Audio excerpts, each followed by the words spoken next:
Sorry, I know we got cut off. No worries. And I just want to make sure you have all your questions and concerns answered. Okay, so she got this set up. She's here. YouTube activate. Oh, because we moved the chairs over here. What else?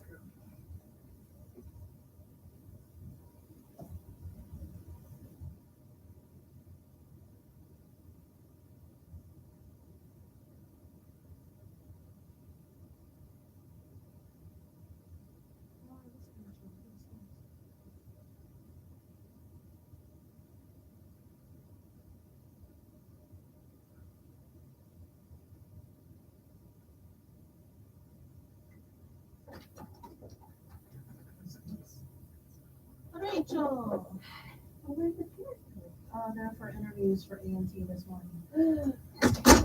I guess. I know. They're so cozy. I know they are very, very cozy. I was like, did you get 2 more?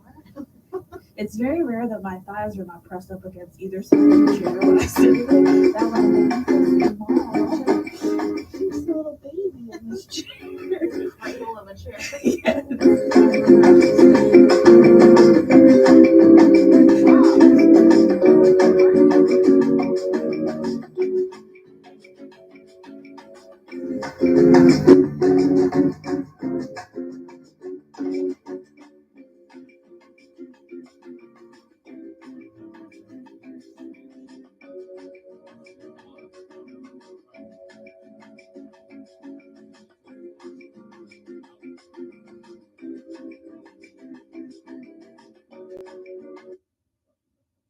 Is this your maiden voyage back into the It is.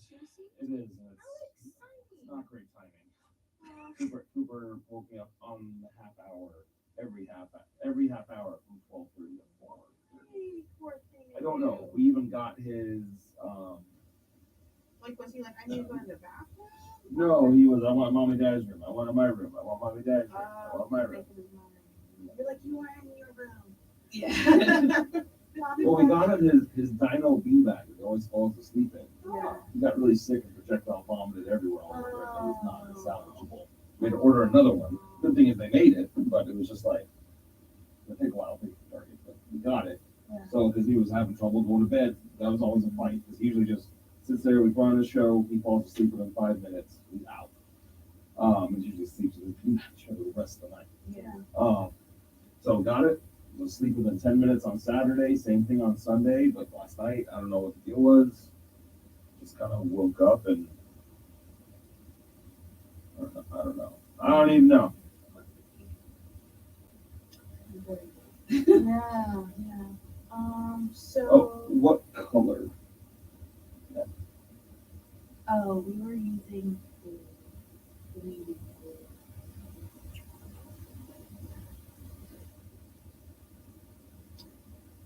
So we. The medium blue. So I want to get to see this firsthand, and I think you all have definitely had a little bit more. I'm curious to see this play out. Okay. You know what I mean? Yes. Yeah. Because, I mean, Drew and I were debriefing, and I was like, man, I don't have a good answer for you, Drew. I think in the long, grand scheme of things, Kevin and I were talking that we do want to be able to have more on the same page than before. But then also in this situation, we'll talk more and more about, like, it's cool and I'm very thankful you're here, but that is a possibility, to make sure that Drew,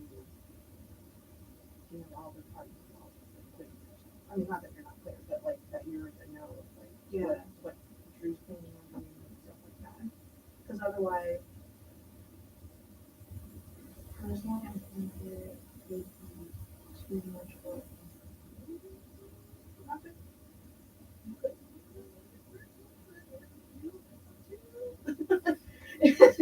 Yeah. You're like, I'm not going to argue with you. Yeah, I'm not asking for more work, certainly, but I can do it. No, was telling you, like, ultimately you're like project manager level, where you're interfacing with Jocelyn. I think you've already established you're taking care of the activities, but once you're like Johnny go, I put this on the calendar. You gotta make it work. Yeah. Who's gonna make sure that everything's like tied up with the flow? Yeah. So, so I think if I remember these slides correctly, if we're going linear, let's say, so then she would be on screen. Which we are going to go linear. Okay. It just makes it easier, I think, because her on screens are it's not a go. All of her on pretty much, as far I can tell from stuff I looked at Lab 6 and everything else, she has something in her hand showing. Sometimes she doesn't, sometimes she does, but most of them are demos when she's on screen. Yeah. So they're their own standalone type deal. Because I think you might have talked to Kelly too, and I talked to Kelly too, after she talked to you, was that we should try linear, but I also don't want to take it off the table that if we don't have like, I mean, if we have a reason to not linear, Right. we should be able to then be like, okay, hey, let's not have it linear because we have to move the boom mic every single time, you know, or something like that. But if it makes sense to and it works, then we'll try to keep that because I do know since she doesn't really have a script, she's kind of like. Linear is probably best if she doesn't. Yeah, no, I mean, she's just like Melissa Jones. You get that woman, I mean, she could do it She all can in do the it. back of her head. Oh, for sure. Better than she probably could have script. Yeah. And Josie but we can't rely on having great instructors to know what they're doing. Right. sure. And it takes a couple times doing it to know they're good at that. Yeah. Yeah. So that's when you run into problems is when you just don't know. Yeah.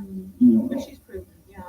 So And I trust her. Yeah, I yeah. trust her. And I'd be curious, because I think if I understood last recording, she didn't have as many demos as she wanted before. So we'll see how the new stuff comes in. Because she's gonna go help her bring in whatever stuff she's bringing in. Yep. The box of goodies. Oh, last time she was really good about for her off screen when she was drawing, that she keeps her head up and she just looks down. Because I was trying to like coordinate that with Caitlin, and she's like, no, I can do it, and she did it really well.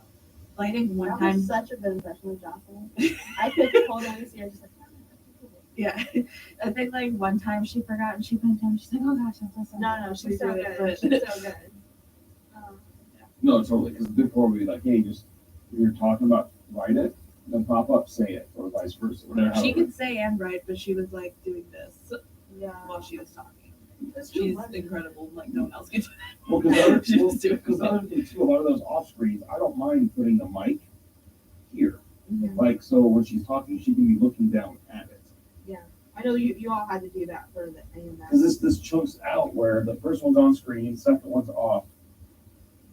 There's two off, one on, but there's like a chunk of 5. So I don't mind going up there and for those chunks, just moving it down, moving it back up. That's I not a don't problem even at think all. she needs it.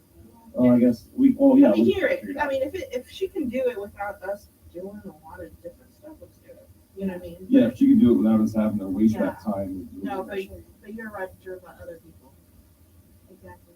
Yeah, like Catherine with physics, you have to do it Yes. separate like Yes. that because she's writing for so long. And she looks to the And she's side. referencing her notes, Yeah. like it needs to be like right here. That's what That it is. lady, is she ever gonna finish She with done. us? And I was so surprised No, to see Drew. stuff that she was, and I was like, Rachel told me she's on hold till summer. Yeah. This is she's like a her. 3 semester too, even though Yeah. it doesn't. Just lovely with you, she has a chronic illness, so Oh. she's having a really rough time. Well, I remember she was a couple times. Yeah, she's just like, I think her plate is too full this spring to really do much. She's still working on canvas outlines for me, but in summer she doesn't have a teaching load anymore. I think she's an adjunct-ish type person, where she doesn't have a teaching assignment, where she's not really like working during the summer, but she'll be working on this. That's the great thing, because Drew doesn't care. Hey, we're not done by the end of the semester. Drew just Yeah. says, hey, what videos we got to do? Actually, I mean, I'm not gonna complain. I looked at our studio project. It's still kind of empty. It's very empty. I was like, oh. Okay. There's What just else? a lot of weird stuff this semester. Well, for me, We I have, have like like, all some my projects. Yeah, we have to go to the and you guys are gonna go to VSC. Actually, speaking of VSC, Yes. So good. is it voiceover with Will for the labs or for the course? I think that's just for the labs. okay. Because Kelly and I were debating about it, and I was like, oh, I thought they were for the course, but she's right. It's for the lab. The course is 2, and the lab component is like. Okay, all right. So I'll clarify the part because she was right. Okay, cool. Because I was like, we're doing 4 courses instead of 2. No, it's just Okay, just all 2010 labs. L, 2011 L. Dang, is that because she's stripping out real life? That's because she is stripping out Labster and Carolina Biological Supply and replacing it all with e-science and her own creations. What an interesting situation. I mean, e-science seems pretty cool. I was aligning their objectives for her, and their objectives were actually good and made sense, and I didn't have to change anything, which I was like, they must have consulted someone who knew We must have been doing something minor. I'm gonna try to really quickly get 5 to print it out, Drew. Well, Okay, yeah, I mean, she said she was looking, hopefully, she said maybe get here by 1:45. So I mean, oh, so we're still early. possibly. Oh, I mean, we just weren't sure. Her office hours didn't get done until 1. right, That's if she got down on time, had to walk to her car and drive over here. So right. I was supposed to back her, like, have you eaten? And she's like, I'm eating. We're meeting, and I'm like, okay. she runs so much that I know that between her and her martial arts awesome husband, Yeah. Wait, is he a martial artist? I thought so. We did something like that. Because I mean, she was just, yeah. Sick? Well, I think they all have a little bit of something going on, not like together, but they Yeah, each their own have a little. Because I remember we went to her house to shoot, remember, and it was like, there ain't nothing here. She's like, yeah, there's nothing for my one kid to like steal or anything. And Oh, actually. her sister was on America's Most Wanted, or her mother, her sister-in-law. Oh, is she Because I not? remember her, remember her email that time where she was like, oh, my ex-husband's in the hospital? Oh, yeah. And I was like, what? Oh, wow. But I don't know if it's like, Because they live right, she lives like literally like 8 houses down from my aunt and uncle, a mile run.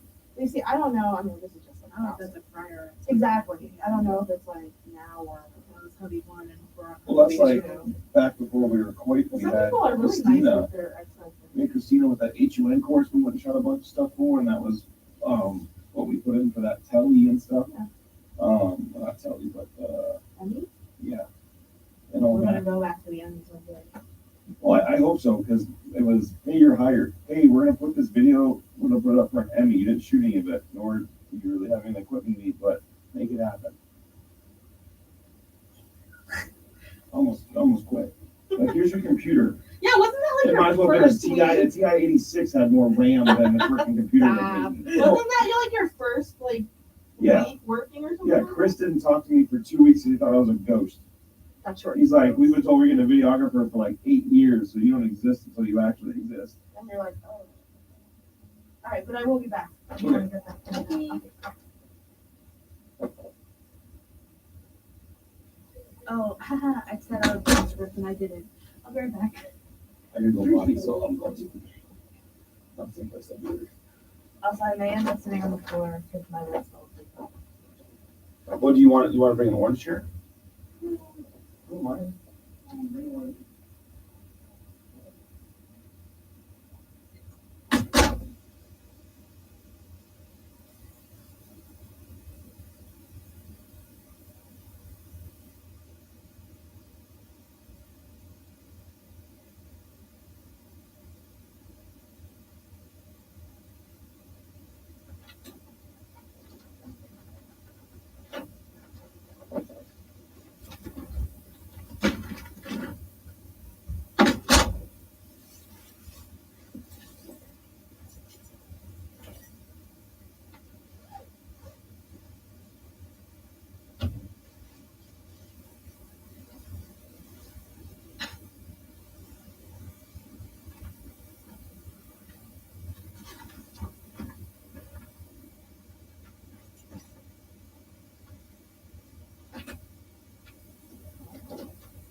Sure, then you're right. Gotcha. She said she was there. She's like, I'm gonna join you. She was like, I'm not gonna join you, but I gotta go to the bathroom. She's normal, good. Like, we've worked with Drew long enough. He knows exactly what I mean. I take the awkward, anyone else out of being awkward. And not on purpose. I don't try to be awkward. So puts everyone else to ease. They're like, oh, this guy got a job here. That's weird. I'm Yeah. normal in comparison. That's why they put him in the passive black dark soundproof room. Okay. That's what people would say. Okay. Daddy, what you doing? Oh, what's that sad noise? Like cough or sneeze. And I'm like, what's that sad noise? Hello. Hey, Going. good. How are all your babies? Oh man, they're keeping. Three-year-old kept me up last night. 3-year-old. You should be sleeping. Yeah, we went through some aggression last night. So baby are bad. Like he doesn't really like sleeping in his bed all that much, but he's not sleeping in ours either. We have this huge dinosaur beanbag that he just falls asleep in and sleeps in. I was like, well, he like 2 weeks ago he got like massively sick and just ralphed everywhere all over it. Lovely. Kind of like I was like, more came out than your actual body mass. So how? But I had to throw that away and had to wait for the new one. So that's been a terror going forward. Baby Addie has been we're dealing with something. So now it's acid reflux. We're gonna see what else it is. But she's just throwing up a lot. And so at first they put us on the $40 can formula, and I was like, oh, okay, good. We're waiting. Our renovation was already supposed to start, but that's been delayed because the EPA of Alachua County was like, well, you have to modify your septic because you're adding, which I knew, but I was like, if it's going to cost us $2,000 to tack on the end of, why don't we just redo the whole thing? It's about the same. It has to be original to the house. I want peace of mind because I don't want it to be big. It's going to cost more when it backs up over all the new stuff. But permits have to wait until we get that working permit. So it's all part of it. But no. So I just want Addie to be good. Cooper's good. But last night, I don't know what he was. He fell asleep in his the last 2 nights because the dino beanbag, the new one's here. Fell asleep within 5 minutes, and he slept till about 12:30. And then Daddy, and he's like, oh. And he was like, he sometimes when he's happy, he sleeps with the eyes open. Yeah. Weird. Pretty normal, actually. Yeah, but it does freak me out. But I'm like, are you awake to talk to you, or am I just gonna slip out and then because then I slip out and I chose wrong and he's awake. Yeah. But he wanted another movie on, so I put another movie on. Then every half hour till 4:30, I mean, he was wanting our room, not in our room. Wanted to cuddle. Okay, great, and then just wouldn't go back to sleep. I was trying that because Christine is breastfeeding this time, which is great. Yeah. So she's up. But Addie sleeps more than he does during the night. She woke up. She went to bed better, and Addie was up around midnight, and then was asleep when I got up at 5:40. It was great. Like, that's the good thing. She's been sleeping through. Good sleeper. I was like, God, so you good baby. Cute. Gonna find I me. need to send a picture of her little one. Oh. Over a year old. Yeah. Super cute as freak, but Aw. she's in the emergency room with her right now. She has fever and had a fever and Oh just no. want to get an IV in her so she doesn't get dehydrated. Oh, no. And she sent me a picture of her and she's so pathetic. We'll pass along my well wishes. Yeah, she just started smiling. So cute. Hey. Baby gummy smiles are beyond cute. Oh, it's great. They're still kind of squishy and unstable before they hit their teeth. Gosh. Oh, look at that face. You know what it reminds me of? A baby piglet face. Yes. Next thing I just look at my daughter and think, hey, that's shit. No, I'm just kidding. Okay, that's I'm just- not where I was going. I know. But when you said that popped in my mind. Yes, I was like, let's know now the high in the morning, or whatever it is. Yeah. So good. No, but I was very proud because I wasn't squeamish at all. No, Any of that, so it everybody's was great.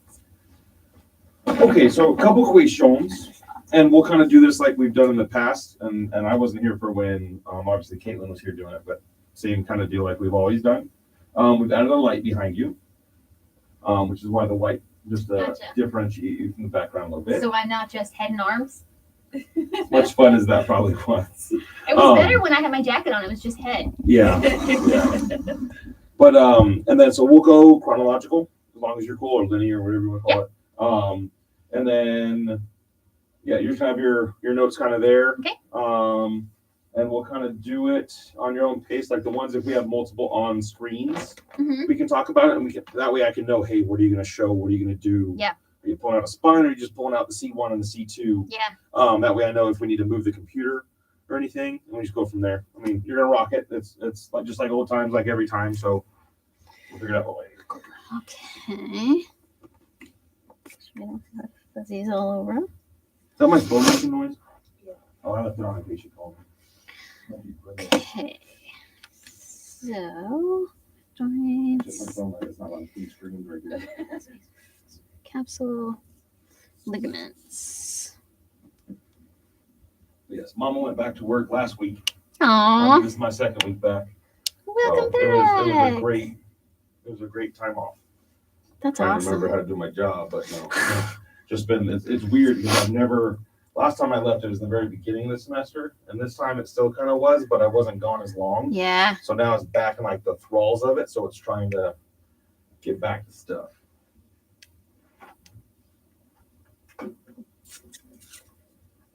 Andrew's gonna be your videographer for the rest of it, so. Yeah. Can you remind me the other girl's name? Because I forgot it. Caitlin. Caitlin, thank you. I forgot it after I left, and I was like, No, it's all good.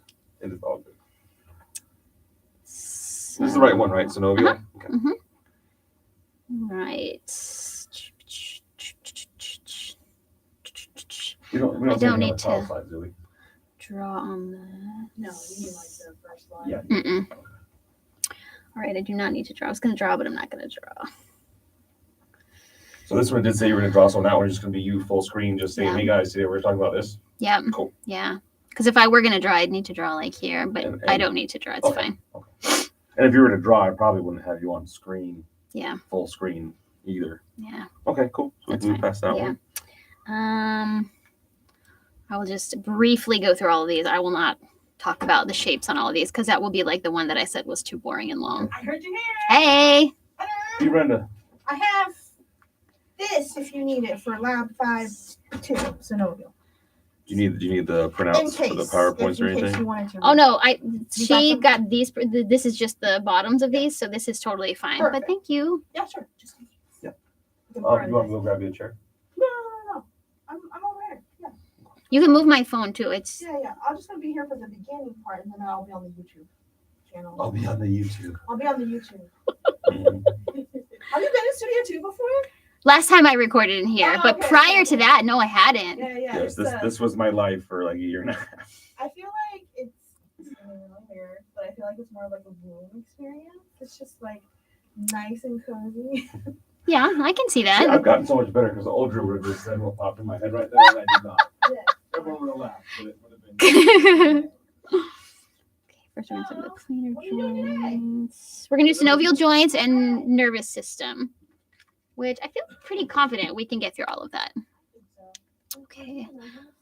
Fibular ligament, AC, hinge joint, articulated arm. And no one can ever find you. Such Brenda R. One day it got kind of crazy. Tibio femoral joint, Didn't find it. hinge, Much comma. tibiofemoral joint, modified hinge. No, it's yeah. You have to. Uh, You have to.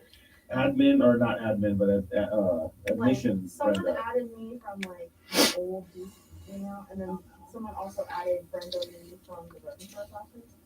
So she got to see all of them trying to coordinate the video time.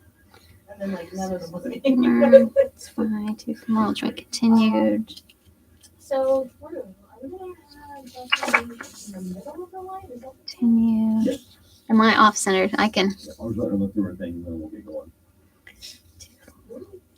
Joints, okay? hinge Oh, joints. At that I'll need an arm. I'll need area. an ankle. Just needs some legs. Too thick. Like you need another one. I don't know. For some reason, it just seems like very straight up and stripey with one and It's the same. Okay. So maybe there's just more zoom in.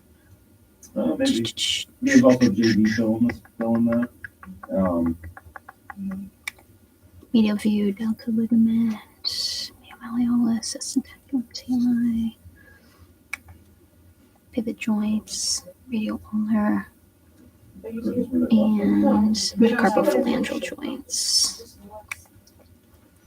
condyloid joints, radiocarpal, metacarpophalangeal, pivot, radial ulnar, and atlantoaxial. And that's That's the bigger. same. It's not just a straight up and down. Yeah, I think that's it, Drew. I think it was not, it looked like more than that. Sternoclavicular joint, bone socket, It looked more of a few. glenohumeral. More diffused. No, I No, mean, it like, looks it good looks now. good now, Okay. but before it just came out, it wasn't a good test. There you go. Yes. Anterior view, lateral view, hip joint, femoral joint.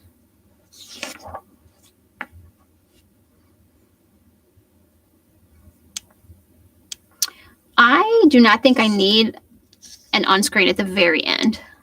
This very last one. To wrap things up. So you can just skip it. Okay. If it was a half screen, we could redo it, but we don't need to. So ta-da. Okay. Do you want me to say something there?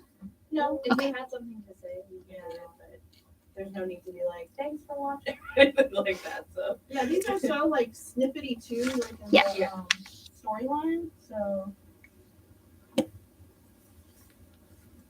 and yeah, thanks for the feedback in the storyline too. Cool. I think we're gonna just keep it moving.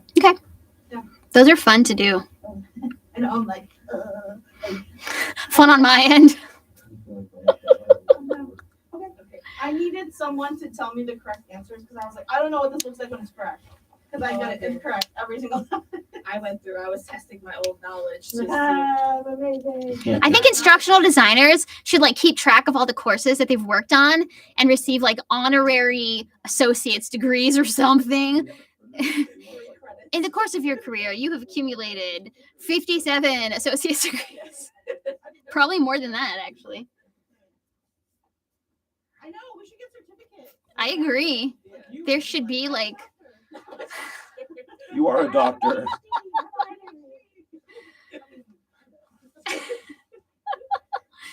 I have so many students that come into my office and they're like, you have a PhD in philosophy? And I'm like, oh, babe.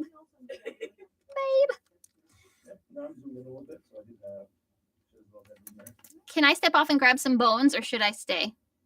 Should I stay or should I go? Yeah. I'm gonna after you. And then I will try to unfurl this a little bit. Instead of a halo, it's a little bit of everything. Sorry, I did bring in my hay rake. What is a hay rake? So basically, we use it to get all the big pieces of hay. So it's not like a normal rake with the sharp prongs. It's more like a bunch of like blunt. A hay rake. Yeah. I was reading that as one word, a hay rake, and I'm like, what the hell is that? It's French. I was like, as you were holding the hand. Sounds more German, I know, hay rake. Yeah, I know, yeah. Should have heard me say French. 4 years of that was fun. But no, basically, it would allow me. I just thought of doing it. We have a brand new one at the farm, and basically, I can do it on the curtain, so it does equal, like, folds. all the Oh, way down. yeah.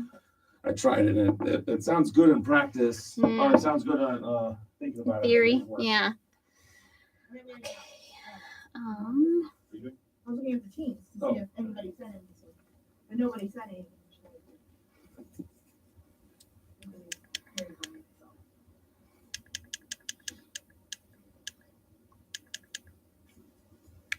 Actually, can I have, Brenda, do you have those papers with you still? The Synovial, yes. Yeah, if I just can have this slide, this one, Sorry, that one right there. Perfect. That would actually be, Okay. yeah, I like that because that tells me my order. I do. Can we take photos? Because Jolene has been breathing down my neck like, take photos.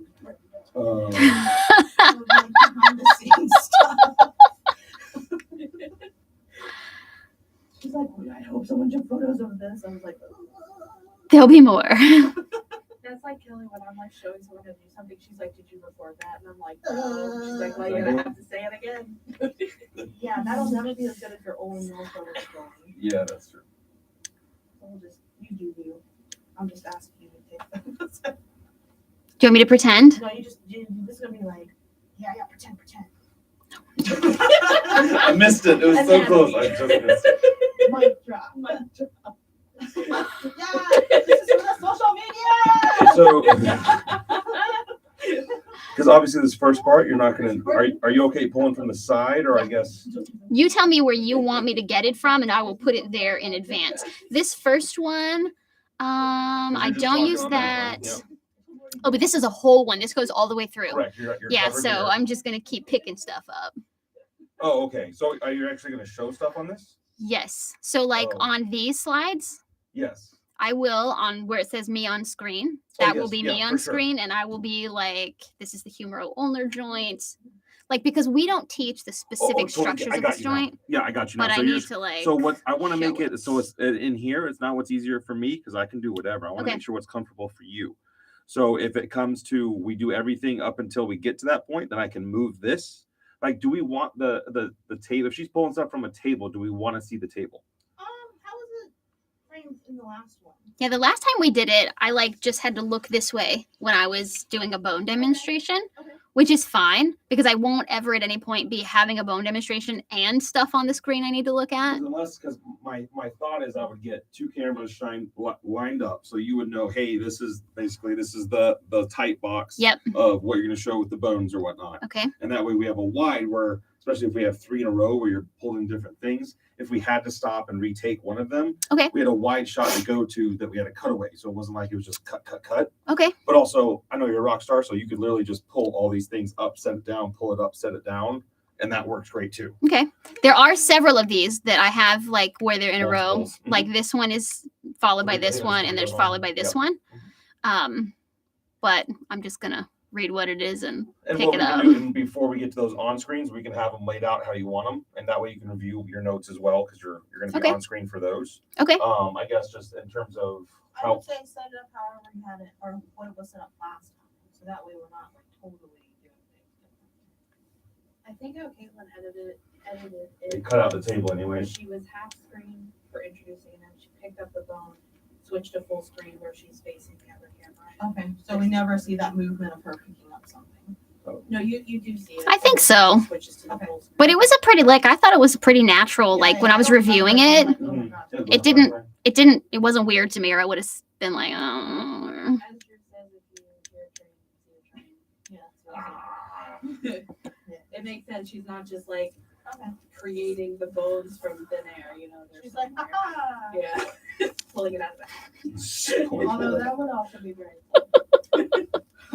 She then is now. I didn't think people do people know you as a bone lady?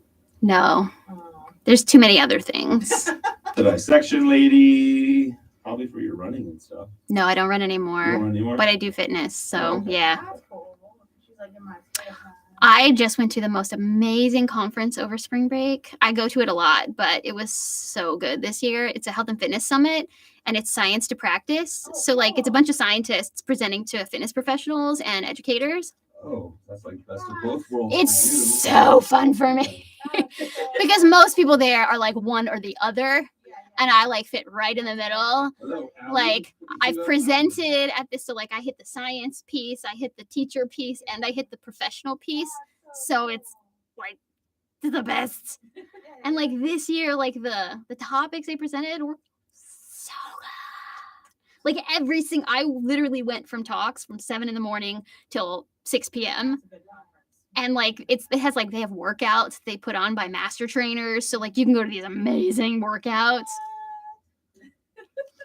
So Rachel, I apologize. I didn't look at the previous one. Where would you hold? You wouldn't hold it in front of you, you would to the side, correct? Yes, So this you wouldn't, way. like, do it, 'cause this, I have That's problem right. If you were showing stuff Not here. this. Right. This. Okay. I had to practice Okay. going to Yeah, the the- side. Yeah, cool. And Drew, I would also double check. I mean, I also want to make sure Caitlin detailed this in the studio guide. And will I be able to see myself on something? So I can cut you up here. So whatever's That would be live, you'll see helpful. here. Yeah. Yeah. Because then I know, like, I'm not Do you like want me putting this down too to- far. I can hold it like Where just would for you the prefer sake to of. look? Would you prefer to like that way because you know what you're seeing? This is fine. This Okay. is totally fine.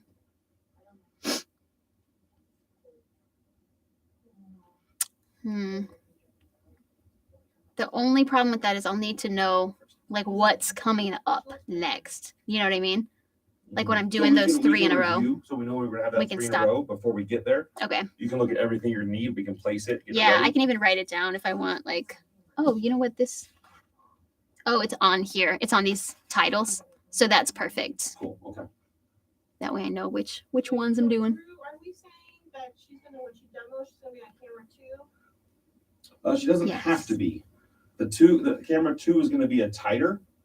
And so my thought was that we were going to use camera 2 for showing something very tight, Okay. but also 1 is tight enough where she can introduce it. And if it's something big like an arm, where she's literally talking about just a joint area and not a specific, like, we're not talking about like when we're going over the pelvis, the little like the coccyx in the back or whatever. Good job. That's smaller to see. I learned things. Yeah, Drew, I think my concern is if you can come check it Yeah. out. If we do that for like a tighter shot on cam 2, the back goes off. Because it's a different angle. Yeah. Correct. Now this is also 4K, so we can zoom in quite a bit just of the other one. I can also scoop the other camera more center. Well, I think if we did, like, for example, we maintain camera 2, then I would think like there should be another light like right there. Gotcha. Let me do this. I'll show you this. Yeah. So what I'll do is I'll show you this, and then I can wheel this Yeah, guy. cam 1 you look good on, Jocelyn. We're just making sure cam 2 is cool too. So here, just get the angle a little closer. So when we're tight, it's the bone she's talking about is lit behind, so you can definitely see it. Does that still look weird?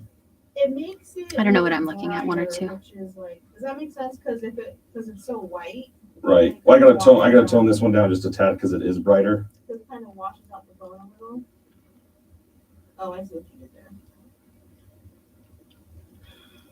Any of the stuff on the bones will not be detailed stuff on the bones. The exception might be C1, C2, just because it's small. So if that's the case, Brenda, I don't even think we need camera 2. Camera 1 with her holding it, Okay. of just pointing out. She's just like, hey, here's this joint. That's, I mean, we can even zoom in a little bit from cam 1 if we needed to. From that point and cut, and no one would ever know. That's the great thing about the 4K. We could just cut to just that joint if you're really pointing at something. Cam 2 was just to give a different slight cutaway angle. But with the 4K on cam 1, I think if it's not something super tight, and if we go to C1, C2, we can either have her hold up, or I can move for that specific one, I can move the computer off the table or slide it over, and then we can put it on the table Oh, I see. if we needed to. I don't feel like we'll need to. Okay. You might want to zoom in, Yeah. but it's just a description of the joint. It's not even pointing out the specific ligamentous structures. I just brought it because these two, like, even from this point of view, this is fine. Yeah, actually, I was wondering if we stay with cam 1, then maybe Johnson, here we're gonna double you up as a background. I would maybe like you can even like hold it against your side. My black. Yeah. Yeah. This one, I think, maybe. That's gonna be So I mean, like. Oh, yeah. Look at that. Dun, dun, dun, dun. Yes, and that's cool because you said we have 4K, so we'll be Right, so what you're seeing is the 1080 view. So what I just zoomed in was probably half of what we could do if we needed to zoom in. Yeah, sure. The biggest thing will just be the placement. Yeah. Because if I ever center here on this shot that you're seeing here, it's very nice for everything we're doing. Yeah. And then if she wanted to hold it in front of her or to the side, can do either. Yeah. Okay, that's cool. Let's do it.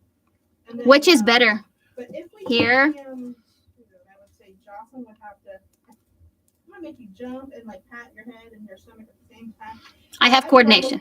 Have you hold the bone in your left hand so that you could be in the, and then in the dark, so that the light is behind you and the bone is in front of the black curtain. Oh, I get it. So it has the contrast. Okay.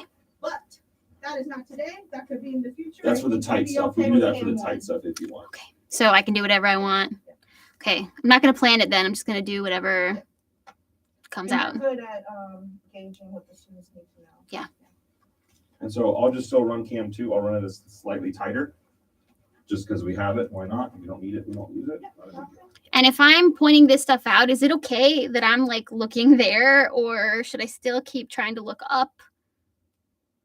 I think it's gonna be. I mean, you do it well, but I think if you're pointing, just point at the thing you're. Yeah, and then when I'm talking, if you look here and try to point, that's no, when it yeah, gets yeah. Oh, yeah, because it's flipped. Yeah. Yeah, I think you can look. I think you can look at the bone because, like, when it's a train, we hear the train. We know that you're trying to show what students need to know.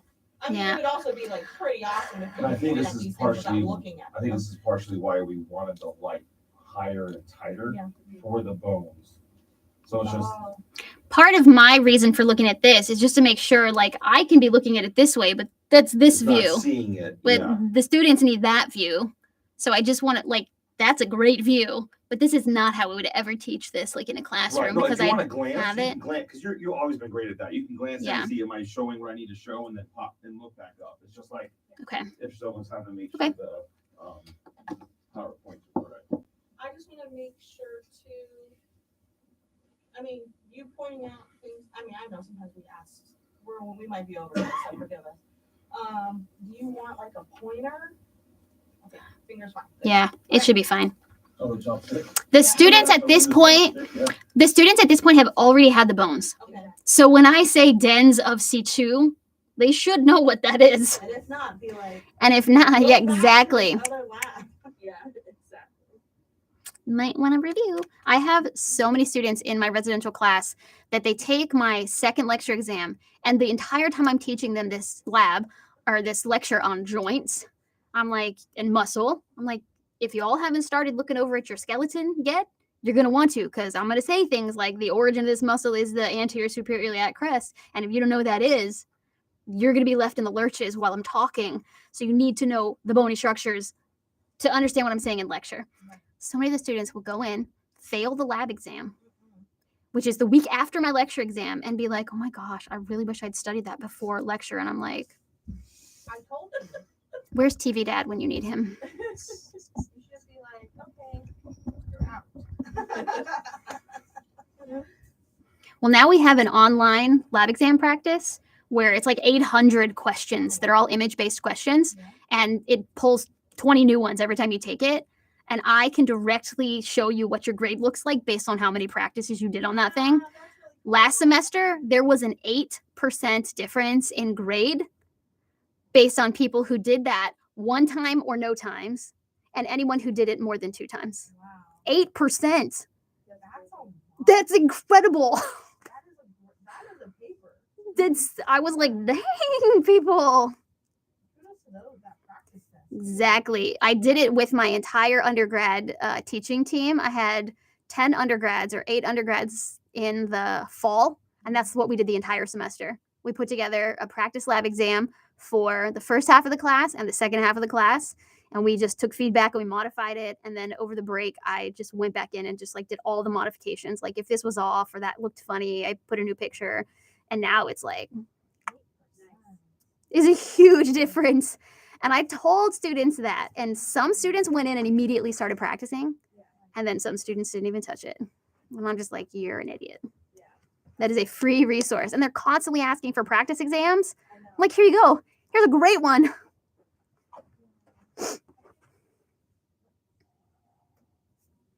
Nope, wrong arm. More?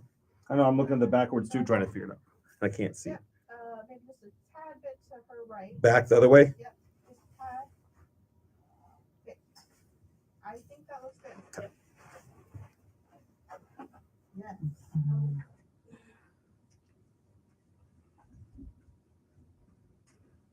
It's so funny because I feel like that is directly in front of my forehead.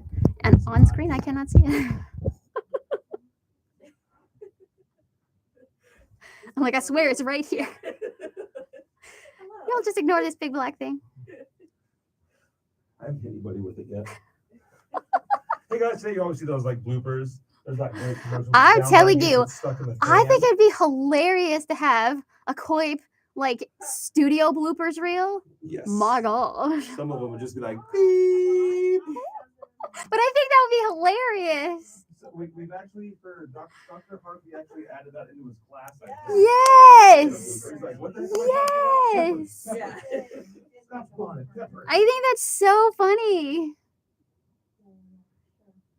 All right, Jocelyn, real quick, can I just get a sound check from you? Yes, definitely. Synovial joints are those that have a space between the bones. In their synovial capsule, which is making up the wall around that space, we're going to find both capsular and extracapsular and even intracapsular ligaments.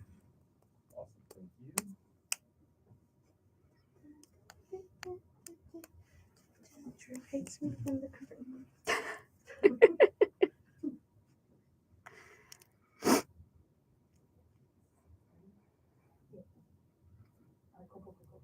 Cool. All right. You watch Brooklyn Nine-Nine? Nope. Oh. I watch If you ever have very time for few. TV, Brooklyn Nine-Nine. Is it a drama? No. Oh. It's a Comedy? Okay, yeah. satire. Andy Samberg. I don't do TV and movies a lot. Yeah. But if you're stuck on a plane to Japan or something, then just that scenario. Yeah. Only that scenario. Then you can watch Brooklyn Nine-Nine. Amazing. My sister-in-law is from China and she tells me I'm Chinese all the time. I'll be doing something and she's like, that's so Chinese. And it happens a lot. I never buy anything full price. No, 100% no. And like over Thanksgiving, I was like deboning the chicken and taking off all the pieces and like taking apart all the bones and stuff. And everyone's like, "Mm." And Also, she was like, pump out the marrow. no, that I did not do. Typically not in foul. But she was like, this just reminds me of like something my mom would do. And I'm like, oh, that's nice. Like, I like that. That's, you're far from home. That's a cool vibe. But she'll say stuff all the time. And my brother will do it now too. And he's like, oh my God, I swear I've heard that come out of Kristen's mouth a million times. Don't ever tell her that. Don't ever say that in front of Kristen. Oh, so good. So maybe I should fly to Japan. You should. Like, I feel like I would probably get along in Asian countries. So much fun. I'm sure there's some kind of like. I've heard it's like the cleanest place on the planet. I'm down for that. All the gadgets and everything they have to make life better, life cleaner, and kind of the world a better place in terms of eco. Yeah. There are people Like- pick up trash. I know. Hello. Can we please adopt that mindset in the United States? FIFA, the Olympics, everything. Gosh. There's fans and there's Yes, fans, wasn't that fans, so and fans, sweet? all the trash. Oh my gosh. So nice. Sorry about that. So, back real quick. White card check.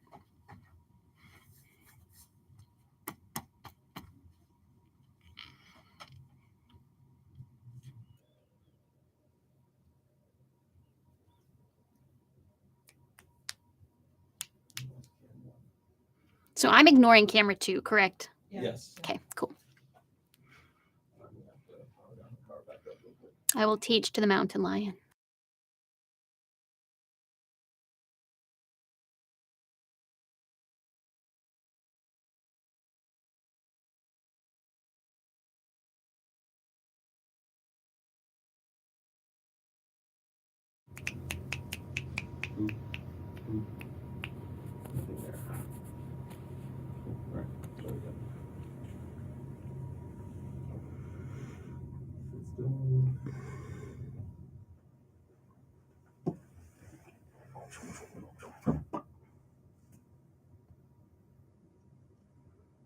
Wait, cord? That is definitely way too little. I don't think I'm going to use this model.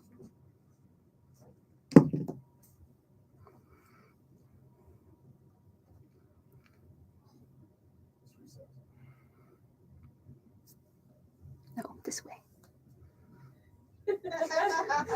That's pretty cool. That would definitely be cool. Like she's literally pulling the PowerPoint. Come recording with us. You're gonna be so amazing. The things we can do with technology these days. All right. Quick sound check for me.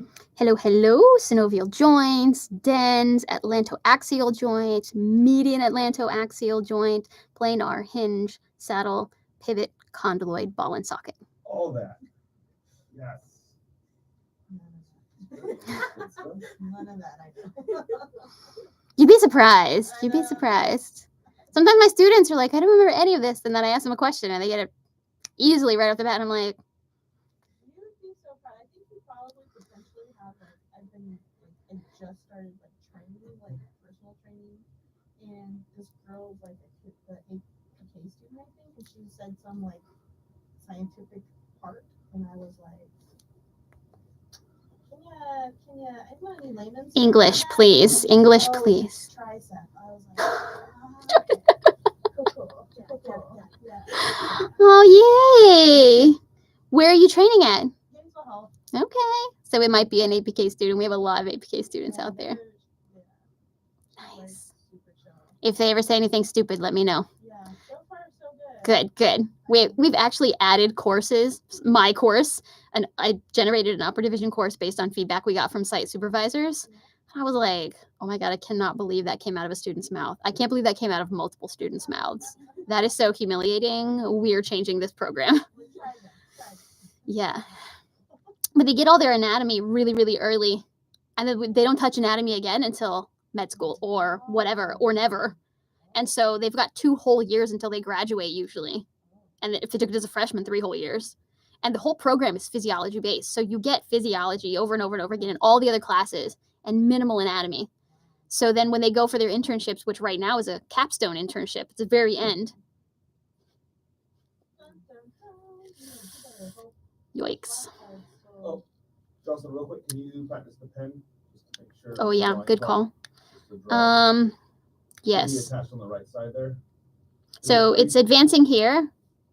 Is it supposed to be advancing anywhere else? There we go. Yeah, there we go. But you are gonna draw. Oh, the pen, Yeah, not yeah. the mark. Yeah. I am gonna I just wanna draw. make sure the color helps. Where's the colors? Oh no, it should be good. You should be able to draw. It should be on. But No, it's- it did not. It reset. Okay, I got you.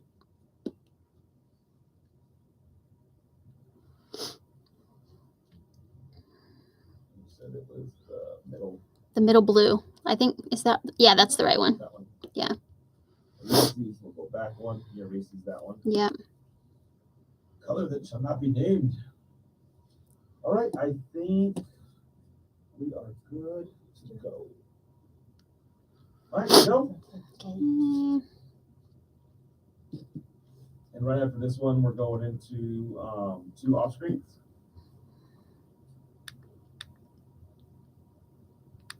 So we can knock those And then 2 out. back on.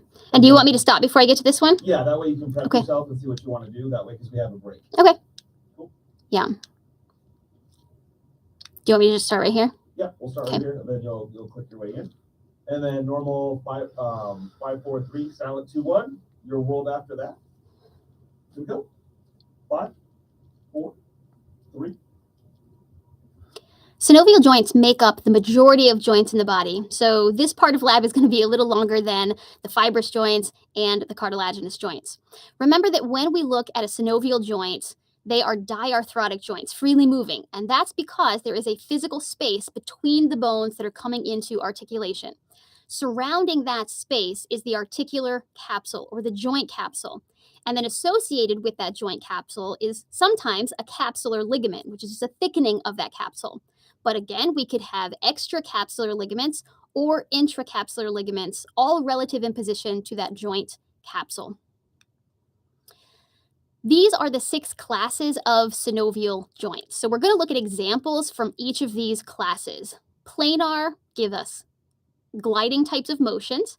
Hinge only give us flexion extension types of motions. Saddle joints are going to give us 2 planes of motion, and we'll talk about that when we look at the examples. Pivot joints, like hinge joints, are uniaxial, 1 plane of motion only, pivoting. Condyloid joints are like saddle joints, so we get 2 planes of motion, and ball and sockets do everything. The first joint we're going to talk about is the planar joint that is the AC joint. This stands for the acromioclavicular joint. Before we start looking at the specific joint structures, let's point out some stuff that we can recognize just to get an idea of what this picture really is. So first, this is an anterior view. So make sure that you know what you're looking at and from which view you're looking at. We can see there are some ribs and some costal cartilages in this location. We can also see the clavicle. This is actually the acromial end of the clavicle. We can also see the acromion process, which is actually part of your scapula that kind of comes up and lateral and superior. And right here, this is the actual acromioclavicular joint. So let me connect those lines.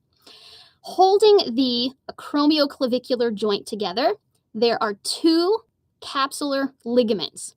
One of these is the superior I just messed up. This is not the coracoclavicular ligaments. These are the, I'm going to have to start this one over because I'm a ding-dong head. First of all, no one would say you were. No one would say yes. I am going to give you a sip of water too. Am I groggy? A little bit.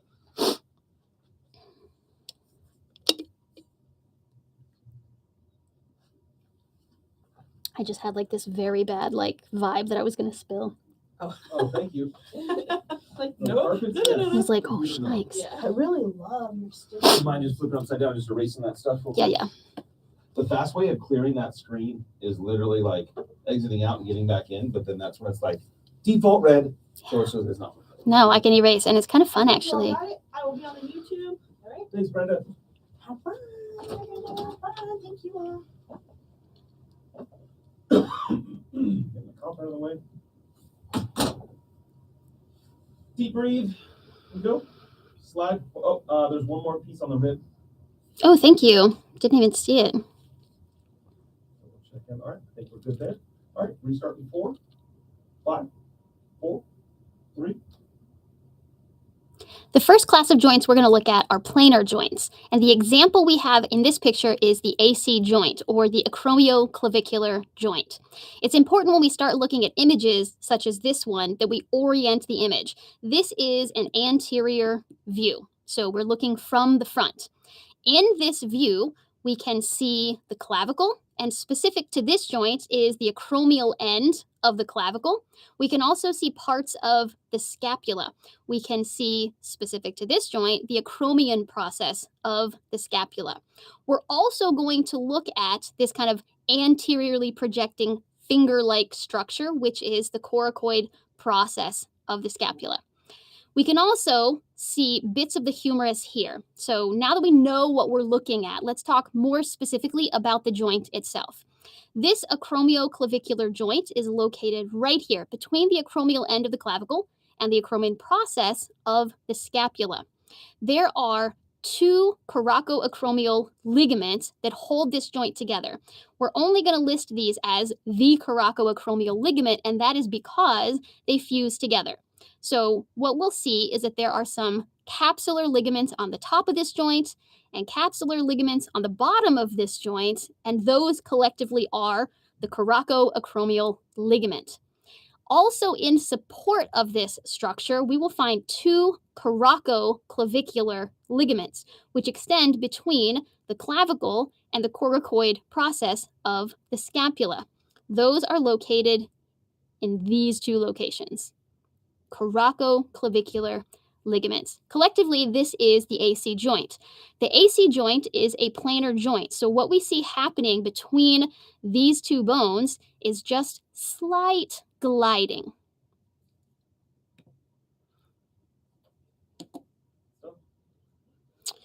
Okay, humeral-ulnar joint. And this is a one-off. Yeah, this is just the only one. And then I go to the off screen, off screen, off screen, off screen, off screen, back. So do you want me to just keep on going after I get done with this one? Yep. So we'll have you show the bones, put it down, pause real quick. I'll count you back into slide 6. Got it. And then you'll have those 5 to do, and we'll pause before the next on screen. Okay. So this one you'll be holding that. Just kind of want to see how you're going to hold it. You know what you're showing. The humeral-ulnar joint is a hinge joint. This is the elbow joint. Does it? I'm just gonna stick within. I have a natural inclination to turn, so I'm just going to.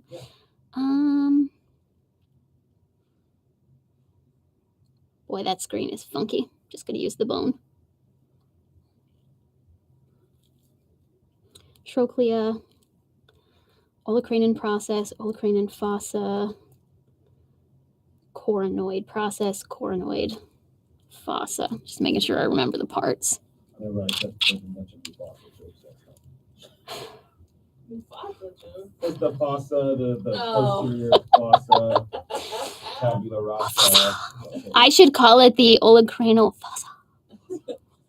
Fossa. I'm gonna just tighten the cam 2 just real quick.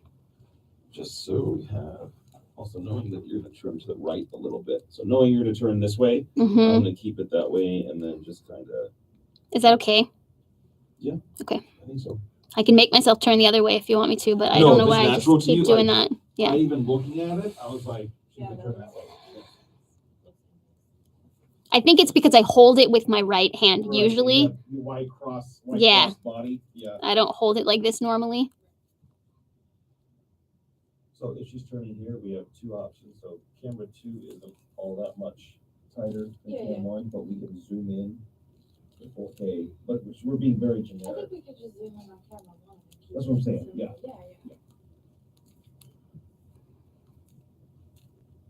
I am shooting wide enough where even here it looks like it's slightly tighter. I am shooting wide enough where you can see everything. If these fingers are hanging off, it's fine. Because we're focused on the elbow. Elbow only. Gotcha. Okay. Yeah, if I want to talk about the hand, I'll definitely switch this around. Okay, well, we'll just rock this slide here, then we'll put the elbow down and go through the next 5. Okay. Cool. All right, here we go. 5, 4, 3. All right. The example of a basic, very standard hinge joints. And remember, hinge joints are uniaxial. They only give us one plane of motion. So we're going to look at the elbow joints. And the anatomical name for the elbow joint is the humero-ulnar joint. So what I have with me is an articulated arm skeleton. So we can see the humerus. We can also see the radius and the ulna. And we're not going to worry about the hand. The hand is there. We know it's there. We're going to focus on the elbow. When we look at the elbow, looking at this kind of from this side, this lateral side, I think is a good way to do this. You can see the head of the radius here. The head of the radius articulates with the capitulum of the humerus, but the humero-ulnar joint that forms the elbow is formed by the olecranon process posteriorly, which then is going to sit in the olecranal fossa. We have the coronoid process, which is going to sit in the coronoid fossa, and then remember we have that trochlear notch of the ulna that hangs on to the trochlea of the humerus. Those are the structures involved in the humero-ulnar joint, which is your elbow joint proper. And you can see here that this gives us flexion and extension, and that's all it does. Basic hinge joint, humero-ulnar. That was great. We'll probably do it one more time, just so you don't have to have that mess up in there. You covered it great. And to me, I totally say these things in class. I said something super stupid today in class, and I was like, Oh, I know what I said. I was drawing a nose, and I wrote nosy, N-O-S-I-E. And I was like, put a name on the nosy here. not sure what. Like, Bob, let's put a nice little river bush over here. I do have one request too. When Yeah. you're showing the motion at the end, can you move the bottom? Because I don't think normally Okay. it's the humor. Yeah, I can do that. Yeah. Just saying hello. Yeah. Depends on the exercise. Yes. Are we doing curls or are we doing chin-ups? Yes. All right, here we go. 5, 4, 3. For the hinge joints, a classic, standard, popular example for the hinge joint is the elbow joint. The anatomical name for the elbow joint is the humero-ulnar joint, between the humerus and the ulna. I hope you got that name. When we look at a fully articulated arm skeleton, so we've got the humerus up top, we've got the ulna on the ulnar side, the radius on the radial side, and all of those 3 bones together form kind of your elbow joint region.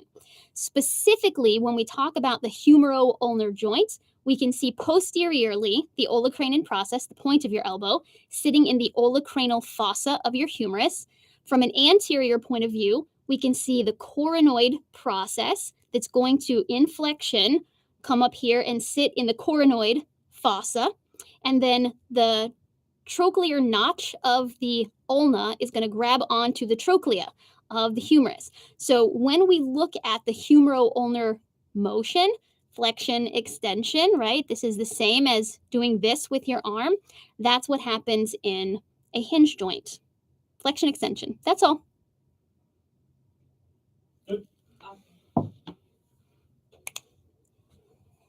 And I hate the knee. I hate the knee. I always lead this lecture with I hate the knee. It's true. And students, when they come and ask, they're like, I know you hate the knee, but can we talk about it? I'm like, yes, definitely. We can talk about uncomfortable things. We have. We are professionals. All right, so we'll have 5 straight here, and we'll go till we get to the next on screen, and then we'll pause. Cool. All right, we hate the knee. Here we go. In 5, 4, 3. When we look at hinge joints, when we talk about basic or straight up hinge joints, we'll look at joints like the elbow joint that only give us one plane of motion. But the knee is also considered a hinge joint, but it's a pretty complicated joint, and we call it a modified hinge joint. We call it a modified hinge joint because it is actually a bicondyloid joint. Because it is bicondyloid and locked in by all of these ligaments, it only gives us mostly flexion and extension, so it's a hinge. Nevertheless, we call the knee joint the tibiofemoral joint. So even though we do have the patella involved in this region, it is not part of what we consider the knee joint proper. So let's identify some landmarks, and also importantly, this is an anterior view of the knee. We can see that the patella has been reflected forward, and that's because it has been cut from the quadriceps tendon. We know that the quadriceps tendon below the patella is called the patellar ligament. So just for reference, there are those structures. We can also see the tibia here and the fibula here. So remember, the tibia is on the medial side. The fibula is lateral. We can also see more superiorly that this is the femur, and we have the lateral condyle of the femur and the medial condyle of the femur. Inside the knee joint, we can see that there are these 2 ligaments that actually cross one another. These are called the cruciate ligaments. The one that is in front is called the anterior cruciate ligament, and the one that is crossing posteriorly is called the posterior cruciate ligament. Outside, so those 2, the posterior cruciate and the anterior cruciate ligaments, are intracapsular ligaments. But we also have extracapsular ligaments here, and these are the tibial collateral ligament and the fibular collateral ligament. Now, both of those structures are completely outside of the joint capsule of the knee. The last thing that is really nice to look at on this picture are the menisci. There is a lateral meniscus as well as a medial meniscus. And if you recall from lecture, these are C-shaped fibrocartilage discs that, like the ACL and PCL, are intracapsular structures. Now, this is a different view of the knee joint. So we're not actually looking at the whole joint, but what we are looking at is a superior view of the tibia. So imagine removing someone's tibia and looking down at the top surface of it. That's what we're looking at here. So here is actually the tibial tuberosity. That tibial tuberosity is an anterior structure. This is where the quadriceps attach to the tibia. So we know that this is anterior, and back here is posterior. So now that we have oriented what it is we're looking at, let's name the structures that we see. This darker blue stuff, I'm going to put an H here, and that stands for hyaline cartilage. This is the articular cartilage that is helping to lubricate that joint and keep a smooth surface. As we move from the middle of the bone out towards the medial and lateral aspects, this is where we find our C-shaped menisci. These C-shaped menisci are similar in shape. They both are C-shaped, but notice that the medial meniscus is larger. When I'm drawing this, and I'm not a very good artist, y'all know that, I tend to draw them like this. And it almost looks like the medial meniscus is kind of eating the lateral meniscus. So medial meniscus is a little bit larger than that on the lateral side. We can also see from this view the anterior cruciate ligament as well as the posterior cruciate ligament. In this view, again, an anterior view. If you're ever not sure, look for the patella. That is an anterior structure. Here we can see that patella is kind of right on the midline. We see the tendon of the quadriceps muscle. We can also see the patellar ligament. Remember that that is a continuous structure that the patella is sitting inside of. So we know that patellar ligament is actually just a tendon. We can also see the tibial collateral ligament and the fibular collateral ligament. The tibial collateral ligament is very oftentimes called the MCL, or the medial collateral ligament. The fibular collateral ligament is oftentimes called the LCL. That is a C and that is an L. All right. The lateral collateral ligament attaches to the head of the fibula. So that is an important bony landmark of the knee. We also know that the quadriceps tendon, which turns into the patellar ligament, attaches to the tibial tuberosity of the tibia.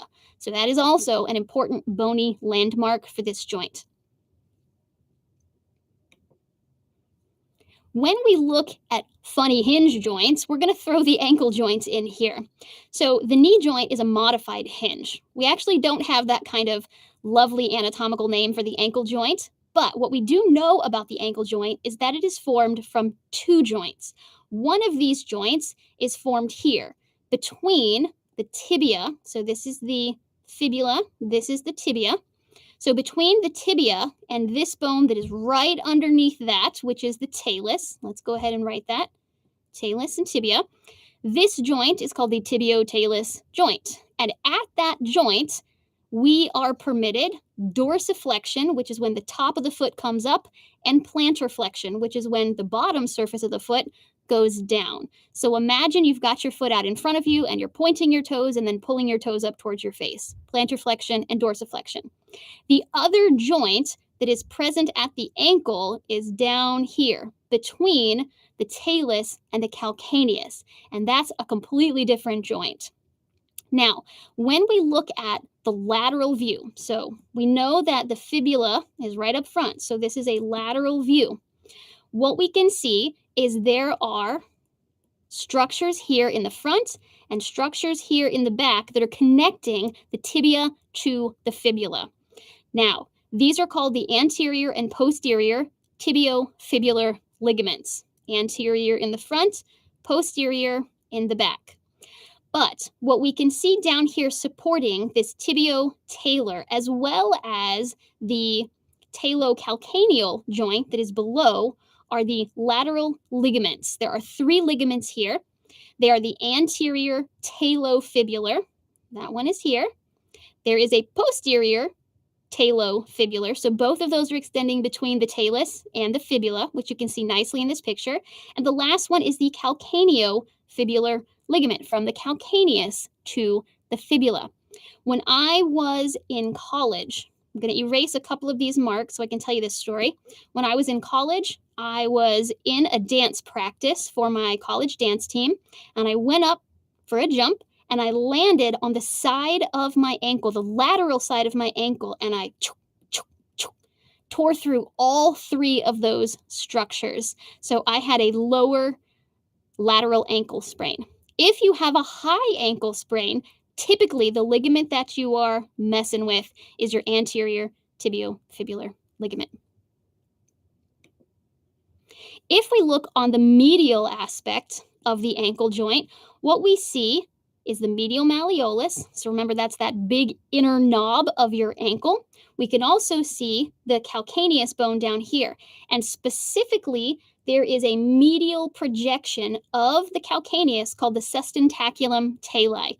I know some people don't like to say that, but it's actually quite fun if you keep at it. Sustentaculum tali, which means the shelf of talus. and talus sits right on top of it, which is handy. The reason that the medial malleolus and the sustentaculum tali are important structures to point out here is because this ligamentous structure is collectively called the deltoid ligament or the medial ligamentous complex. There are actually 5 different ligaments in that complex, but generally because it has this overall shape, it is called the deltoid ligament.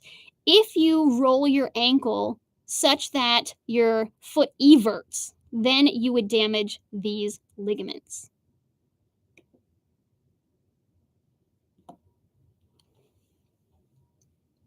Awesome. Pause. Okay. Radial ulnar. One's done.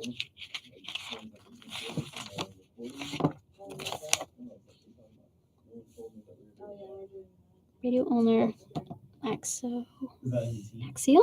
It's a channel within a separate team.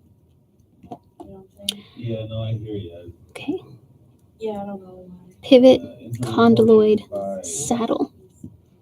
You might have to look at the exams to figure out where it is. Gotcha.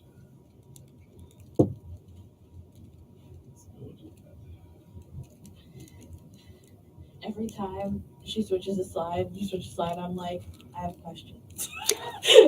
And I'm like, I need to just not ask questions because I'm very curious about lots of things.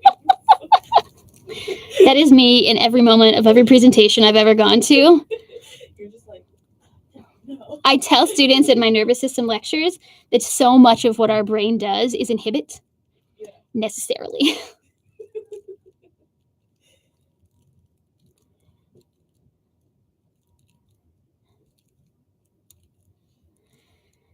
Okay. Questions like, why is the medial meniscus larger? It's larger because the medial condyle is larger and there's more anterior posterior movement of the medial condyle on the tibial plateau. It actually moves forward backward. We can actually fully internally and externally rotate the knee from a flex position, which is gross, but definitely true. When I have students do this in class, they're like, I'm like, it's what it does. Okie dokie. So we have, I think it's 3 in a row. Yes. So we have, is it all the same bone or is it different body parts? You got to stop and pick up. So I actually think that I'm going to start. It says radial ulnar and atlantoaxial joints on this one. I think I'm going to start with the atlantoaxial because then I go to the radial ulnar joints on this. And then I'm going to go to condyloid joints, which is the radiocarpal joint as well as these joints on the hand. And then the saddle joint, which is at this location on the hand. So that way I can just keep this once I've picked it up. Okay, that sounds like that's going to be a lot smaller stuff. So I'm going to zoom in forward 2. So this one I think is fine here.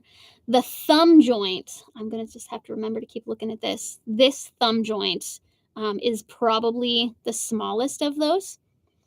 If I'm holding it so that that camera sees it, is that okay for that camera? Yes. Okay. And the goal of this camera, so I can punch it up so you can see what it looks like. The goal of that camera is just to be a little tighter, so we have to go even more tighter. We can get it. And the goal of that one is to keep your face out of it, so you're not looking at the wrong camera if we go to it. I like that. But basically,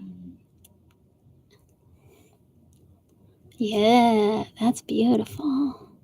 Okay, it looks better on the back side. That I mean, forward. if you're showing it to this camera, that camera's going to see it. Okay, cool. So we should be good. And then I can zoom in way more than that if need be. Okay. I think this is fine, actually. You can see it really nicely from both shots, actually. So I'll have this one up, but just know that I'm recording that one. Okay.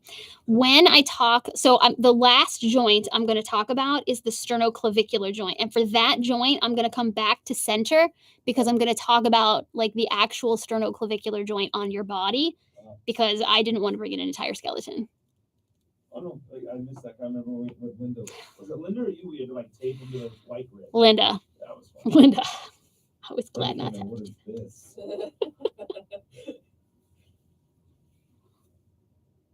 Okay, I'm gonna start actually with nothing in my hands because I need to do like a little thing like this, and then I will. And it looks natural to hold it. So when you hold that one, what are you gonna do with that one? So this one, I think I'm going to tip it like this. So I'm going to show that this is C2 and this is C1. And then I'm going to tip it like this so that you can see the dens and where there is an articulation between. I keep tilting it like this. I don't know why. Is it weird to hold it in front of you? It might be better with your black shirt as the background.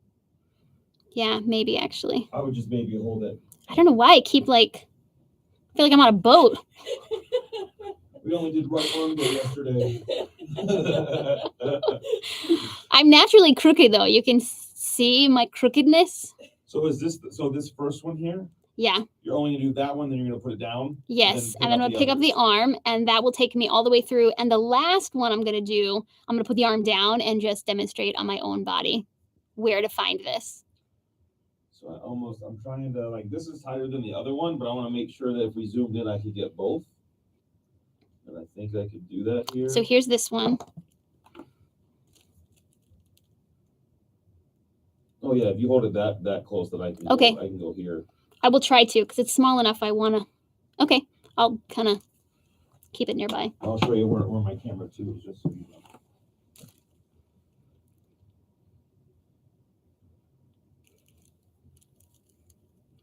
Okay.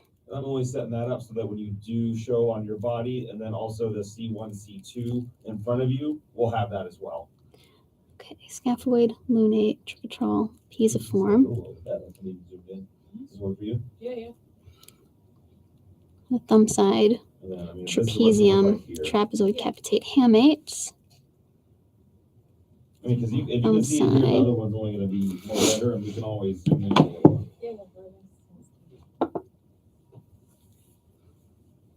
Oakley dokley. I want to go home and like stretch now. I literally am just like, I feel like holding my daughter, it's putting the bottle, it's always in my right hand. My left hand's just a weak one holding the bottle. Yeah. Oh God. All right, so we are on flat 11. gosh, look at the difference in my shoulders. It's crazy. I don't see it. Ugh. It's awful. Oh my gosh, I don't understand. Like if you drew a straight line from the top of one shoulder to the top of the other, like this one is higher. Is it just a tight muscle? It's probably my whole spine is just crooked as crooked bits. No, you're unique. That's all it is. I mean, it's probably not that unique. A lot of people have crooked spine. Yeah, I'm like, I don't think many people have very straight spines. Less Well, than you're average. I don't know what to tell you at that point. I'm just like, standard. You're great. It's fine. Mine looks like the F. It's fine. Cam on the right shoulder my whole life. I'm gonna be broken. Okay, sorry. I digress. All right, here we go. Slide 11, then we'll do all the bones, all the things. Okay. And 5, 4, 3. We're going to talk about 2 examples of pivot joints, but let's recap really quickly what a pivot joint looks like. Always in a pivot joint, what you will find is some kind of cylindrical or roundish shaped bony something sitting in a bony depression or a notch. And usually there's some kind of encircling ligament that is holding them together. So what we see in pivot is rotation, which is in the horizontal plane about a vertical axis. So the first example that I want to talk about is this joint. So these 2 bones are C1 and C2. And if you remember the other names for C1 and C2, they are the atlas and the axis. The axis is named the axis because of this cute little bony protuberance that is called the dens or the odontoid process.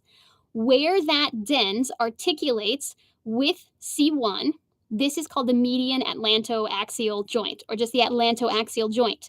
And what happens at this joint is literally pivoting around that axis or that dens. Another example, a very good example of a pivot joint is the radio-ulnar joint. And I should say are the radio-ulnar joints because there are 2 of them. There is a proximal radio-ulnar joint as well as a distal radio-ulnar joint. at these locations, what we can see proximally is that the head of the radius is sitting in the radial notch of the ulna. Distally, we can see that the head of the ulna is sitting in the ulnar notch of the radius. You've got to love that naming scheme. At both of these joints, when we do pronation and supination, what happens is rotation at both of those pivot joints. Remember, pronation, turning the palm down, that would be this motion, in which case the radius crosses over the front of the ulna. Supination is turning that palm back forward or up, and that is when they are now aligned side by side. So pivot joints, proximal radio-ulnar joint, distal radio-ulnar joint. Condyloid joints are also pretty common in the upper limb. So let's take a look at two examples. The two examples we're going to talk about are at the wrist and at the knuckles in your hand. And knuckles is kind of a general term, so we'll talk specifically about which ones. So the first joint I want to talk about is the radiocarpal joint. Now, the radiocarpal joint is between the radius and some carpals, specifically the scaphoid and lunate bones. This is what makes up your wrist joint proper. So at your wrist, kind of at the base of your thumb, you can flex and extend. You can also do the equivalent of AB and AD duction. We actually call this ulnar deviation and radial deviation, but that's the same as AB and AD duction. And in a condyloid joint, we can have sagittal plane motion and frontal plane motion, which means we can also do this type of motion. Do you remember what this is called? This is called circumduction. So let's look at the radiocarpal joint first. In the radiocarpal joint, we can see the scaphoid and the lunate bones and the inferior surface of the radius. Those three bones collectively make up that condyloid joint. If we look in the hands, so first look at your own hand. Make a fist with your hand and find your metacarpals. The metacarpals are across the palm of your hand, and at the distal ends of those, where they are meeting your phalanges, those are the metacarpophalangeal joints. So this would be 5 for the pinky, 4, 3, 2, and 1 is the thumb, because remember, this is always your first digit. On the skeleton, we can see those here, here, here, here, and at this location. So remember, in a condyloid joint, what we see is this kind of surface and this kind of surface. So we can go this way and we can go this way, which means we can go this way. Flexion, extension, AB, adduction, circumduction, condyloid joints. The last one that we're going to talk about with this upper limb are the saddle joints. Now, there's only one saddle joint in the hand. The other one we're going to talk about somewhere else. But if you recall, there's only 2 places we find this in the body. One is at the base of the thumb, and this is actually at the first carpometacarpal joint. The carpometacarpal joint at digit 1 is formed by the trapezium bone and metacarpal 1. Now, in a saddle joint, remember, we have these 2 shapes that come together like this. So like a condyloid joint, we can have motion in this plane. We can also have motion in this plane. So on your actual hand, it's going to be here. Not here, because this is the metacarpal here. This would be the phalanx. So it's this joint down here. At this joint, we can AB and AD duct. We can flex and extend, which in the thumb is opposition, reposition, and we can circumduct. Yeah? Saddle joint in the hand, first carpometacarpal joint. The other place that we find saddle joints is actually the sternoclavicular joint. So I want you to find your jugular notch, the big notch at the top of the manubrium of the sternum. And if you finger walk lateral to that, you'll find a big bump. That big bump is the sternal end of your clavicle. And so if you palpate a little bit, you can find the dip that is between that clavicle piece and your actual sternum. This is the sternoclavicular joint, or the SC joint. The SC joint is a saddle joint. If you actually look on a skeleton, you'll see pretty nicely these 2 shapes. Now, the SC joint, a lot of times, is not really focused on, but it's a super cool joint. We can do a lot of motion at this joint depending on what's happening at the shoulder. So any kind of shoulder motion is going to move the clavicle up and down, forwards, backwards. It can even roll the clavicle, and all of that motion is happening at the sternoclavicular joint, which is one of the 2 unique saddle joints in the body.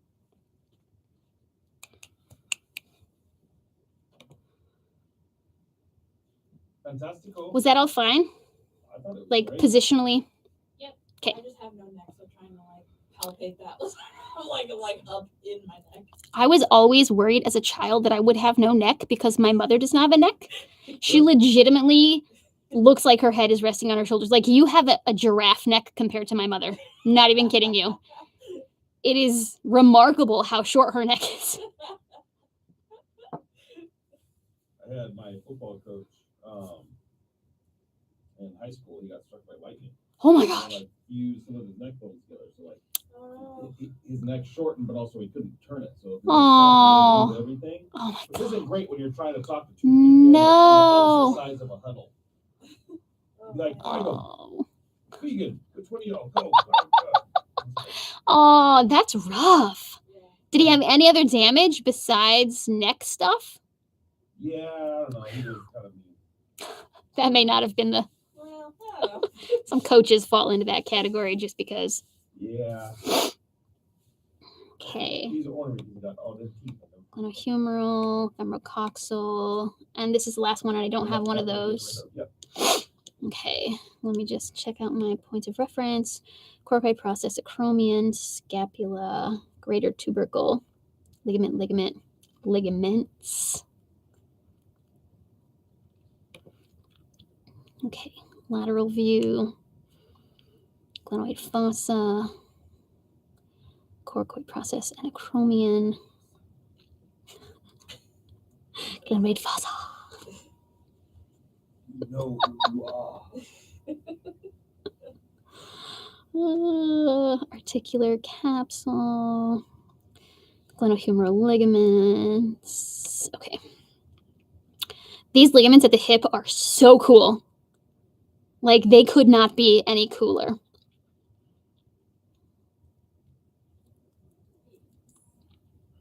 Iliofemoral, Y, pubofemoral. You can see the pubofemoral on this one as well. Ischiofemoral. That is the iliofemoral. Greater trochanter, lesser trochanter. And that's the last one. Oh, no, that's not the last one because we have the ligament of the head of the femur or the ligament of teres, which I snapped doing laundry. Oh, I know. your folding skills must be on point. Well, in reality, I tore it probably running, and then I tore it more doing heavy sumo deadlifts, and then it like snapped when I was doing laundry. So it was like the final draw. Yeah. At which point I both heard it and felt it snap, which was super nasty. I was like, what was that? And it's the deepest structure, like joint-wise, in your body. Or just cacophony throughout the whole body. Kind of So thing. like you can't really tell. Like it's so deep in there that there's not like a way to point and be like, whoa, that thing. You Oh, just feel like some random this snap area, yeah. that then turns into like the worst pain. I was limping through my department and I had just gotten done at the PT's office because I went in and I'm like, something really bad happened. And then he looked back at a MRI 6 months ago they did with contrast. And he's like, oh, shoot. They were only looking for labral damage, which they found, and we've been treating. They did not look intracapsularly because this was already 60% gone then. Was that a couple years ago? A lot of years ago. lot of I years had ago? my surgery in 2012. Oh, okay. But so the guy was like, holy crap, you snapped your ligamentum teres. Like, for sure, that's what that is. And then he let me go. I was like, okay, cool. I'll see you on Thursday for Cool story, therapy, bro. right? Yeah. So I'm limping through my hallway later that same day. And a colleague of mine who's a biomechanist was like, what the hell's happening here? And I was like, I snapped my ligamentum teres. And he's like, whoa, when surgery? And I was like, I mean, they didn't say anything about surgery. And he's like, there's a major vessel that in some people runs right through that ligament and it'll kill the femur head if you don't have it repaired like fast. Like that's what happened to Bo Jackson. He tore his ligamentum teres, it ruptured that artery and his femur died. So he had a full hip replacement because of that, because they didn't know. And I was like, oh my gosh, go to my office, call the place. And they're like, Oh, yeah, we should probably have you talk to someone sooner than later. Had surgery scheduled the next day. Yeah. They bumped a basketball player for me. Good. I was like, oh, well, I'm glad I asked. Yeah. Like, what the hell? I know. You Why do I have biomechanist. to advocate for myself like that? Well, then, like, who on earth would have ever run into someone who knew that? Yeah. I am an anatomist, and I actually have more anatomy background than that guy, and I had no idea. Like I got Bo Jackson hip. Yeah. Well, I think that's the only reason anybody would know that fact Right. is because of Bo Jackson. We should name it the Bo Jackson ligament. Yes. People might like that. Sporty people. Or it's sports or laundry. Yeah. The dual sport, dual activity. The washer to dryer pivot ligament. Yeah. And that's just an excuse to never do laundry again. And that's I why you might tear don't my get. ligaments of Terry. That's why you don't get a top load, You know? fellas. That's why. No, a top load would have been way better because then it's just forward back. Yeah. Sorry.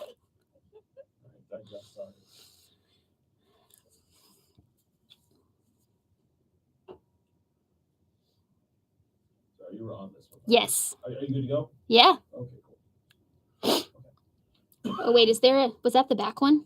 Oh, yes. You're good. You're back. Okay. You're right one. Making sure I didn't have any more on screens. And that last one we're getting rid of, correct? Yes. So once you end here, we'll just pause. I'll go to that. Thank you for watching slide and we're done. So do you want me to advance to the on screen? Sure. Okay. Kind of the end. And Yep. then I'll make a note. Cool. All right, you go. 5, 4, 3. Ball and socket joints are triaxial. Movement can happen in 3 different planes: sagittal plane, frontal plane, and the horizontal plane. So first, let's look at one example of a ball and socket joint, the glenohumeral joint. The glenohumeral joint is the shoulder joint proper, so between the humerus and the glenoid cavity or the glenoid fossa of the scapula. What we are looking at in this picture is an anterior view of the shoulder. We can see the scapula. Specifically, we can see the coracoid process of the scapula, and we can also see the acromion or the acromion process of the scapula. On this lateral aspect over here, we can see the greater tubercle of the humerus. We know that the greater and lesser tubercle are anterior structures. We also know the coracoid process is an anterior structure. Now that we know what we're looking at, let's talk more specifically about the structures holding the humerus to the scapula.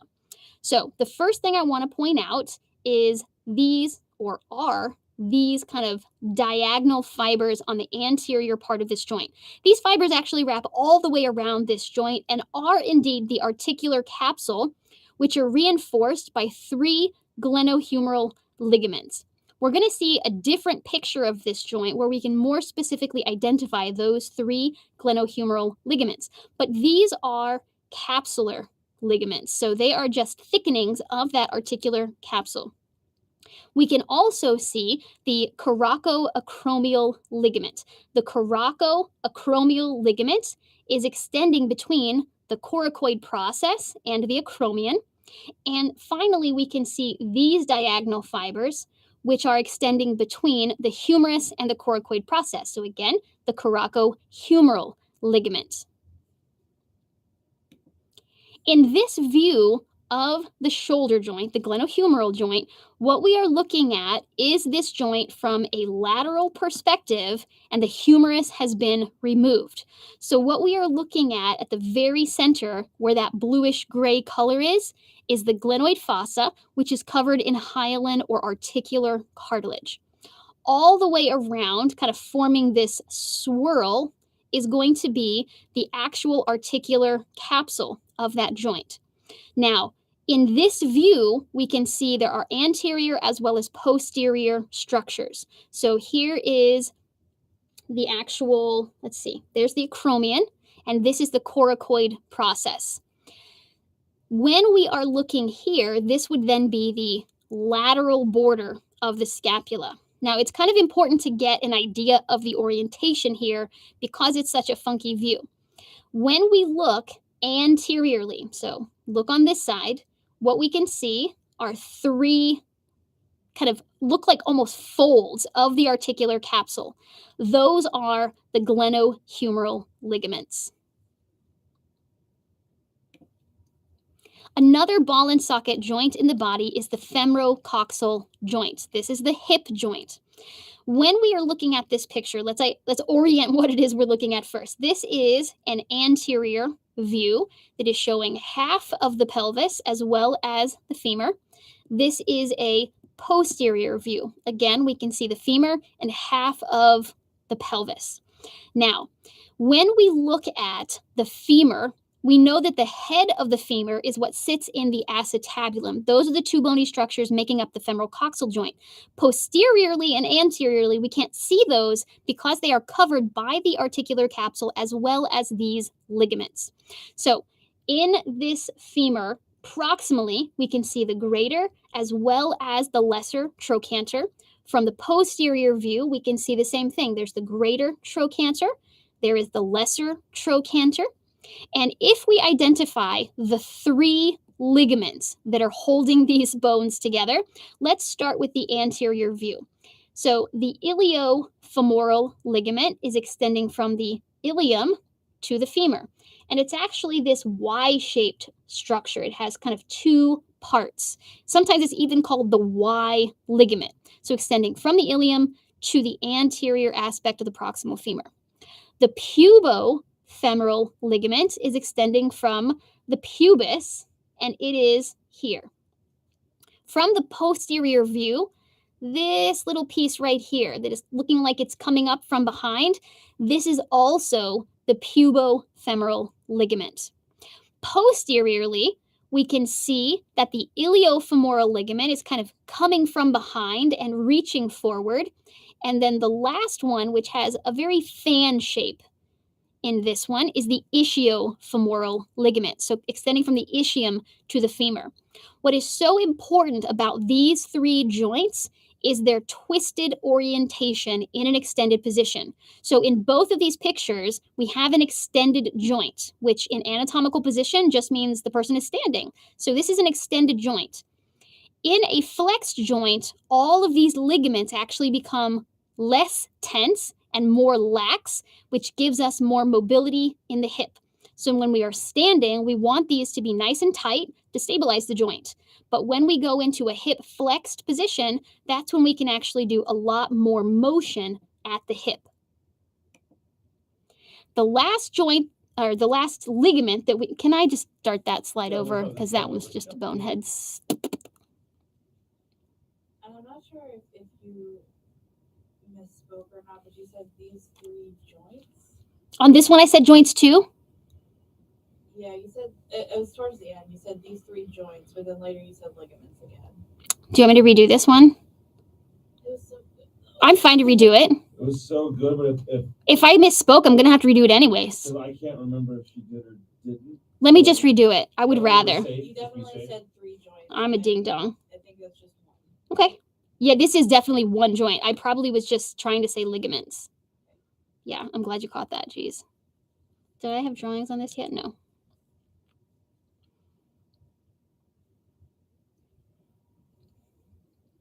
All right, you let me know. Ready. Go. 5, 4, 3. Another example of a ball and socket joint in the body is the femorocoxal joint or the hip joint. Now, let's orient these two pictures. We have an anterior view on this side and a posterior view over here. So what we are looking at is the femur. We can see the greater and lesser trochanters, and then we have half of the pelvis. Posteriorly, we can see the same thing. We have a greater trochanter as well as a lesser trochanter, and then we have half of a pelvis. We can even see this fibrocartilage structure here, the pubic symphysis. So that's where they would be joined together. Now, let's start looking at the ligamentous structures. Behind all of these ligaments are going to be the head and neck of the femur as it is going into the acetabulum. So those are the bony structures that we're not seeing because of the articular capsule and the ligamentous structures. We're going to start first with the iliofemoral ligament, which extends from the ilium to the femur. And this ligament is oftentimes referred to as the Y ligament. So you can see that it kind of looks like an upside down letter Y. Now, In the posterior view, we can also see the iliofemoral ligament. It looks much more superior. So essentially, this ligament is starting on a posterior structure and reaching around to the front and going down and attaching to the femur. Anteriorly, we can also see the pubofemoral ligament, which is starting at the pubis, and it's actually going to reach under the neck of the femur. And on the posterior view, we can see this one reaching around and forming almost this S-shaped structure on the back, reaching up for that greater trochanter. So, pubofemoral ligament. The last one is the ischiofemoral ligament. And in this picture, it has kind of a fan shape. And the ischiofemoral is extending from the ischium to the femur. What is most important functionally about these three ligaments is that they are in an extended position, twisted, which is keeping the ligaments nice and tight. Because they are tight in this extended position, it stabilizes the hip in a standing position. When we move into a hip flexed position, what that does is it slackens these ligaments so that we can actually have more mobility from that position. And if you think about it, we are much more mobile at the hips when we are not in an erect position. If we bend the hip and flex it, we actually get a lot more motion. Inside the hip joint, we can find one last important ligament, and this is called the ligamentum teres. Now, remember that on the head of the femur, there was like a notch in the head of the femur. That bony notch is going to be the origin point for the ligamentum teres, which is going to reach down and grab onto the floor of the acetabulum. So, ligamentum teres is an example of an intracapsular ligament of the hip.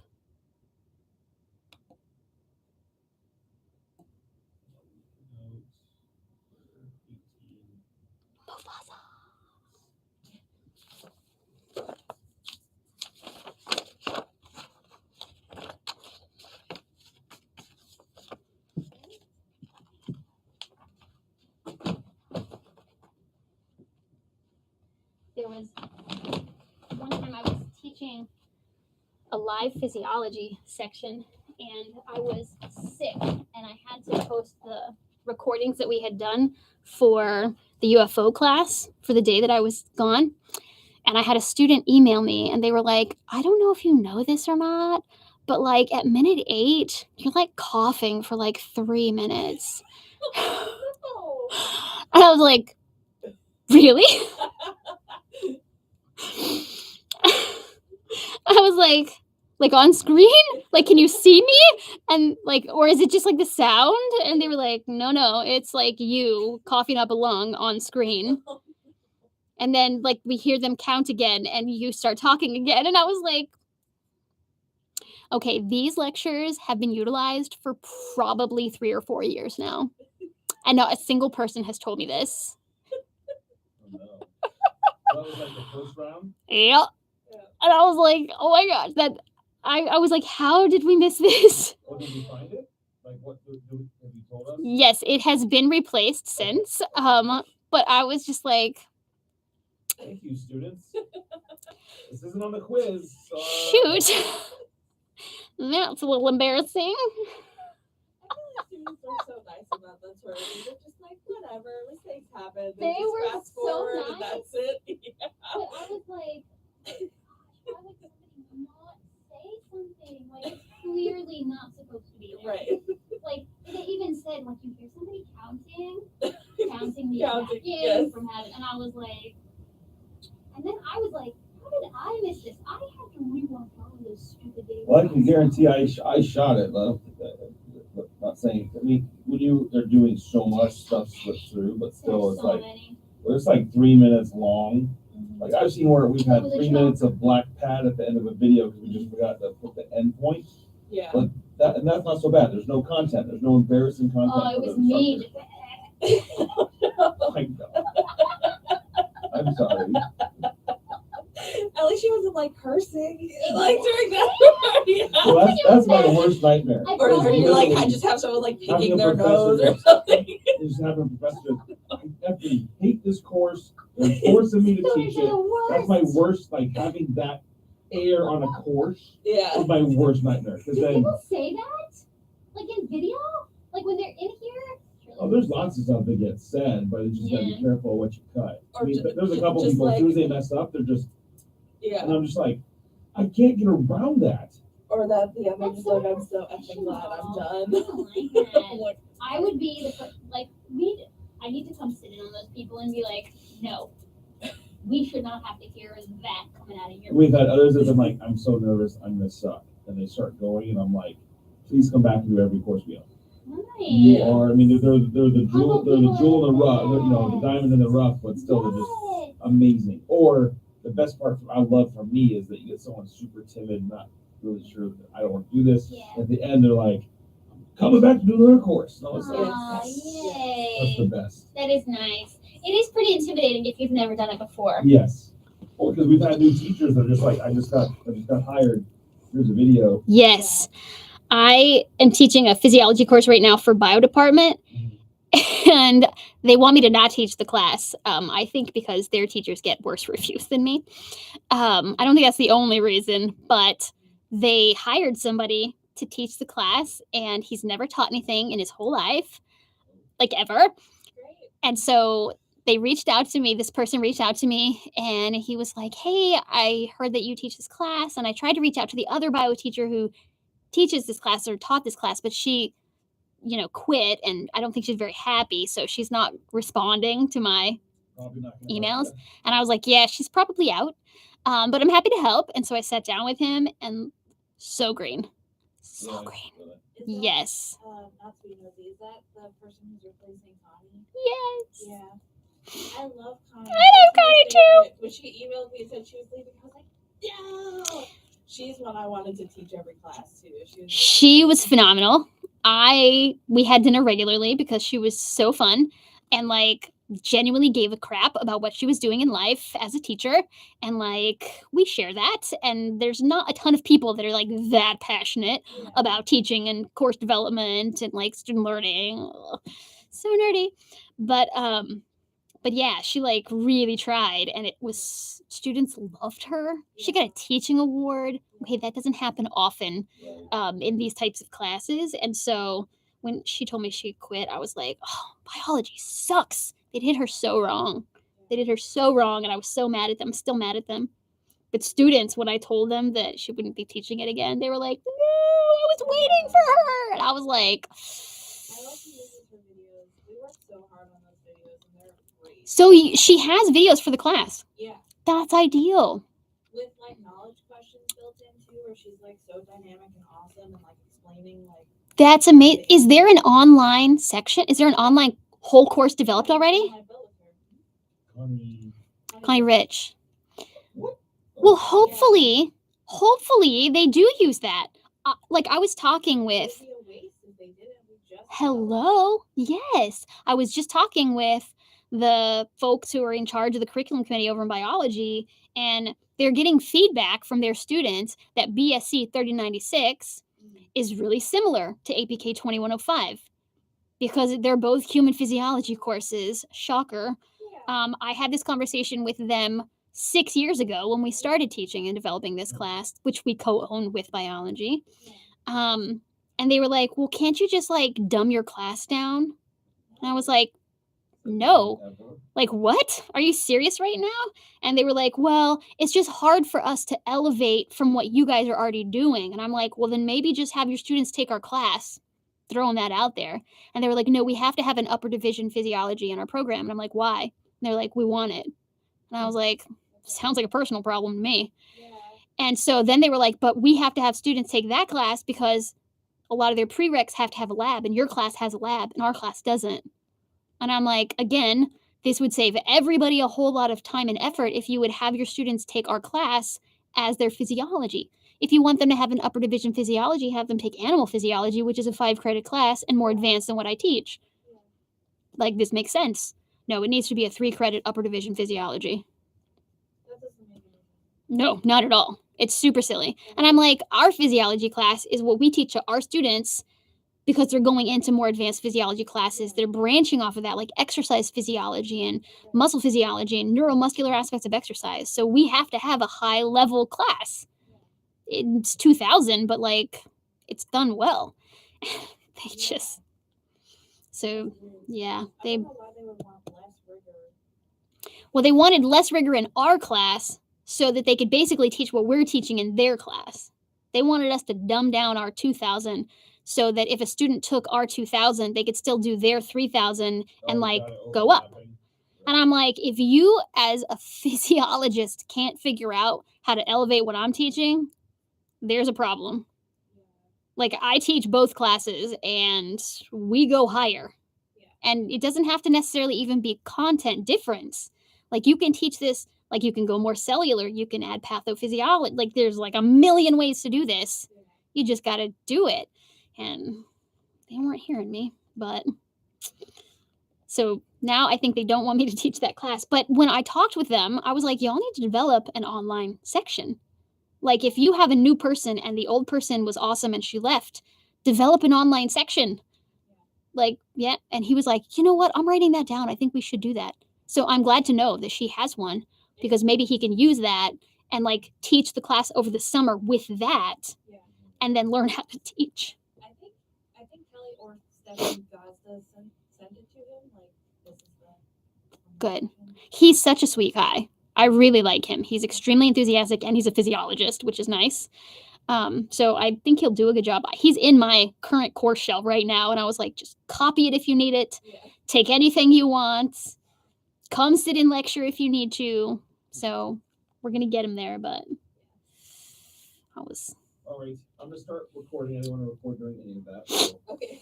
Was that good enough for a sound check? Yes, that was fantastic. Do we need to do a white thing? Yes, I'm good now. I noticed we didn't do that for the other ones. Is that okay? Oh, we did at the very beginning. Okay. Okay. Nothing really changed. I just like Okay. it because I record on a separate. Because we used to do it that way too, but then what we realized is we got so busy. We had other videographers working not in those clusters. Yeah. And so then they had to go figure out, okay, they didn't know what the first video of that cluster, that recording that day. So now what we try to do is do it every time. Yeah. That way there's no, It's always there. Yeah. Makes sense. Okay. This is just the nervous system. And it's just me talking about the nervous system, divisions of the nervous system. And then I'm going to draw on this one. Drawings. On this slide, Oh, yeah, new slide, I gotta change it. can I use black on this particular slide? I know that's deviating, but based on like these two colors, For sure. I think black would be punchier. Yes. Is this the only one you're gonna draw on of the black? Or you draw Yes, I am not going to draw on that slide. Okay.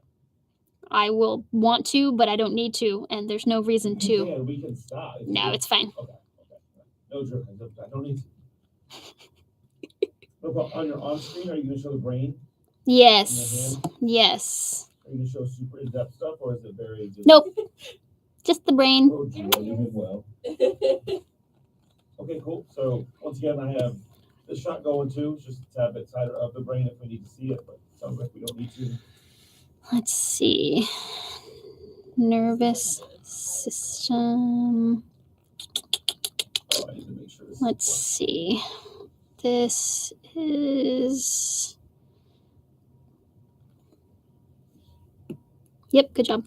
Let's see. This is going to be orientation, introduction. Okay. Cool. I'm ready when you are. Cool. All right, here we go. 5, 4, 3. We are in the nervous system. The nervous system composed a lot of the brain and the spinal cord hanging off of that, but also things that are outside the brain and spinal cord. One thing that makes the nervous system a little more challenging than some of the other systems that we teach is orientation. And that's because a lot of structures of the brain kind of look alike, kind of are the same color. And so it will be very important as we go through that we always keep checking ourselves on orientation. Am I looking from a superior view? Am I looking from an anterior view? Is this a ventral or an inferior view? Is it from the posterior? Is this sectioned sagittally or horizontally or frontally? So we're going to keep bringing up brain sections so that we can help ourselves with orientation purposes. When we look at the nervous system, there is a central nervous system as well as a peripheral nervous system. The central nervous system, or the CNS, is consistent only of the brain and spinal cord. Period, exclamation point, that's it. Outside of those two organs, any nervous tissue composes the peripheral nervous system, or the PNS. Predominantly, we're going to see that as nerves, either cranial nerves or spinal nerves, and ganglia, which are clusters of neuronal soma that live outside the brain and spinal cord. Now, when we look at the central nervous system and the peripheral nervous system, certainly, even though there are clear distinctions between the two, they are definitely connected, and they are connected by axons. And a really good way to show this visually is to use a picture like this of a simple reflex. So in lecture, if you recall, a reflex arc has 5 components, and those 5 components include some kind of sensory receptor, a sensory neuron. That sensory neuron brings that information into the integration center, which then triggers a motor neuron to carry that information out to some kind of effector cell or organ. So these are the parts. Now, when we say central nervous system is brain and spinal cord only, we literally mean there is a hard line differentiating what is inside as the CNS and what is outside, which is the PNS. So in this picture, we are looking at a cross section of the spinal cord. Everything inside that black circle is central nervous system, and all of the yellow stuff and blue and red lines outside of that, that is all peripheral nervous system. But certainly we can see that this unipolar sensory neuron is sending its axon from the PNS directly into the central nervous system. So this is where we get that crossover. And also we can see that this motor neuron is sending its axon, which starts in the spinal cord, CNS, and sends it then out into a nerve, which is part of the peripheral nervous system. So they are connected, but they are considered distinct.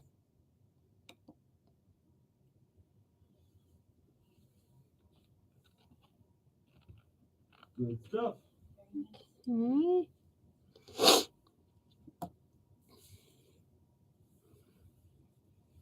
I had a student contact me, and she was like, so I'm the president of the neuroscience club on campus, and we're going to do brain dissections. Do you want to help with that? I was like,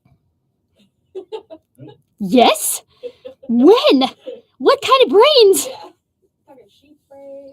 Yeah, it is sheep brains. But she said that they also are able to get pre-sliced human brains to have on hand, and I was like, let's go. Well, it was super ideal because I did sheep brain dissections over the summer with girls with nerve camp. And so I have all the slides already made, and I'm like, can we just use the same stuff? And I sent it to her, and she's like, these are awesome. And I was like, good. Okay, central nervous system. Highly protected. So I've got the dura mater, I've got bone, and cerebrum and cerebellum.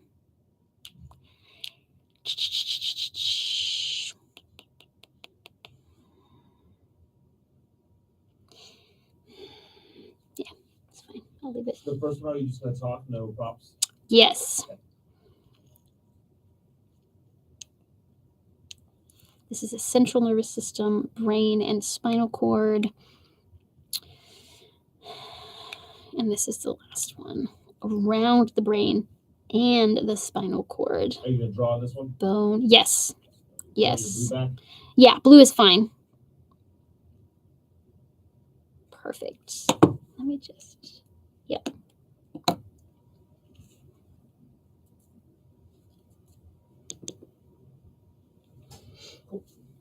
I'll start recording. Hold on. In this section of lab, we're going to identify specific structures of landmarks of the brain and spinal cord. I actually don't need to hold the brain for this one.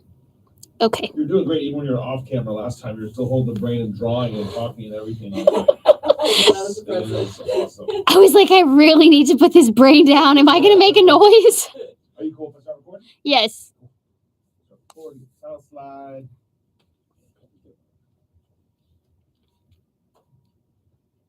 Yeah, that was the one thing I was like, I got a lot more done this parental leave than I did last one. Oh, that's nice. But also I remembered I was like, because the last one we sleep in with the baby or whatever, and it was fine. There was one I was like, I still have to wake up at 5:30 to take Cooper to daycare. I was like, oh.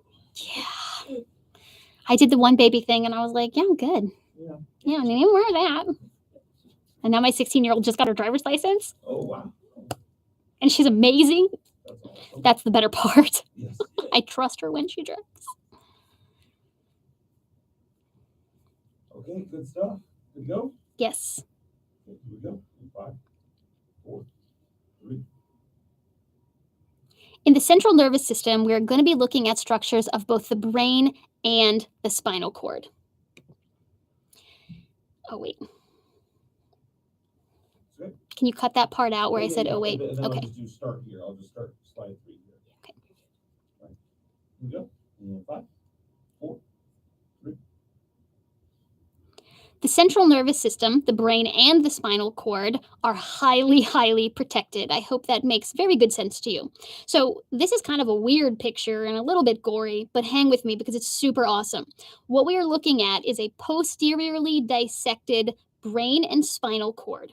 So from the top region, we can see what is known as the largest part of the brain, the cerebrum. We can also see down here the cerebellum. Covering the entire brain and the spinal cord are 3 layers of connective tissues that we collectively call the motors or the meninges. So the dura mater is the outside most layer. It's the thickest, and so in this picture it looks very, very thick, and you cannot see through it very nicely. If we go 1 layer down from that, what we get is arachnoid mater, and arachnoid mater looks a little spider webby. So the best place you can actually see the arachnoid mater in this picture is right here, as we see the inferior aspect of the cerebellum.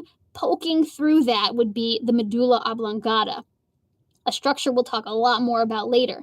But you can see how there's almost this like wispiness over that. That's arachnoid mater. The last layer we actually don't see, and that would be the pia mater. It's completely adhered to the surface of the brain. So anywhere we see a little dip or a crevice, that pia mater follows the brain tissue down into those crevices. So we can't visualize it. But we also know outside of the dura mater and the arachnoid mater and the pia mater is bone. And you can see that really nicely in this dissection. We can see parts of the temporal bone up here, and we can also see the occipital bone that's been dissected away so that we can see here, which is the actual spinal cord.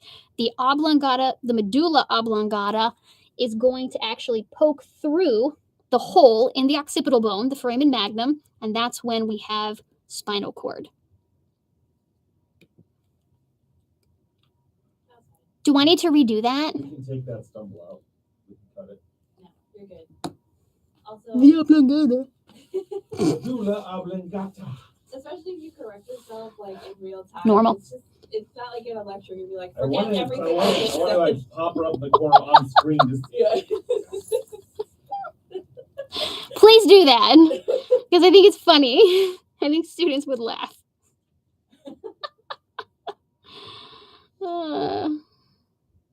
Like, what a ding dong. Shush. that's it. We signed Cooper up for T-ball. Oh, 3-year-old T-ball. Like, you want to coach? I was like, no, my dad coached me in everything growing up, and I don't want to subject my son to that. I mean, I coached 11, 12-year-old football for like 12 years, but it's like, when it's your son, it's a little different.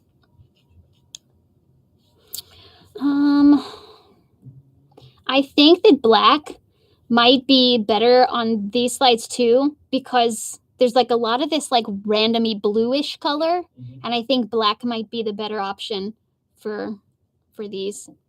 Is that going to be weird that there's blue on lots of them and black on some of them? I think as long as we're consistent for presentation to presentation. Yeah, I think as long as Okay. you break it up, if it's two different colors in the same video, then Okay. it's weird. Okay. And it makes sense. Yeah. There's a lot of stuff you can do. Yeah. Are you gonna show the brain in the first slide on Yes. screen?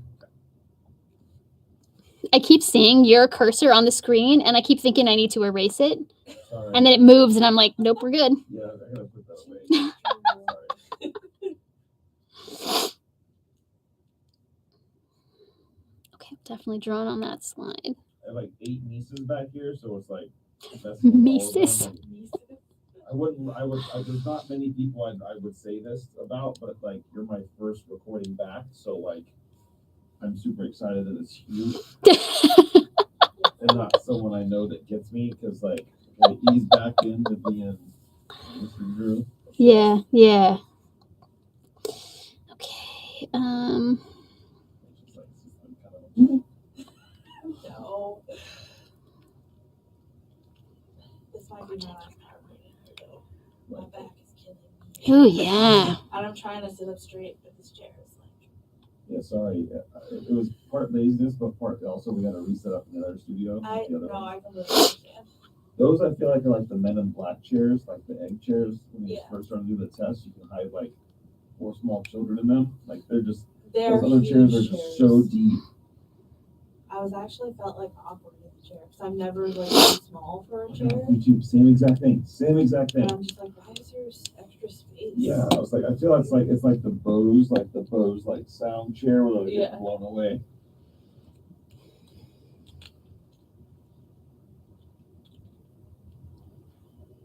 Okay.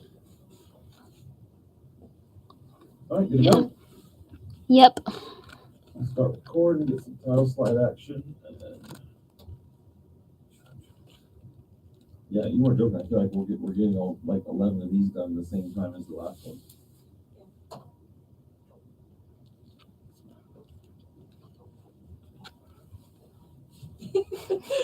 Push it over to Miss. Well, the $24.99. Losing your mind? I found it. If only this were a cake. We need to have a cake one in the last one, so I can. Yes. That'd be awesome. But some of those are cool, but also like there's ones that are like, oh look, it's a puppy, and then Yeah. they cut into it. And it's Exactly. Those are disgusting. Like the ones that actually look like a live Oh, animal. I saw a baby one that freaked me out. Stop. That's so nasty. Who does that? Kudos to the baker because they did Right. an amazing job on the detail. But I'm not putting a knife in. I'm not cutting them. I know. No. That's how I feel about like producers and directors of horror movies. Yeah. I'm like, I get it. And Sure. good job, because that was real. But Right. you need some serious Yeah, therapy. your Like, instinct that's in is your messed head? up. Yeah. This Ugh. is original. It's like, oh, okay. I don't get it. I couldn't watch that new Predator movie. And it's not even like, because I don't really watch like horror stuff. It was more like a thriller. But there's a dog in that movie. And I made my boyfriend look up if the dog dies. So like if the dog dies, I'm not watching this movie. I can't. It hurts. I can't watch any horror movies, and I can't watch the previews to those movies. Yeah. I can't. It's I don't know. I traumatize too easily, and like I don't want that in my head. Yeah. Like, ugh, Yeah, exactly. pass. And he doesn't get that. I'm like, it's like a movie replaying in my mind, and it will do it mercilessly. My kids and my ex are always like, it's not real. And I'm like, but it's real in someone's head. Yes. And they made it look real so other people can experience it feeling real. And like for entertainment, Yeah. I don't know. I don't get it. There was a TV show where this like somehow this force field just generated anything that ran into it, but like it went into a field and split like a cow No. in half I kind of can't. thing. I can't. And it's one of those I don't like gory stuff or anything like that. Yeah. It's like I also feel bad for the cow. I appreciate the level of Yeah, like the the artistry. cinematic, Yeah. how CG created this. Agreed. But also, like, I understand the effect you're going for, but like Like go why? into instructional technology. Yeah. Yeah. Like, can we do something better with those skills? I guarantee we need digital cows drawn in at least 1 out of 100 courses. How many of our climate change courses for that alone? Oh my goodness. And Dr. Mulkey. Yo, I heard the most hilarious conversation, and then I promise we can get back to my recordings. But I was sitting in a hotel restaurant morning, eating my breakfast, getting ready to get on a shuttle to go to the airport. And there was a group of business looking dudes sitting at a table discussing how silly it is that people are talking about all the methane from all these cows. Because, I mean, think about it. Don't you think that dinosaurs produced more gas than cows? Not kidding, that's their conversation. Wow. Sure. And they all 4 of them at this little table were like, right? Bro, is that a gluten-free code? It's like more pressing things in the world. It took me everything not to like stop at the table and be like, hey, what business are y'all with? Yeah. Thanks. What I can merger's tag happening you so on I can Twitter either and say how sell that dumb you stock or run from that product? Oh my gosh. Whoa. No offense, they probably work for that bank. Whoa. It Well, was not that big. just the strangest conversation from adults I've ever heard in my life. Yeah, that's bizarre. All right, good to go. Yes. Sorry. 5, 4, 3. The cerebrum is the largest part of the brain. And when we say brain, this is what we're talking about, what kind of visually comes to mind. The cerebrum. The cerebrum is separated into hemispheres, and these hemispheres are divided by a very long, deep groove called the longitudinal fissure. So when we look from the lateral aspect of the brain, you can't see it. But when we tip so that we are looking from a dorsal or a superior view, you can see that. Now, because this groove is so deep, you can also see this from an anterior view here, and you can see it from a posterior view here as well. So it's definitely a landmark that you're going to want to use for orientation purposes. Longitudinal fissure separates the right from the left hemispheres of the cerebrum. When we look at the lobes of the cerebral cortex, let's first talk about what we mean by cortex. Hold on 1 second. Just when you went off mic when you. Oh, did I step? I'll start this slide over. Yeah, no worries. Here we go. 5, 4, 3. The cerebral cortex is divided into named lobes. So when we say the cerebral cortex, what we're talking about is the outer layer of gray matter in the cerebrum. So if we look at this reference image down here, what they are showing is the organization of the gray matter to the white matter. And in the cerebrum, there is an outermost layer of gray matter that we call the cortex. Where on the brain the cortex is located gives us our named lobes. So the frontal lobe, not surprisingly, is at the front of the brain. The parietal lobes, so there's a right and a left of all of these, by the way. The parietal lobe sits immediately caudal to the frontal lobe. And then at the very back, we have the occipital lobe. Coming around on either side, right and left, are the temporal lobes, which are nearest in proximity to your ears. So if you think on your own head about where your ears are, put your finger right in front of your ear and you're pointing at your temporal lobe.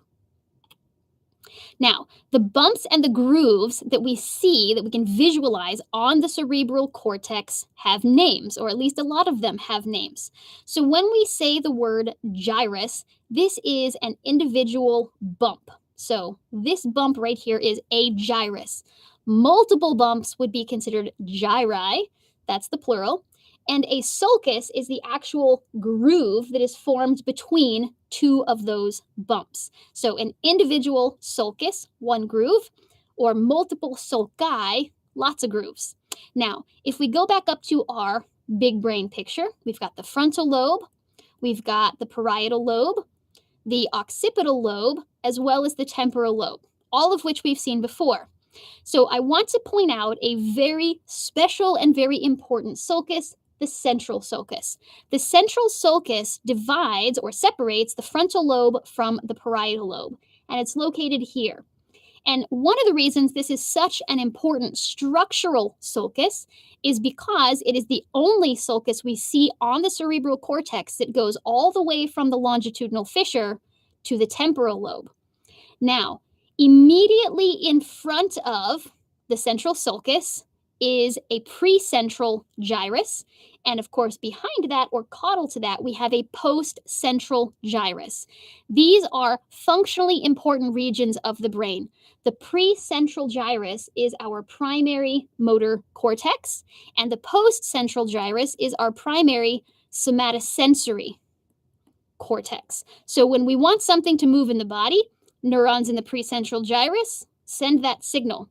When we feel something in the face or the body, neurons in the post-central gyrus are what are receiving that information. Now, when we look at the organization of gray matter and white matter in the cerebrum, we know that the outermost layer is gray matter. Deep to that is more white matter, which are axons. Now, in this view, this is a sagittal section through the brain. So, two very important regions of white matter are located here and here. This large structure, which has kind of a C shape to it, is called the corpus callosum. And the fact that it has a C shape and both parts of that name start with C is probably coincidental, but it's really cool for memorizing as well. This little smaller white matter structure is called the fornix, but both of these contain axons that are traveling together in the cerebrum. That's why they are white matter. Now, the corpus callosum is the largest white matter tract of the brain, and it is, because of its huge size, a very nice landmark as well. In this view, this is actually a frontal section. Remember that another term for a frontal section is a coronal section. And in this view, this white stripe right here is the corpus callosum. So if we look at the previous slide and we made a sagittal section, we would turn that on its kind of side and we would see kind of a front to back C shape. In the frontal section, what we are doing is almost looking at the face of a slice of bread, if you will. And so the shape of the corpus callosum looks quite different, but it is still a very distinct feature of this structure.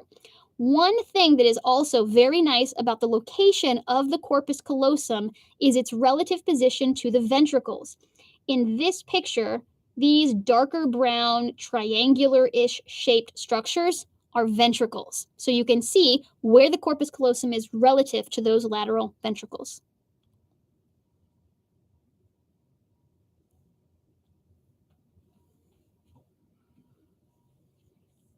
Good stuff.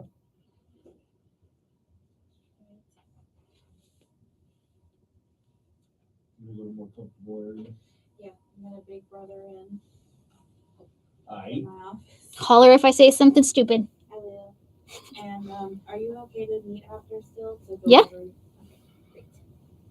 We got digestive system to look at. Oh, nice. Very nice. Okay, cerebellum.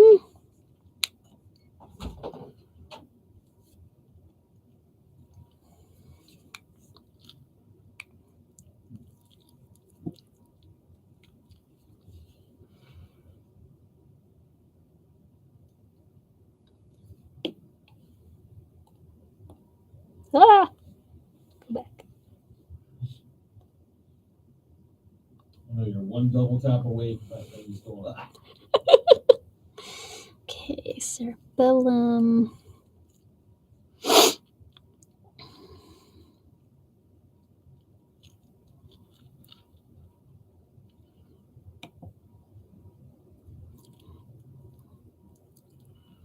Hold the brain of the arms on this one too. Yeah, at the front. External features. All the wrinkles or the gyri are actually called folia.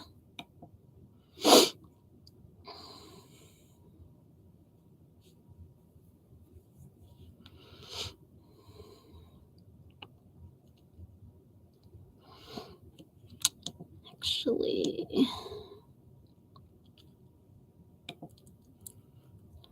hemispheres.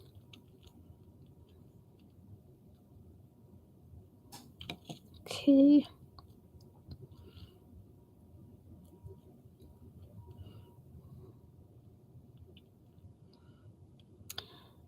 If you want to see a beautiful, beautiful biological image, you can search the histology of the cerebellum. Spectacular. Right. Like, it's mind-blowing. Internal cerebellum. Orbitae. Okay, gray, white, gray. Cerebellum.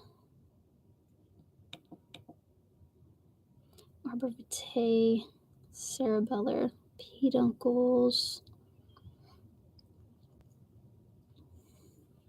While you do that, I'm just gonna take some pictures just for our recording layout, Cool. just because we changed a few things. Yeah. Okay. Cerebellar hemispheres.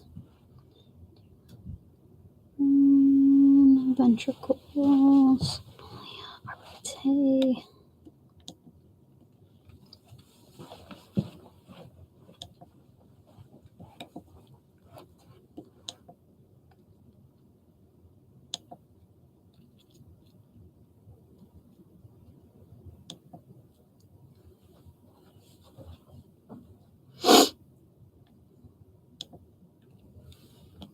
Okay. Oh, did I get the right color? Yeah. Blue? Yeah. No, black. Black. Yeah. Okay, good. Black. Yeah, I'm gonna just stay for black on the brains because it's probably all the same. yeah, similar colored Yeah, images. yeah. Mm-hmm. Cool. Go back here. I'm gonna start recording.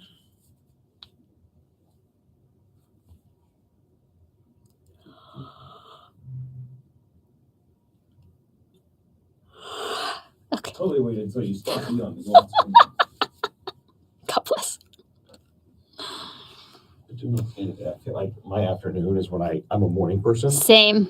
and me and my wife finally swore off Starbucks, except for like a very rare occasion. Yeah, 'cause she celebratory gets them Starbucks. all the time. Yeah. But we got gifted a espresso machine, Yes. and so now we make our own. It is so much cheaper.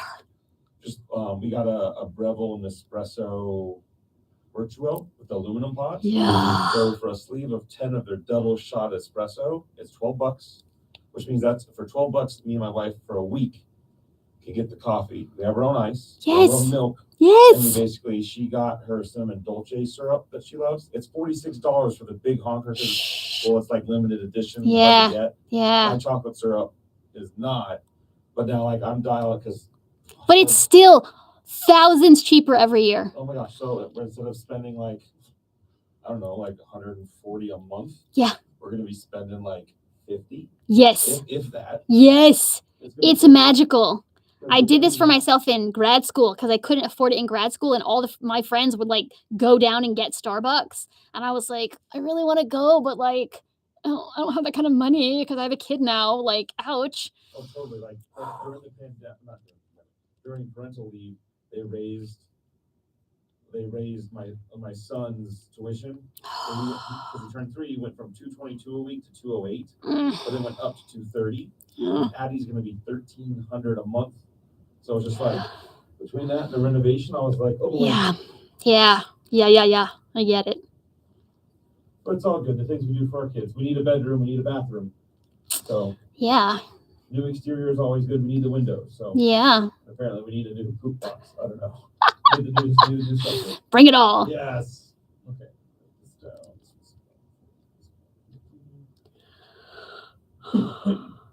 Just to make it easier for you. So unless you want to click in, I'm going to put your next slide up underneath. That's cool. Okay. Yeah, I'm down for that. Don't even worry about clicking. Yay.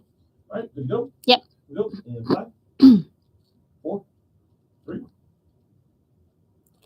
The cerebellum is the second largest part of the brain. So cerebrum up here, and if we turn around and look from posterior view, cerebellum down here. So it sits underneath the occipital lobes and the temporal lobes.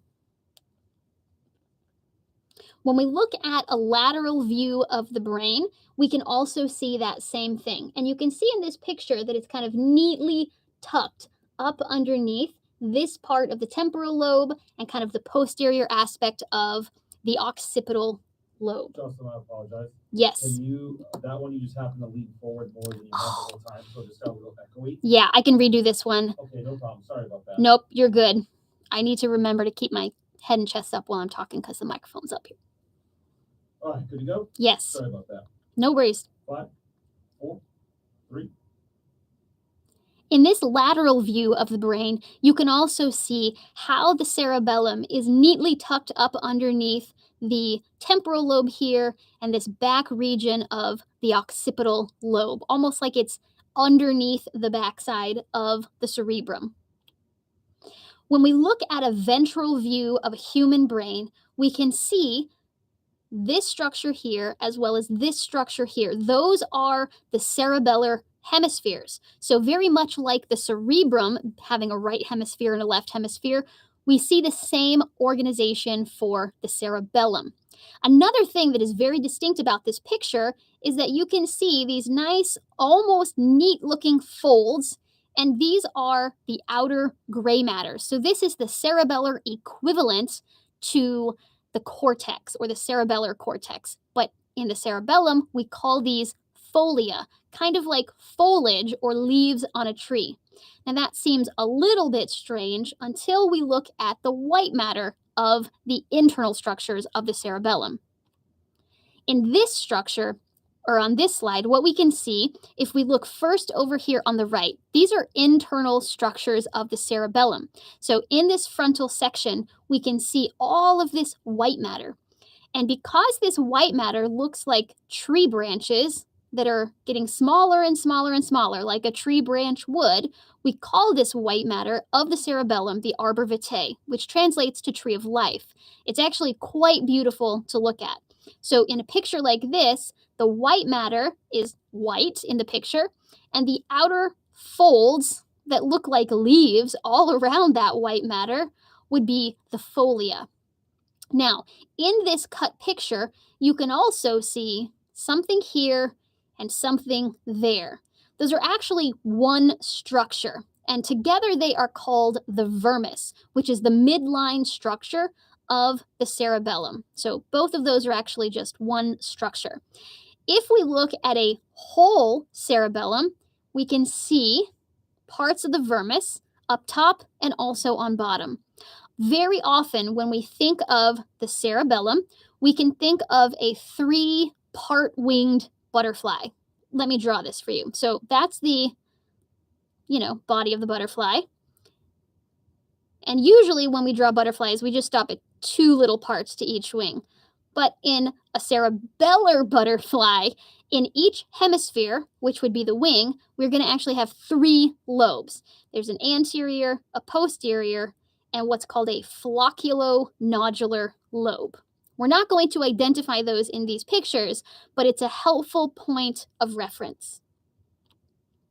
Now, we can see in this diagram of the cerebellum, this cartoon drawing, that white matter that we call the arbor vitae, as well as the gray matter leaves that are all the way around all of those white matter branches, which are the folia.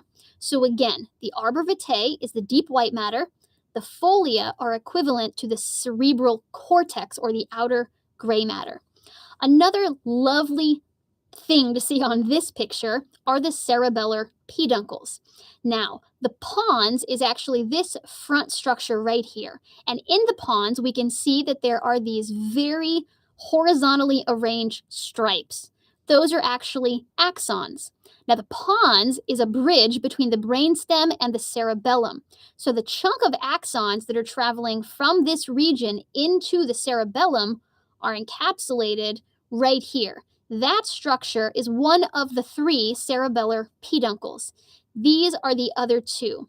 Now, this largest one is the most important, and it is called the middle cerebellar peduncle, or the MCP. Now, this is probably my most favorite picture of some kind of cross-section through the hindbrain region. And one of the reasons I like this picture so much is because you can see a lot of other structures on here besides just cerebellar features. So this is definitely a slide you may want to put a happy face or a star or both. Anything that is going to tell you, maybe come back and look at this one because there's a lot of cool stuff here.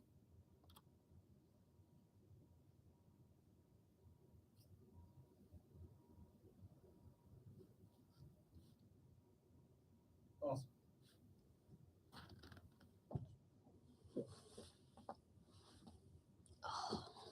My hips are complete garbage. Starting to do laundry.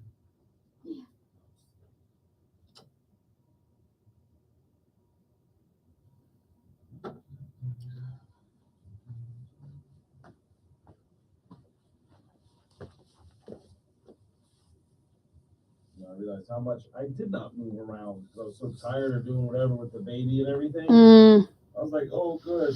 Even though I worked outside a lot, I still gained weight. I was like, It happens. I went to such an interesting talk a couple days ago, and it was called Fatness versus Fitness. And it was about weight loss cycling. Like when you go on a diet and you lose weight, but then you gain the weight back. And then you go on a diet and you lose the weight and you gain the weight back. And there is actually about 20 years worth of research that points to the fact that weight cycling between higher and lower weights is actually more detrimental for your health than just being overweight. wow, Yeah, I've heard something like that. it is a very interesting concept and not one we teach a lot. After that class, it's on my 10-year game plan as a teacher to develop a class on obesity. And I wanted to include the physiology of obesity, pathophysiologies linked to obesity, but also cultural things that have to do with obesity, like fat phobia and, discrimination based on someone's weight and like cultural reasons for obesity. Like in some cultures, it's celebrated. You want to be big That's right, because it indicates a higher financial status, right? Yep. And I just think that it's fascinating how, and societally, we gravitate towards not overweight, but there's this huge pendulum swing happening on body positivity platforms where it's now like some people celebrate it even, not just like, okay, I'll accept it, but like, let's go that way. Right. So I just think it's fascinating how we deal with body fat, which is like such a strange tissue. Yeah. Like it's just tissue, but it's really such a big deal. I just think it's fascinating.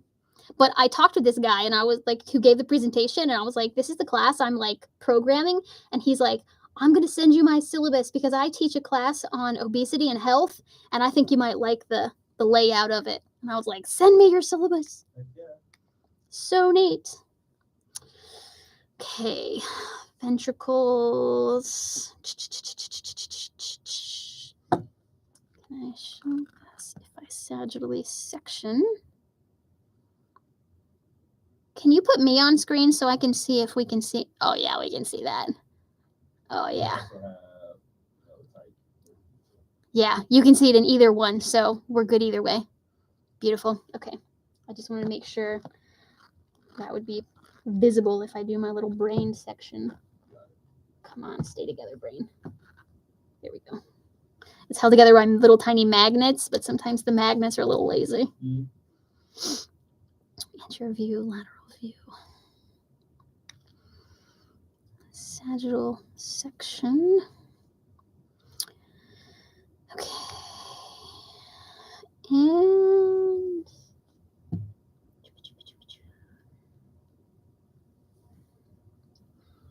I don't. Oh, I used the last slide to show the hand trick. Okay, I will use this last on slide then. Okay. I'll use it at the very end. Okay. Sagittal section, septum pellucidum, lateral ventricle, third ventricle, cerebral aqueduct, fourth ventricle, central canal, choroid plexus will be the last one on that slide. Septum pellucidum, lateral ventricle, third ventricle, cerebral aqueduct, fourth ventricle, central canal. Okay. And then after, yeah, on screen on that one. Last stuff, then you got these last two.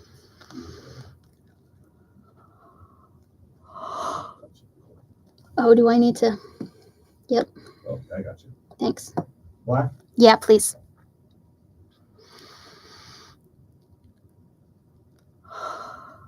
You erase that for me? Beautiful. Yes. Like erasing is almost more fun than the drawing. I know, right? It's just very satisfying that it, boop. Oh, totally. All right, I'm gonna go ahead and start recording. Slide.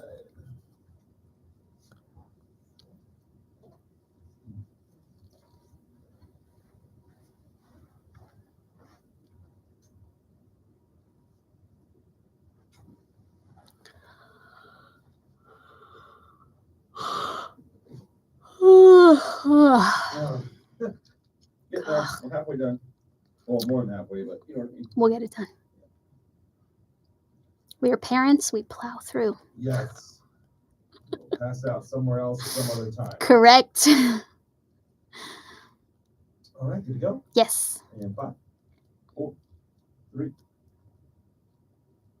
In this section of lab, we're going to be talking about the ventricles, which are the fluid-filled spaces or cavities inside the central nervous system.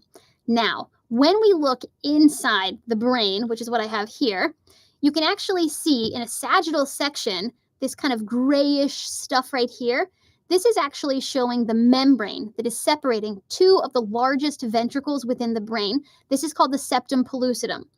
When we look at where the lateral ventricles are, they're in each of the hemispheres. So if I cut the brain mid-sagittally, I'm going to miss them, but I'm actually going to cut through the membrane that separates them as it's towards the front of the brain. And that's what we're seeing here. If we were to punch through, take our finger and just poke through that membrane, we would be putting our finger into the lateral ventricle. When we start looking at the ventricles within the brain, orientation becomes a little wonky. So at the very end, I'm going to show you a hand trick that might be a little bit helpful for figuring out what part of the lateral ventricles you're actually looking at, or if you're looking at the lateral ventricles. When we look at this image, what we can see is both an anterior view as well as a lateral view of the brain. So I want to first look at the anterior view of the brain. Let's look first at the lateral ventricles. There are two lateral ventricles, and we call them the right and the left. And those are these C-shaped structures. Say that 30 times fast. These are the right and left lateral ventricles. These lateral ventricles on the lateral view of the brain, I'm going to draw an outline around the whole thing.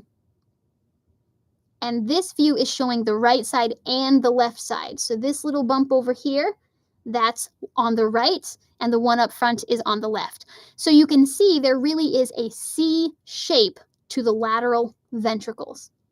Now, right and left lateral ventricles are filled with fluid, and they send that fluid to the midline into the third ventricle. Now, in the anterior view, the third ventricle looks tall and skinny from side to side. But if we turn the brain to see this laterally, we can see that the third ventricle looks like a bird head with an eye, which is actually a hollowed central region.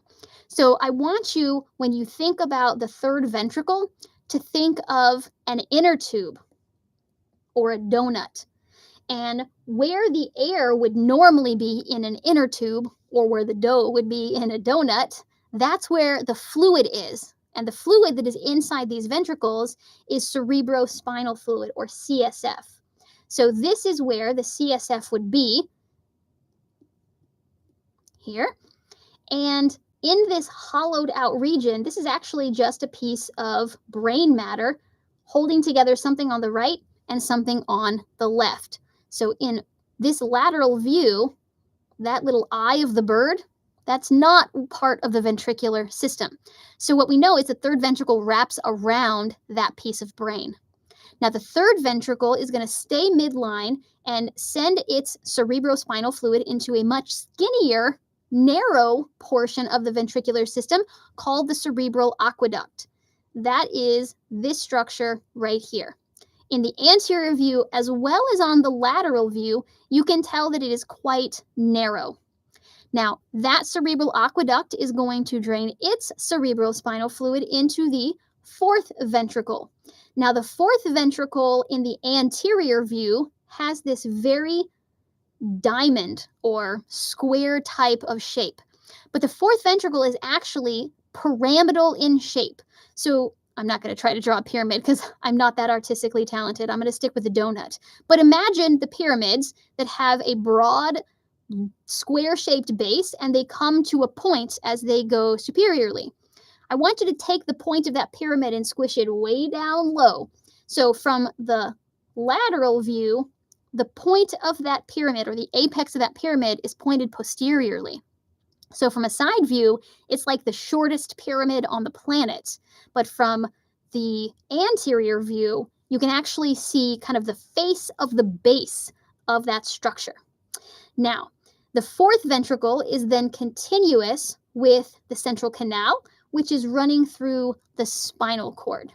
Now, the last structure on here that we didn't quite identify is the septum pellucidum. You'll notice right here that there's a very narrow realm between the front parts of the lateral ventricles. And those regions actually physically come in contact with one another and are separated by a little membrane called the septum pellucidum. So we're going to stick with this sagittal section, but on the left we have a real brain, and on the right we have a cartoon image with colors. We don't actually have a lime green colored pons or a pink pituitary gland, but it is nice for identification. Now, I want you to first identify the septum pellucidum, which is separating the two lateral ventricles. One of the very nicest things to do here is to first identify the corpus callosum.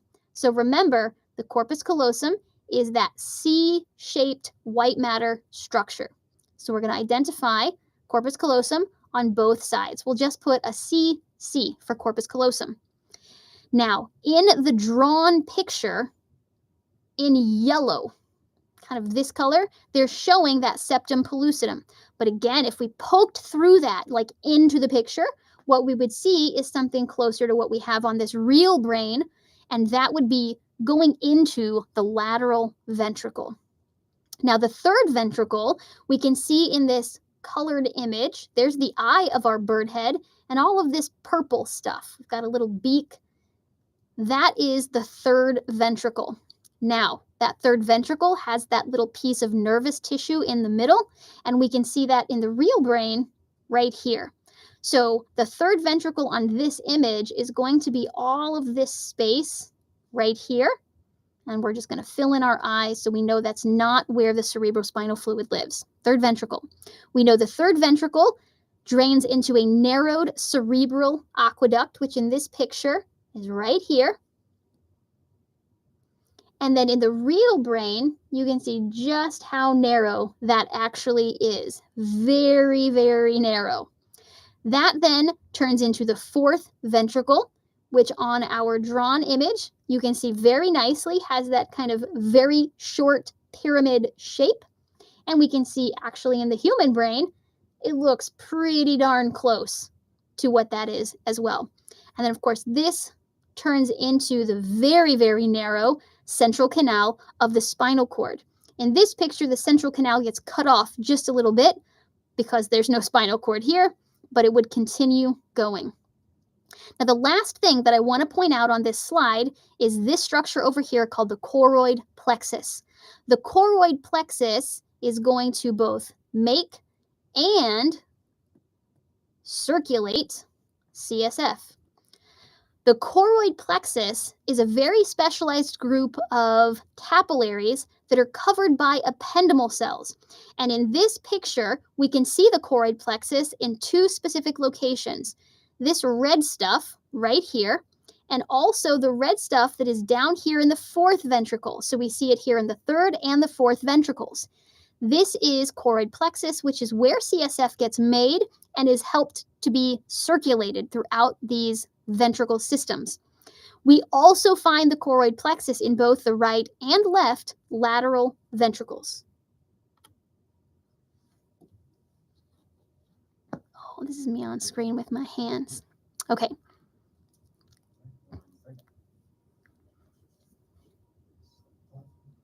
right, you go. Yep. 5, 4, 3. When we look at the orientation of the lateral ventricles, there are different parts of the lateral ventricle. So it had that C shape with almost what looked like a pointed tail hanging off the end of it.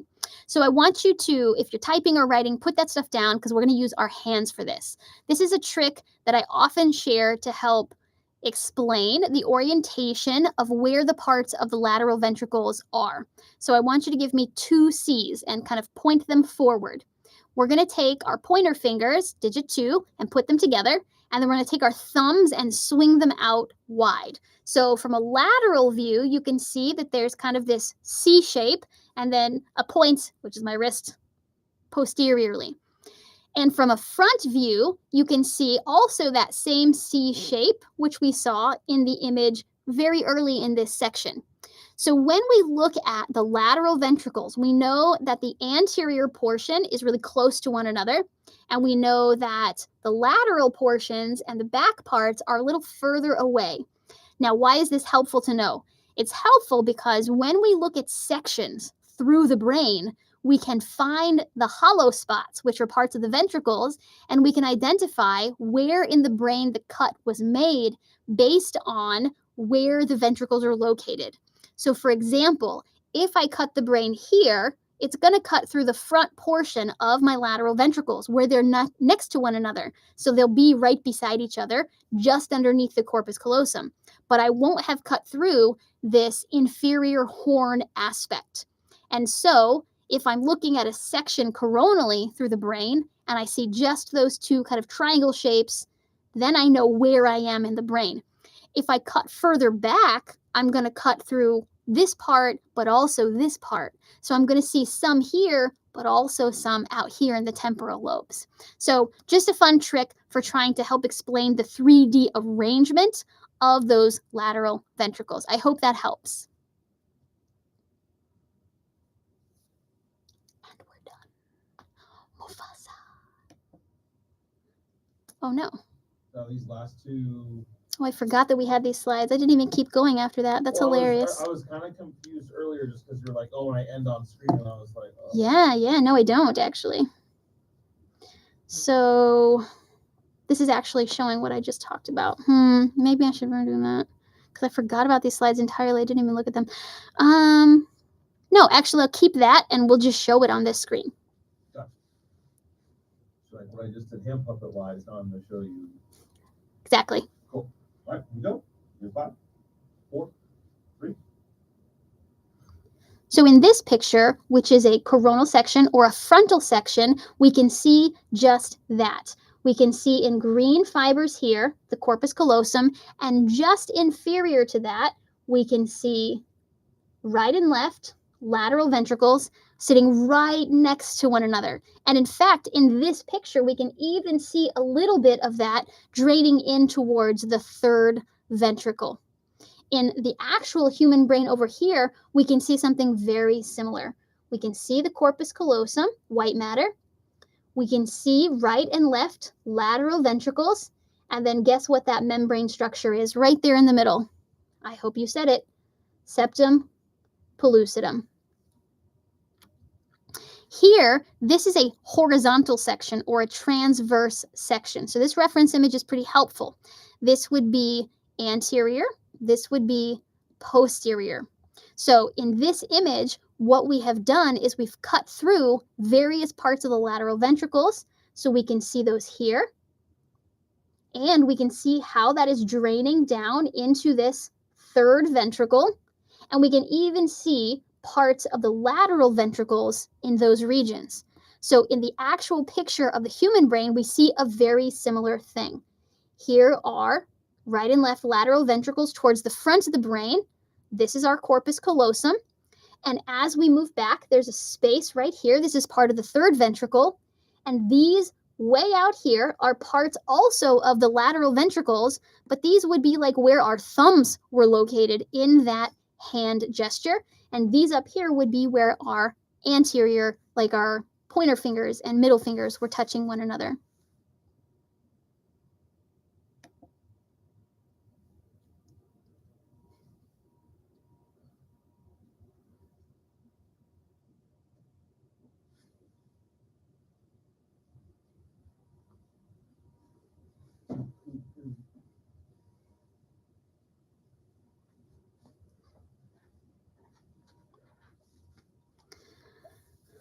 How many more parts of the brain are there? Jeez. Gosh, that's one big thing. That's all there is. Okay, diencephalon. Okay, diencephalon.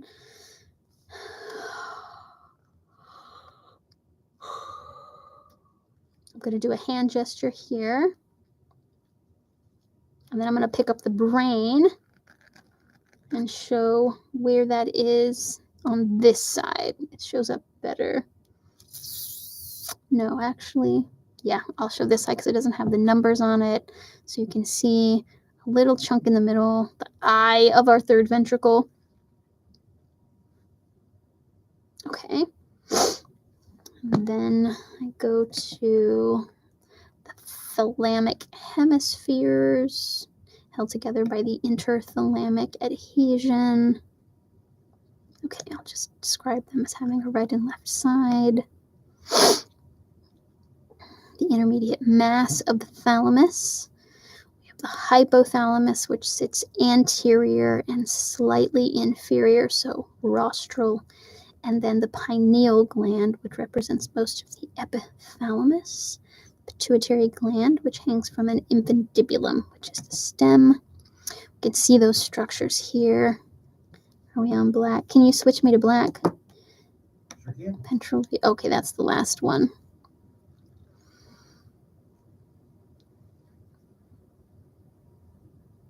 Perfecto. Yeah. Okay. It's so much shorter when we're just doing the structures. Like this lecture is so long.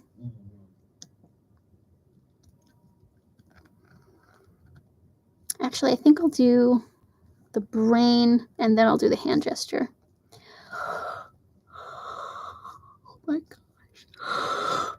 Need a water break or anything? Nope, I'm good. All right, let me start recording. Cool.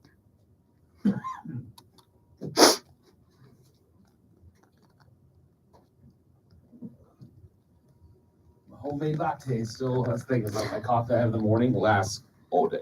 Nice. And the nice thing about this, because this whatever syrup Starbucks uses, Mhm. at least with the mocha, usually my drink comes with 6 pumps, but I get it with 2. I don't need all that mess. Yeah. So by the end of the day, it's all in the bottom. Yes. I'm just like, Yes. if it's not actually like, how much more is it if it's not actually blending? Like I know chocolate milk does that too if you do the Nesquik, Yes. but not as much. Like it actually absorbs into Yeah. it. Yeah.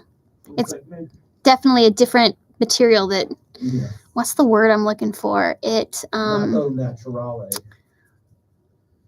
distributes. There's a word for this where it mixes with the actual solution. Gosh, science terms are just gone from the brain now. Dissolves.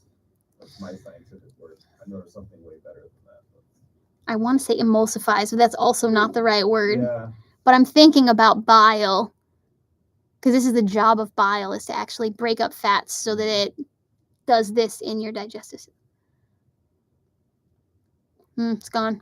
It's gone. It'll pop up in the middle of this lecture. Or at like 2 a.m. Yeah, I'll be like, oh, I got to email Drew. Remember what it was? I will not email you at 2 a.m.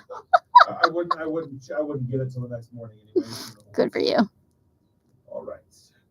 Good to go. off screen first. Oh, that's right. That's right.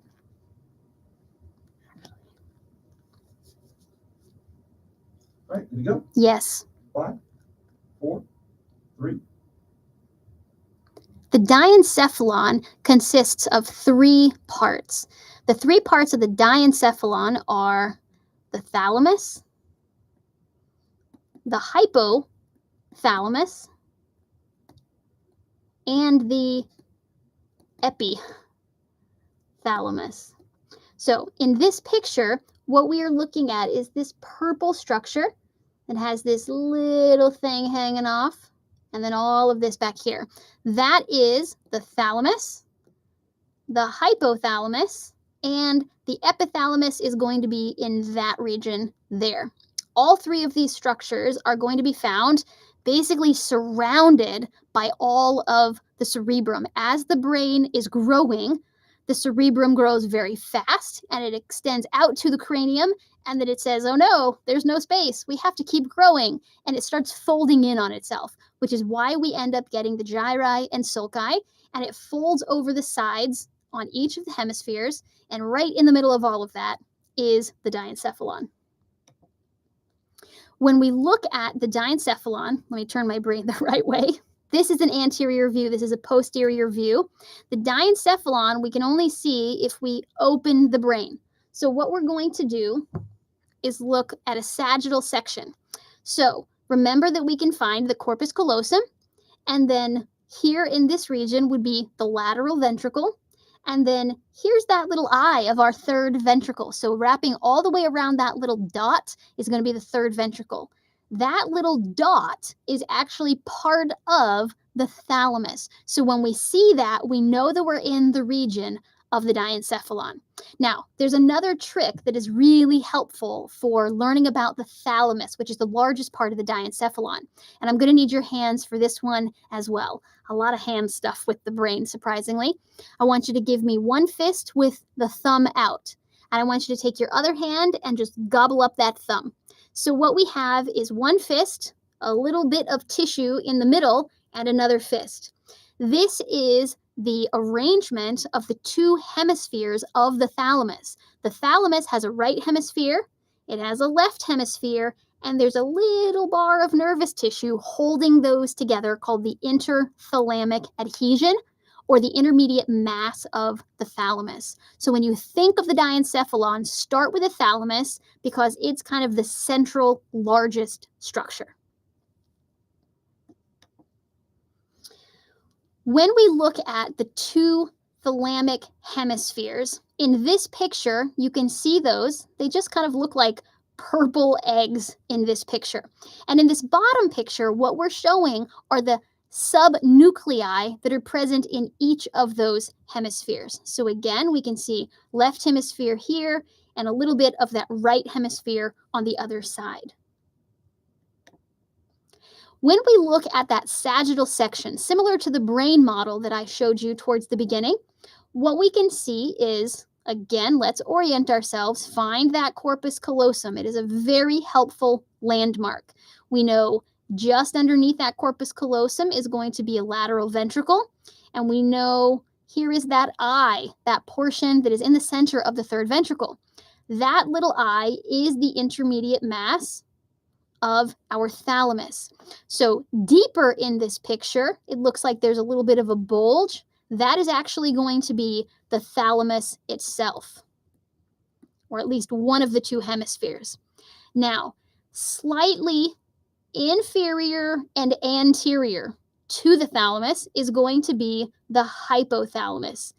The hypothalamus is hypo, which means inferior, but it's also a little bit rostral or anterior to the thalamus. Now, the hypothalamus is going to give off a singular gland structure called the pituitary gland. You've probably heard of it.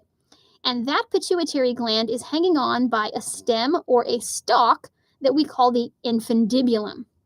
So we have the thalamus, we have the hypothalamus. We need to now talk about the epithalamus. There are actually 2 parts to the epithalamus, but the part that is most important is the pineal gland, and that is also a singular glandular structure back here, kind of almost looking like a tail to the thalamus. Now, the thalamus has two hemispheres. The hypothalamus also has two hemispheres, but the pituitary gland and the pineal gland, they only have one singular structure. So please make sure you know that there's not a right and a left pituitary, and there is not a right and a left pineal gland, one of each. In this ventral view of an actual human brain, let's identify some structures that we know so that we know what we're talking about. This is anterior, and this is posterior. We can nicely see the medulla turning into the spinal cord. We can also see the cerebellar hemispheres, which we know are posterior structures. These are the poles of our temporal lobes, and all of this up here is frontal lobe. Okay, so we've got the basic big stuff. Now, I want to first point out this little X right here. That little X is actually the optic chiasm. So I'm going to draw a little picture over here. Those two circles are actually eyeballs. And leading back from those eyeballs is the optic nerve. And the optic nerve is going to send some axons to one side of the brain and some axons to the same side of the brain. And where that crossover happens is this X shape called the optic chiasm. So we have the eyes, the optic nerves, the optic chiasm, and then the structure that continues back into the brain is called the optic tract. We're definitely going to learn these structures later, but for now, it is going to be our point of reference. Immediately posterior to the optic chiasm is where we will find the infundibulum. And immediately caudal or posterior to that, we will find two round protrusions. Those round protrusions are actually called the mammillary bodies, and these are part of the hypothalamus. So from a ventral view of a brain, if you can find the optic chiasm, immediately caudal to that, we will find structures of the diencephalon.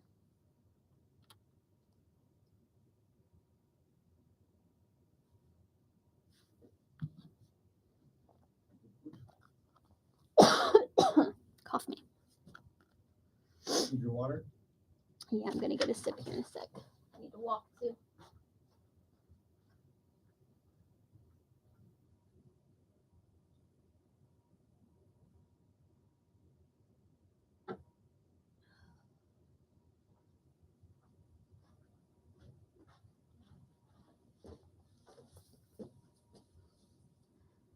Okay, brainstem.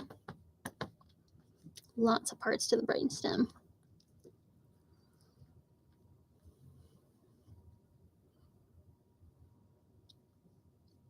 Beautiful. Okay. What am I doing on screen for the brainstem?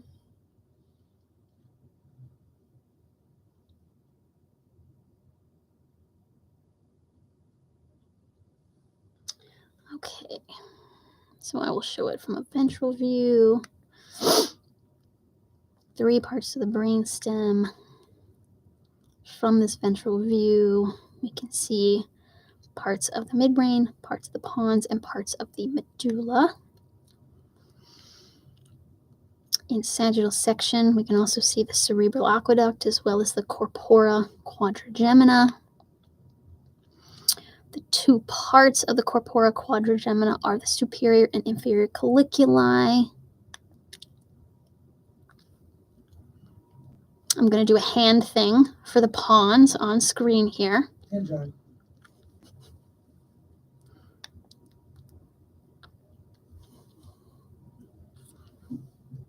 So these are ones you want to be on the side of that, obviously, how it is on the script there. Yes, I'm trying to figure out why it is for the medulla this way.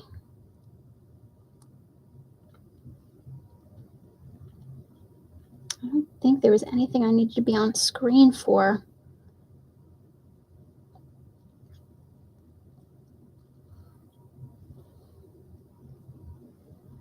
The medulla.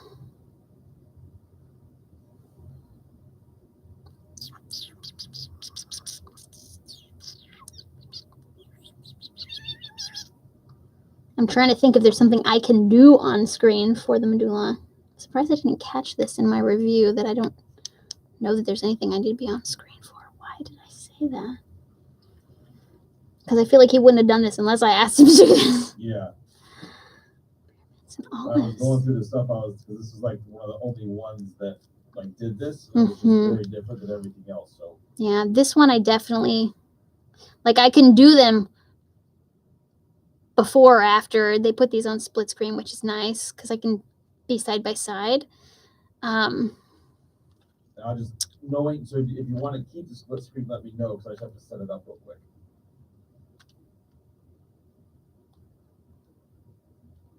And then so we can do it all. Then once we get to them, I can set it up. It won't take long.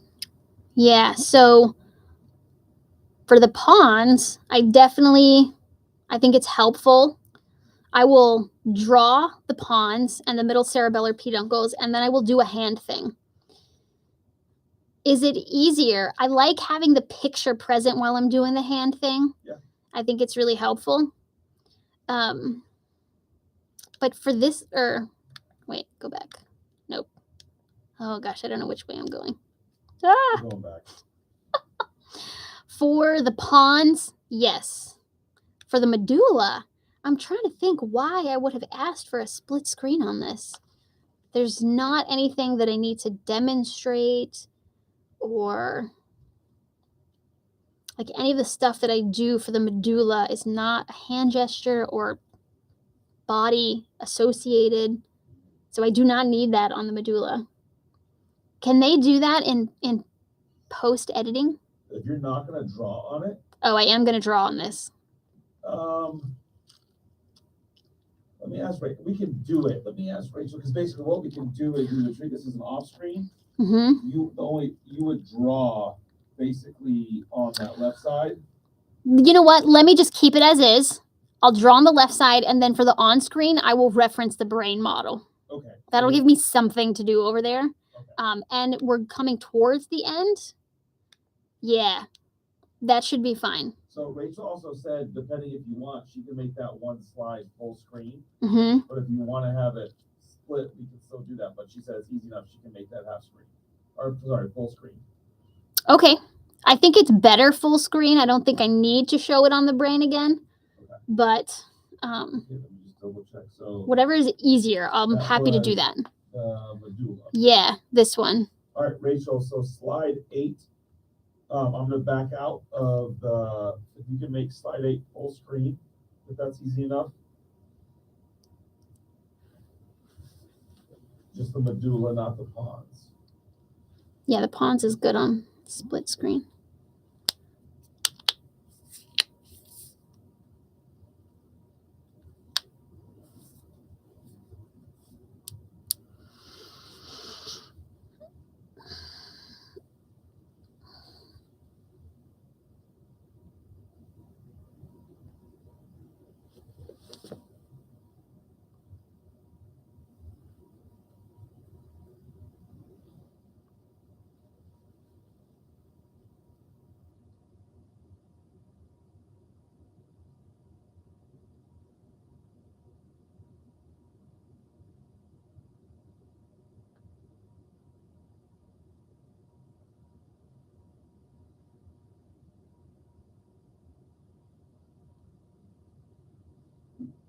Awesome. She said done.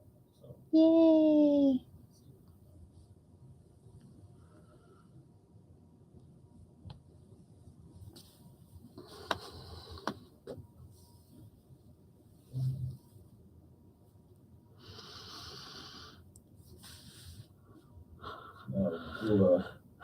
Oh, yeah. Beautiful. Drew, do you close up shop at 5? I think we're scheduled at 5:30. Okay. So we're good. Beautiful. Yeah. Okay. And then, so just before we get to the pawns, I'll just need to set up the half screen real quick. Okay. If you want it all. So after corpora quadrigemina, I'll pause.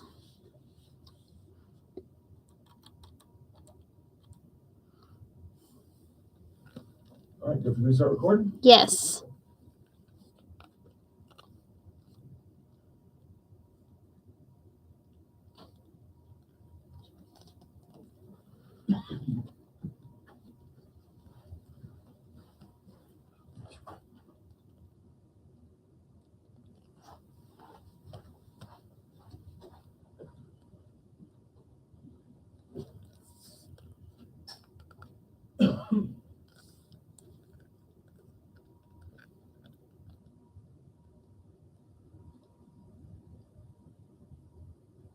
All right, good to go? Yeah. Here we go. And 5, 4, 3. We are now at the brainstem. The brainstem is actually composed of 3 different brain regions: the midbrain, the pons, and the medulla. On this brain, if we look from a ventral view, all of this white stuff right here is the brainstem. And of course, the brainstem would continue out of the cranium and it would poke through the foramen magnum and become the spinal cord. Now, there are some structures we can see externally as parts of the brainstem, and some, of course, we can see when we cut mid-sagittally. So in this lab, we're going to be looking at both because some structures we can only see from sections in the brain. Now, in this part, we are just going to identify those 3 regions on a whole brain. So remember that this purple section is the thalamus and the hypothalamus. So those are part of the diencephalon. The structures in green on this image are parts of the actual brainstem. So I'm going to draw this little structure right here. This is the midbrain. All of these horizontal fibers like this, that is the pons. And then all of the rest of this green stuff down here, this is the medulla oblongata, which we typically only call the medulla. I don't know why. Medulla oblongata sounds really fun and cool, but we usually just call it the medulla. Now, in this ventral view of a human brain, there are aspects that we can see of the midbrain, but not much. So remember that we have our optic chiasm, and immediately rostral to that optic chiasm is this diamond-shaped bit of tissue, which is the hypothalamus. On either side of the hypothalamus, there are these very large, striated, column-looking structures, and those are structures of the midbrain. If we look a little bit more caudal to the midbrain structures, we will see these horizontal stripes, and this is our pons. And then, of course, everything inferior to that before we get to the spinal cord is the medulla. In sagittal section, we can actually see a lot more structures, especially for those of the midbrain. So the cerebral aqueduct is the narrowest portion of the ventricular system within the brain, and it is only present in the midbrain. So when we see cerebral aqueduct, we know that we are in the midbrain. Now, on the dorsal aspect, what we are going to find are 4 bumps. So remember we saw the 2 bumps of the hypothalamus we see in the ventral view? Well, on the dorsal view of the brainstem, specifically in the midbrain, we are going to find 4 bumps called the corpora quadrigemina, or the 4 bodies. Now in this picture, it's a mid-sagittal section, so we only see 2 of the 4. We have to look at a different picture to actually see all 4 bumps. The 4 bumps collectively we call the corpora quadrigemina, and there are 2 superior colliculi and 2 inferior colliculi. So it's those 4 bumps, they look kind of like this from a dorsal view, that make up our corpora quadrigemina.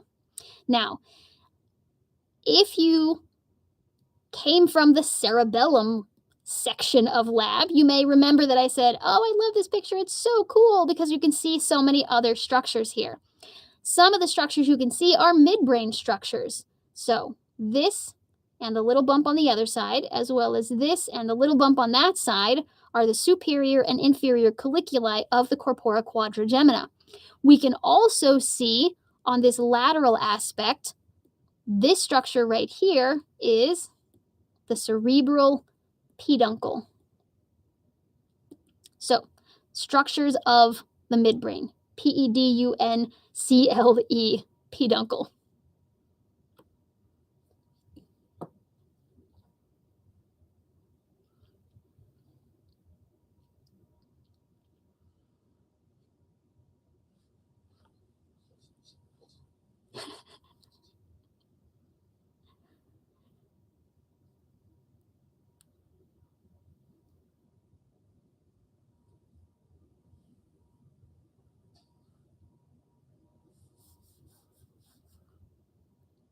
There we go. Cool. I'm going to do, I think, my hand thing first. Okay. And then I'll do, well, let's see. Pons, cerebellar peduncle. Yeah, let me do the hand thing first. Okay. Here we go. Yes.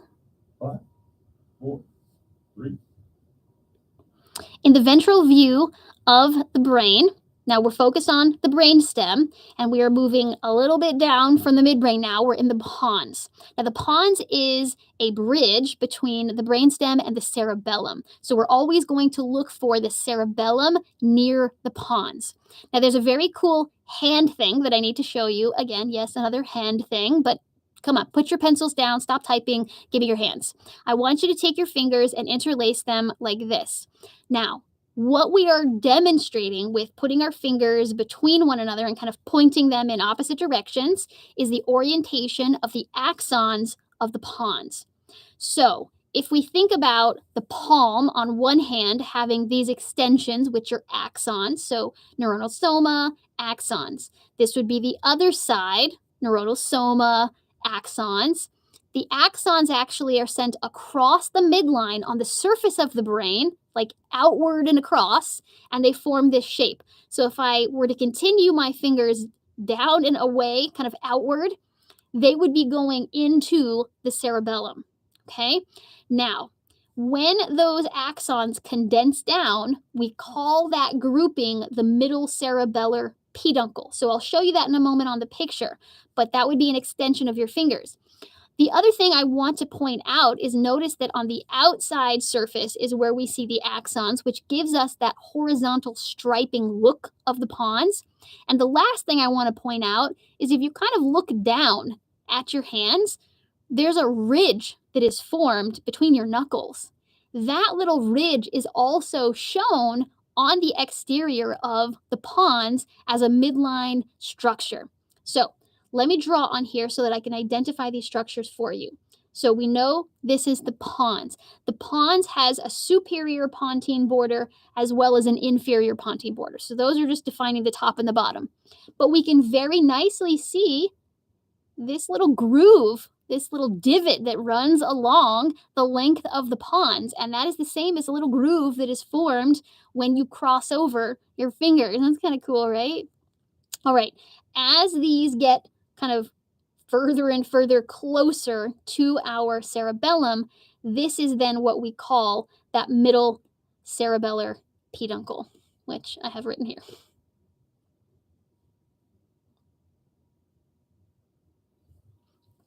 Okay, that's enough time, I'm sure. Do I need to just keep talking? Sorry. No, here, I'll come to you on this one. Okay, wasn't sure. All right, good to go. Mm-hmm. 5, 4, 3. So still in this same ventral view, we've got our cerebellar peduncles of the midbrain. We have our pons of the pons. And then down below is where we are going to find the actual medulla. Now, there are two very specific structures on the ventral aspect of the medulla that are worth pointing out. The first of which are the pyramids. Now, the pyramids are going to form what look to be a very long, skinny, kind of heart-shaped bump. One part of the heart on one side, the other part of the heart on the other side. Collectively, we call these the pyramids. Now, on either side of that heart, we are going to find a round bulge. And that round bulge is in the shape of an olive. That is not actually why it's called an olive, but it is called and olive. Very similar to up here where we saw the mammillary bodies, and these were protrusions of that gray matter. It's the same thing with the olives. These are just protrusions of gray matter. Now, when we look at this mid-sagittal section, I think it's important to recognize where the pons is relative to the midbrain and the medulla oblongata. And the reason that's important is because we always describe these as in series, midbrain, pons, medulla. But in actuality, what we can see is that the pons, which I've drawn in a circle here, is actually anterior to the midbrain, and the rest of this back here is the medulla. So what we know is that they're not actually in series, one right after the other. Instead, we know the pons sits anterior to the midbrain, which then is continuous with the medulla.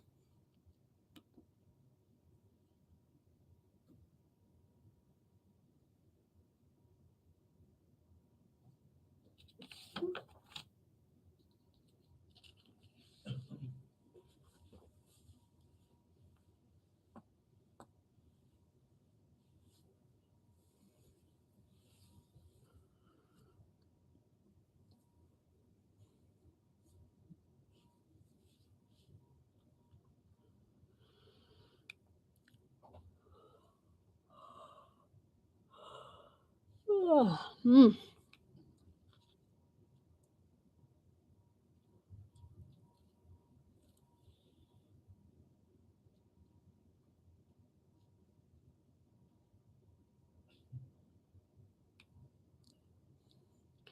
Okay. Gross. Cervical enlargement, lumbar enlargement, conus medullaris, phylum terminale.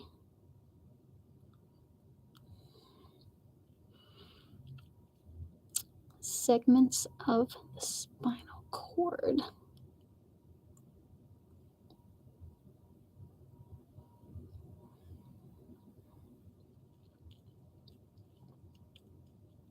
Got equina.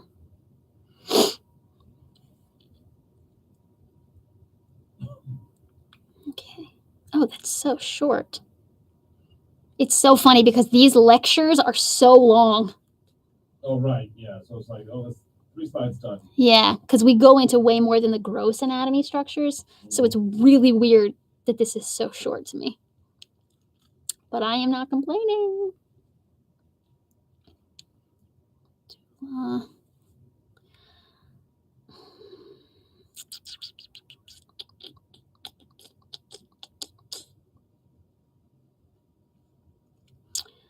Let's see. You know what I'm going to do on this on screen? I'm going to have the students palpate their 12th rib so that they can find their L1, which is where their spinal cord ends. I was thinking, why do I need this on screen? But that's what I'm going to use this for. Okay. So you're gonna tell them how to get to that? Yeah. All right. Good for me to start? Yes. Recording.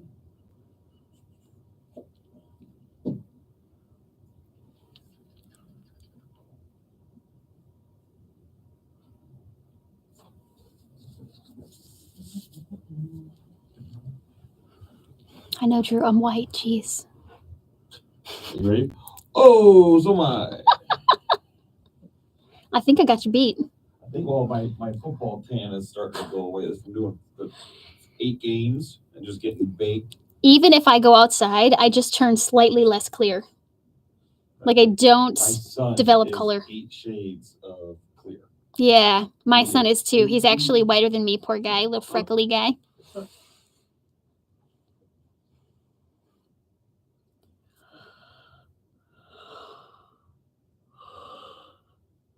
Oh my gosh. Ugh.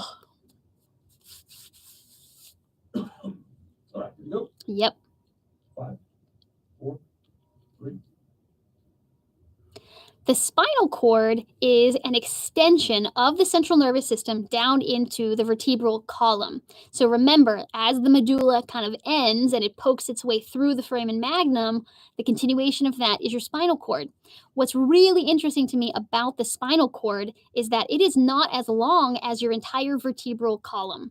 So remember, the vertebra, there are 7 cervical vertebra, 12 thoracic vertebra, 5 lumbar vertebra, 5 fused sacral vertebra, and 1 little tiny coccyx, which is 3 to 5 fused teeny tiny bones.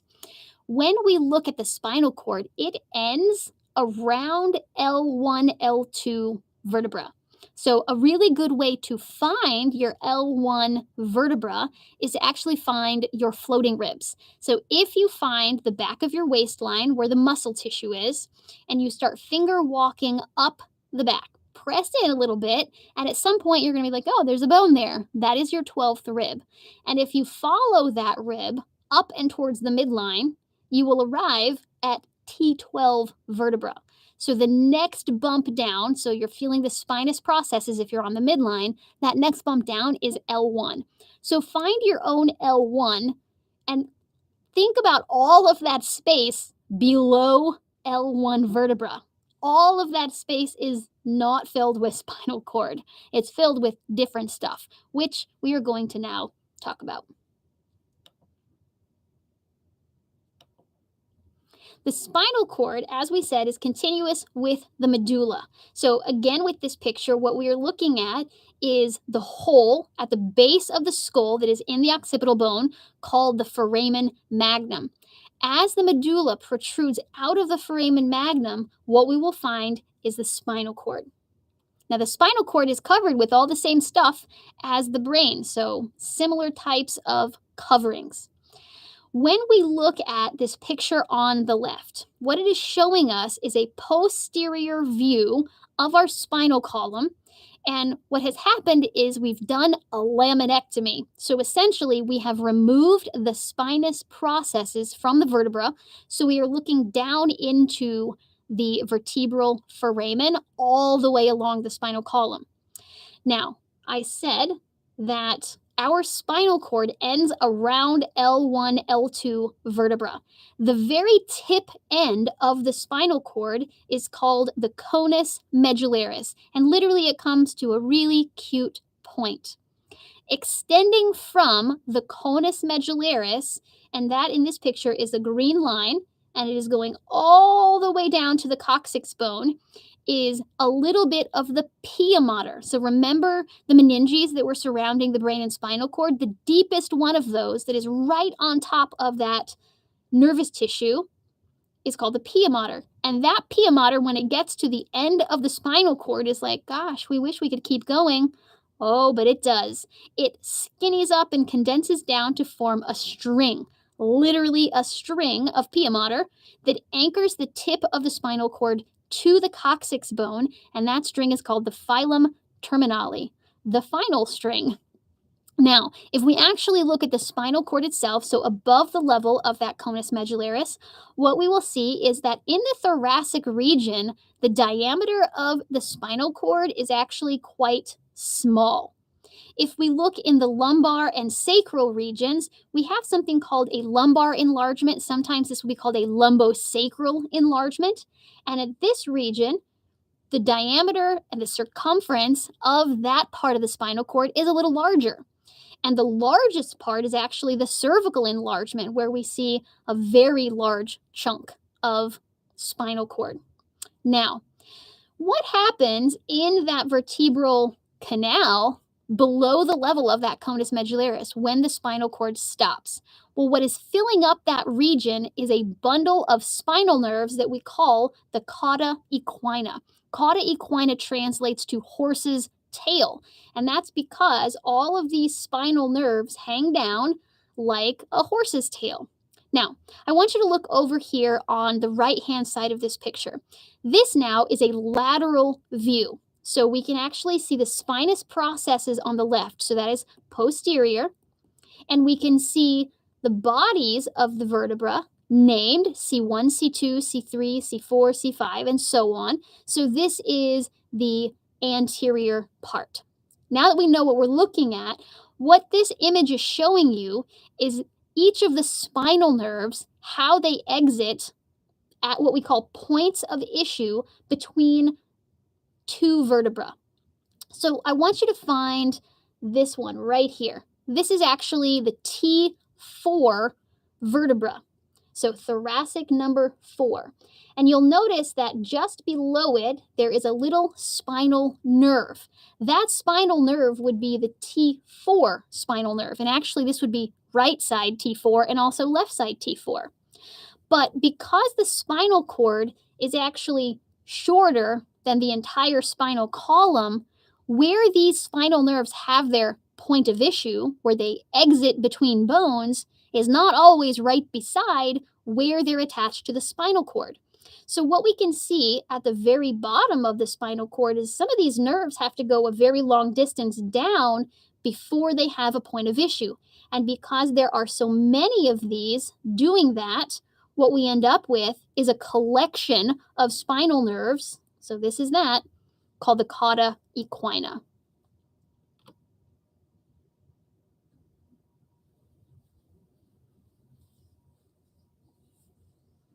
So short, so cute.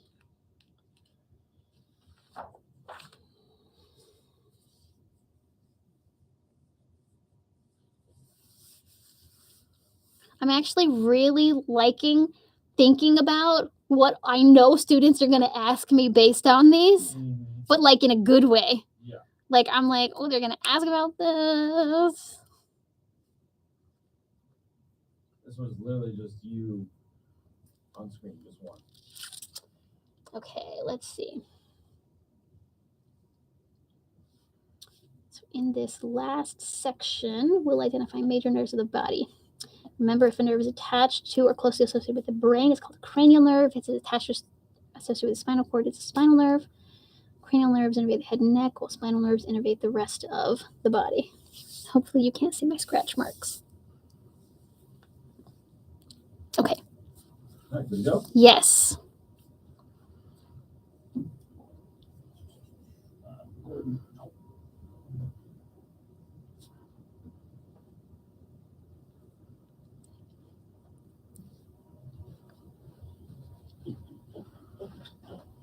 White. One time I saw that, like, I wasn't paying attention. I had someone who was pretty short. I just did this, not even like paying attention, and it was like literally this, and they're like, "Why do you keep putting that over my face?" And I was like, "Because I didn't want to tell them, hey, we got a white balance. I don't want them to think that we're white balance or something off. Like, I don't want them to take it the wrong way." And I was Hilarious. Like, Just don't white balance it off of someone's teeth. oh, I always see the tooth whitening commercial, and it's like, I did the tissue test. And I'm like, nobody's teeth are that color naturally, just so you know. I buy natural Kleenex, so they're like brown. They're made from recycled like milk cartons and stuff. I did the tissue test, and my teeth are so white. All right, good to go. Yes. 5, 4, 3. The peripheral nervous system encapsulates all. No, I'm going to start that over because encapsulates is a stupid word. Oh my gosh, it's almost 5. Brain failing. Brain shutting down. Ready again. 5, 4, 3. The peripheral nervous system is composed of any of the nervous tissue that is not in the brain and not in the spinal cord. Mostly this includes nerves. So in this last section of the nervous system lab, we're going to identify major nerves of the body. Now remember, if the nerves are attached to or associated with the head, the cranium, the brain, we call these cranial nerves.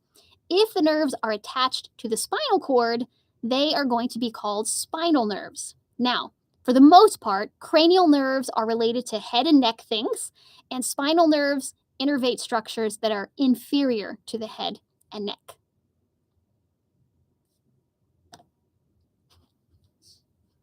Wow. Oh, look. No, all good. Sounds good. Is that doable? Do you need me to redo that? Not at all. Okay.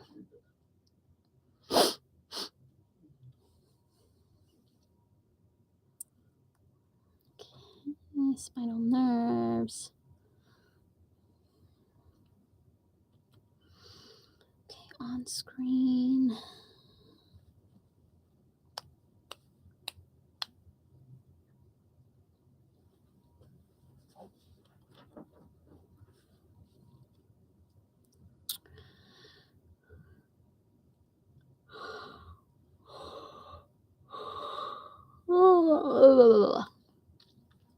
the compartments.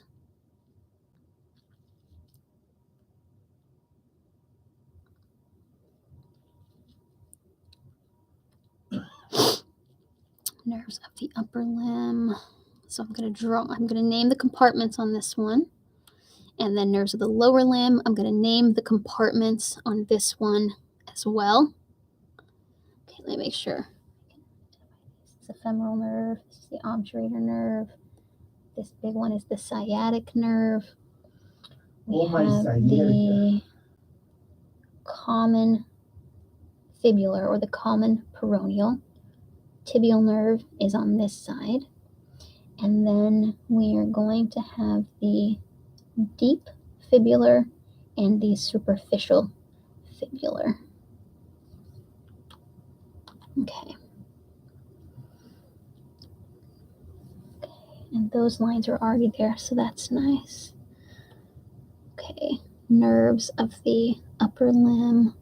The compartments are anterior, brachial, posterior, brachial, anterior,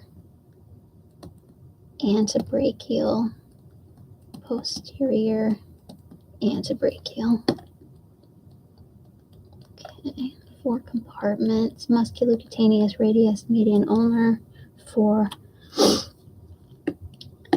Let's see, where's going to be the best place? We'll do thigh over here, and we will do, no, actually, we will do thigh over here, and we will do leg down here. Okay. Got a game plan because my brain is just like running on fumes. Here we will, I wonder if I should draw. No, I don't need to do that. This is just lab. Okay, 8 spinal nerves, plexuses, intertwining of some of the axons.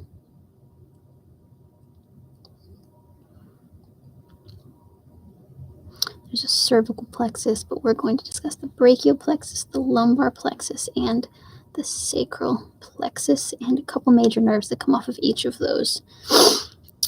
And in this one, we're going to talk about, so we're doing spinal nerves. So these are all coming from named, numbered spinal nerves. And those that we're going to identify are directly related to compartments of the body. Okay, I'm ready. So start recording. Do you want me to flip to the, like, on screen before I start talking? I got you. Okay, I'll flip the on screen that way. When you click out of on screen, it'll keep you in tune. perfect. So I feel like that click helps you. Yeah. Doing that off screen. So we'll just keep doing that. Okay. No problem.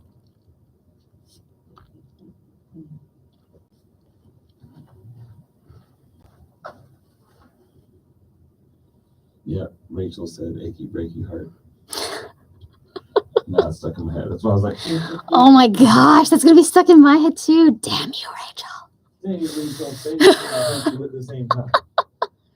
You know who, though, I'm so impressed with is Miley Cyrus. The what now? I am so impressed with Miley Cyrus. Yeah.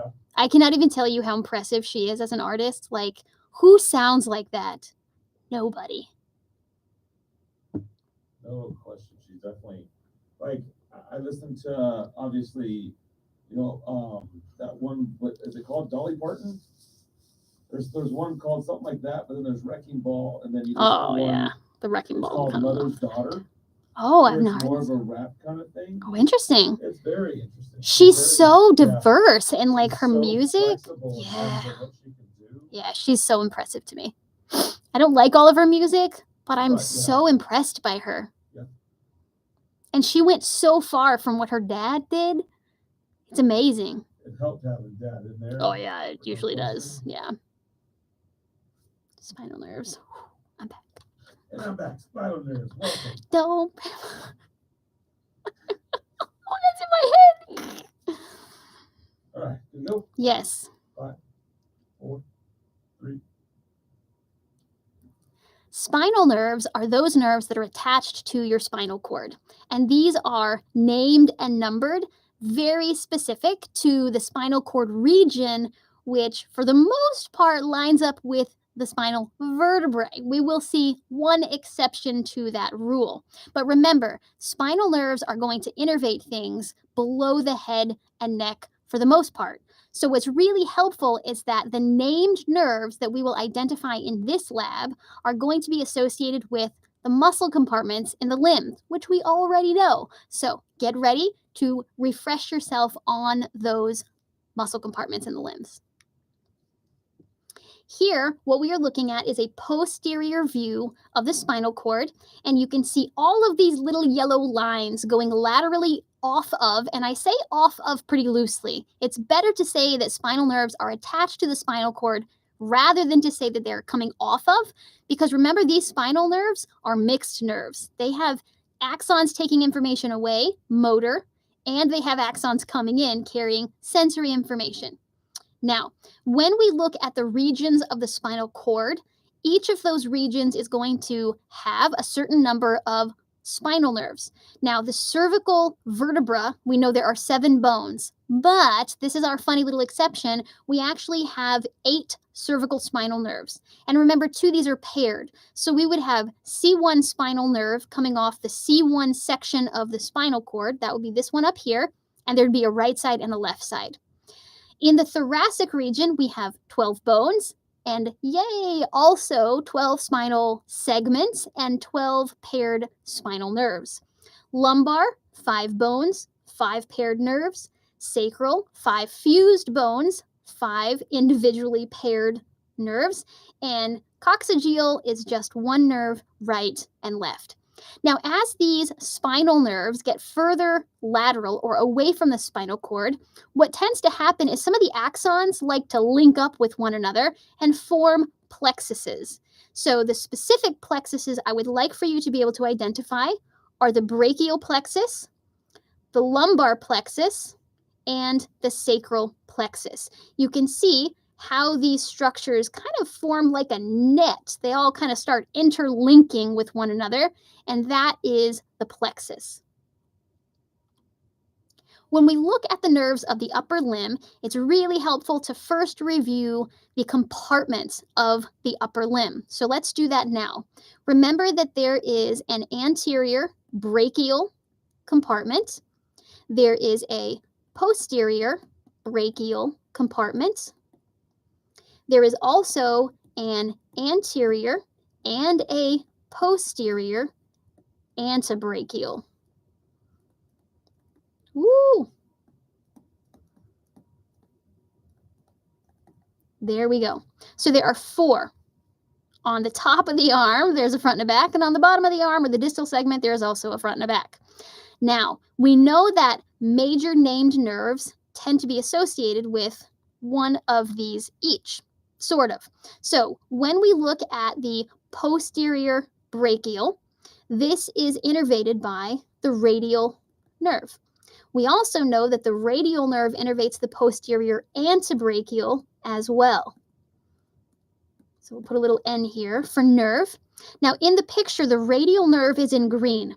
And up top, you can actually see that it is traveling posterior to the head of the humerus, and it travels posteriorly along the backside of the humerus, and then we can see it traveling also in that posterior compartment down here as well. So this is also the radial nerve.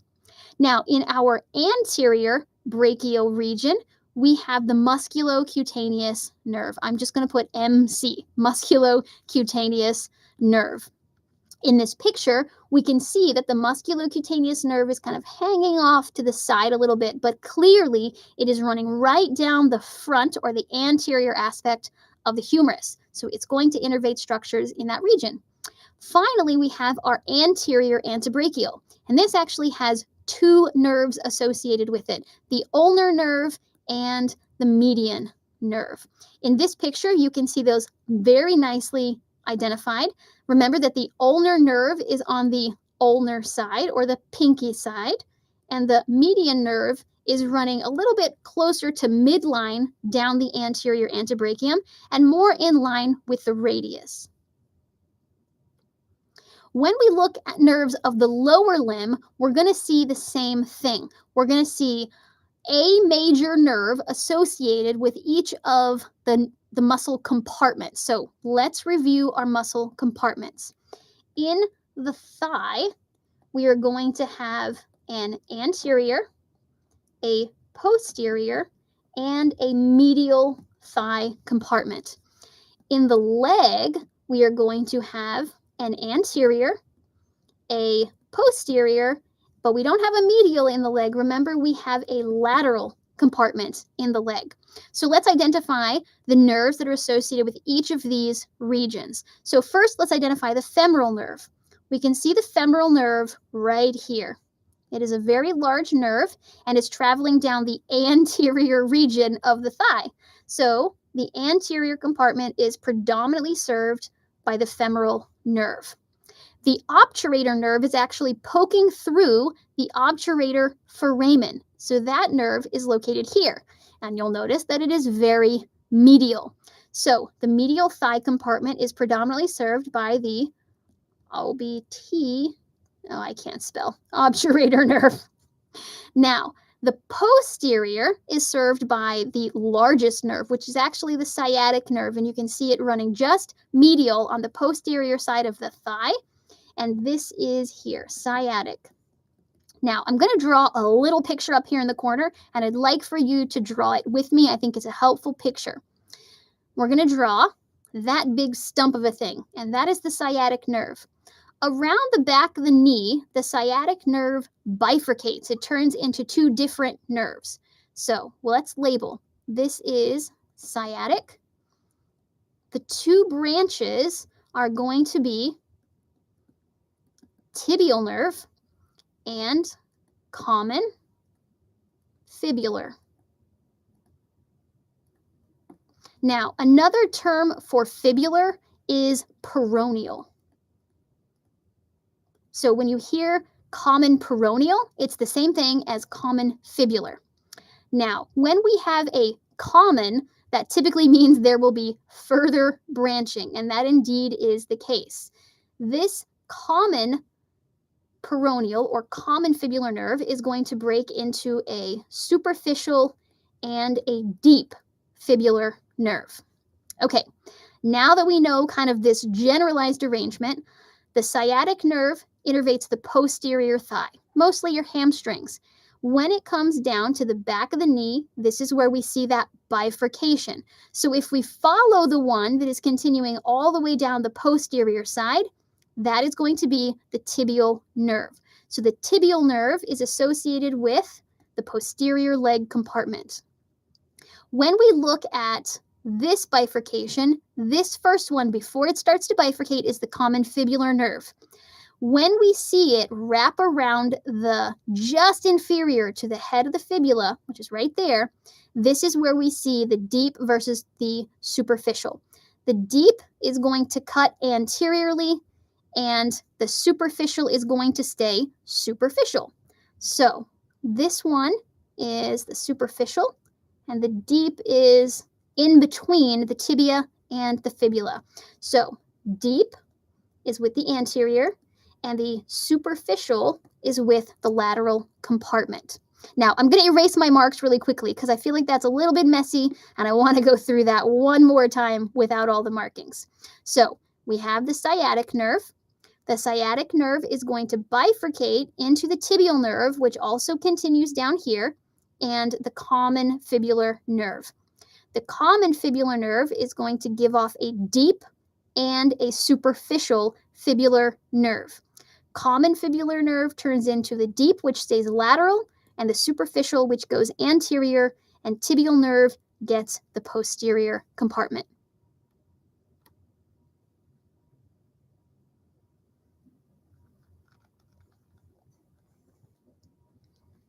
Thank you for watching.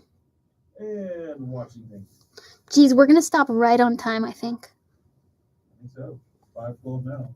Let's go. I'm sorry to keep you past 5. It is all good.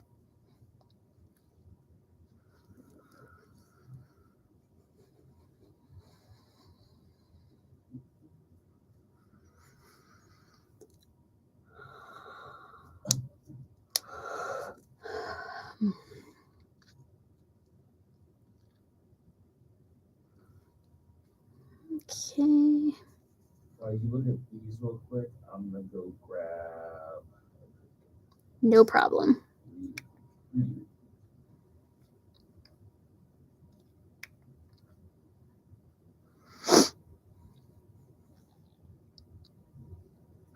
Would you like to carve out? Are you too tired? Rachel's asking if you'd like to carve out time another day this week to go over the digestive system. If she has time and wants to stay, I'm happy to do that. I can. I don't have anything after this besides my children, and they're 14 and 16 and they can wait. But if she would like to go home, I'm happy to set up a Zoom with her another time this week. Okay. Totally up to her.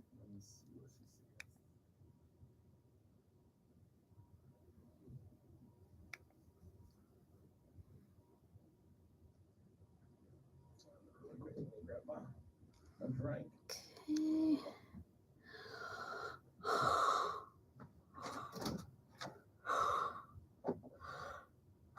Okay. Okay.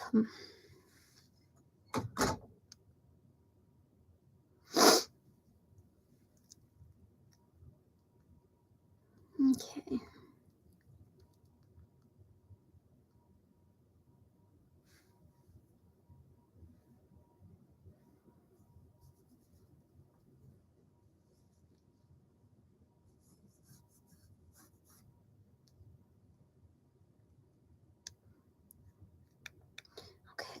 And on this last slide, we'll do 1, 2, 3, 4, 5, 6, 7, 8, 9, 10, 11, 7, 8, 9, 10, 11, and 12. Rachel said, yes, let's do that. I can meet with her most other days' time. Should only take like 15 to 20 minutes. Okay, So it sounds like another day if possible. no problem. Happy to do that.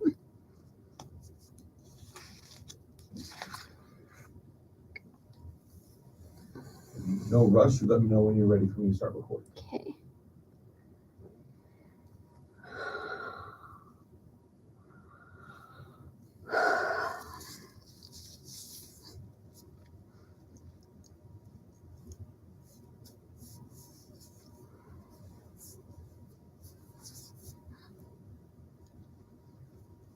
Okay.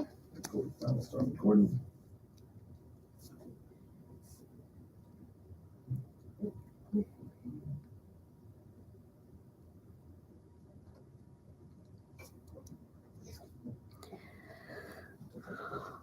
Ooh.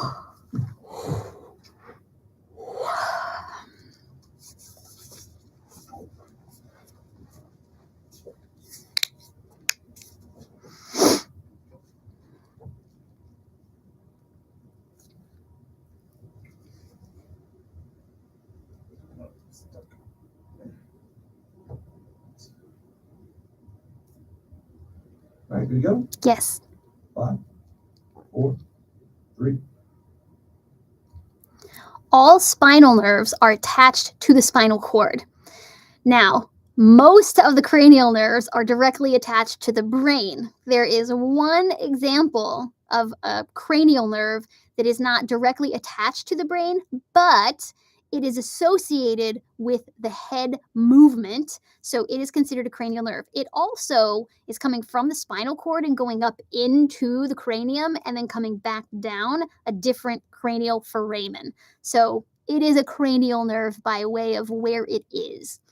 All right, another helpful tip for the cranial nerves as you're learning them is to remember that they are numbered with Roman numerals. So if you are less than familiar with Roman numerals 1 through 12, this lab should help. You may want to write them down, brush up on your Roman numerals. I just changed a clock in my house from English numbers to Roman numeral numbers, and my youngest 2 children, who are 14 and 16, by the way, said to me, "Mom, how are we supposed to read that clock?" And I felt like such a failure as a parent. So please, brush up on your Roman numerals. It is also helpful to remember that the names of these cranial nerves typically relate to their function. So in this slide, what we're going to review first is identification of the first 6 cranial nerves. So there are 12 total pairs. All of these nerves are on the right side as well as the left side. So let's start with cranial nerve number 1. Cranial nerve number 1 is the olfactory nerve. Now, this nerve is a little bit different in structure than many of the other nerves of the body. So we don't actually see it on a picture of the brain. What we see instead are these little tiny dots on this large bulbous structure that is called the olfactory bulb. Those little dots are representing filaments of the olfactory nerve. So essentially, olfactory nerve, cranial nerve 1. Now, that olfactory bulb extends back into the brain, and that is what we refer to as the olfactory tract. So the bulb and the tract are not actually cranial nerves, but they are carrying olfactory information after cranial nerve 1. Cranial nerve 2 is the optic nerve. Now, I'm going to draw an eyeball. I'm going to put it right here on the inferior aspect of your frontal lobes, which is generally where your eyeballs live in your head. And extending from the back of each eyeball is the optic nerve. So that would be cranial nerve 2. Now, associated with the optic nerves are the chiasm, which is where some of the axons cross the midline, and then extending posteriorly on either side of that chiasm is the optic tract. Now, in this here, it's labeled as the optic chiasma. It can also be called the optic chiasm. Those are identical terms, so don't be messed up by that little a. So we've got olfactory nerve, cranial nerve 1, optic nerve, cranial nerve 2. Oculomotor nerve is a nerve that innervates muscles that move the eyeball. So oculomotor nerve is going to be this cute little nerve right here. One of the places that we are trying to look for oculomotor nerve is along the superior pontine border. So if you find pons, just on the superior edge of that, you'll find 2 little nerves poking out, and those are the oculomotor nerves, cranial nerves 3. Next in line, we have the trochlear nerve, which is cranial nerve 4. 2 very cool things about trochlear nerve. 1, it is the smallest cranial nerve. So it's teeny tiny, awfully cute. And 2, it is the only cranial nerve that exits the dorsal aspect of the brain. So it looks like it is peeking around from behind because it is. That is cranial nerve 4, trochlear nerve. Now, what's really cool is that the trigeminal nerve next in line, cranial nerve 5, is actually the largest of the cranial nerves. So this giant yellow tree trunk hanging out of the side of the pons, that is your trigeminal nerve. The trigeminal nerve oftentimes is shown in parts. Usually there's 3 parts because it is the trigeminal nerve and it has 3 branches. All right, the last of the first 6 is the abducens nerve. The abducens nerve innervates the muscle that abducts the eyeball, the lateral rectus muscle. Cranial nerve 6 is going to be found at the inferior pontine border. So if we find cranial nerve 3 and we pretty much go straight down the pons from there, we are going to find cranial nerve 6. Let's look now at the final 6 cranial nerves. I hope you're noticing also that these are going in pretty nice order from front of the brain to back of the brain, rostral to caudal in numbering. Now I say that because I'm about to mess up that order just a little bit.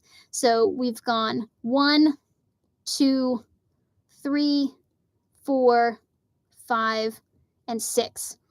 7, 8, 9, and then kind of around the side, go a little bit lateral before they continue posteriorly. So the next in line is cranial nerve 7, and this is the facial nerve. If you go from nerve 6 and move laterally, the next in line is cranial nerve 7.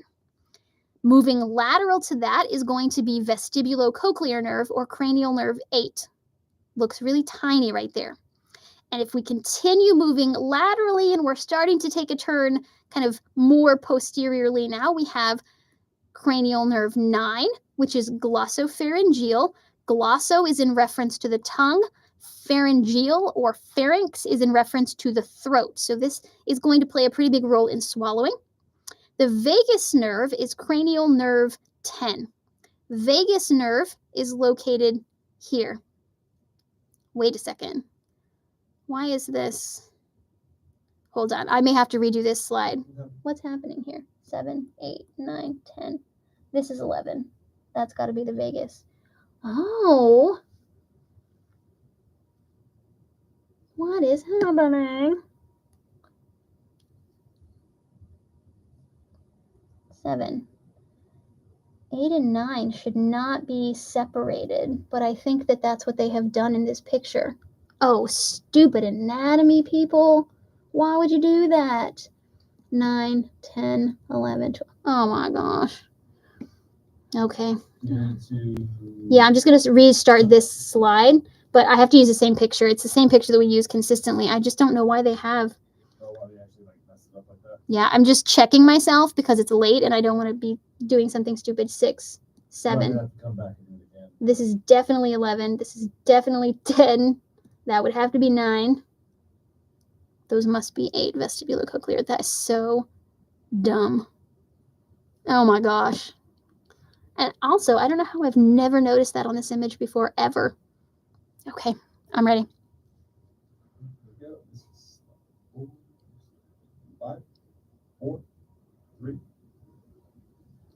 Now let's look at the last 6 of the cranial nerves.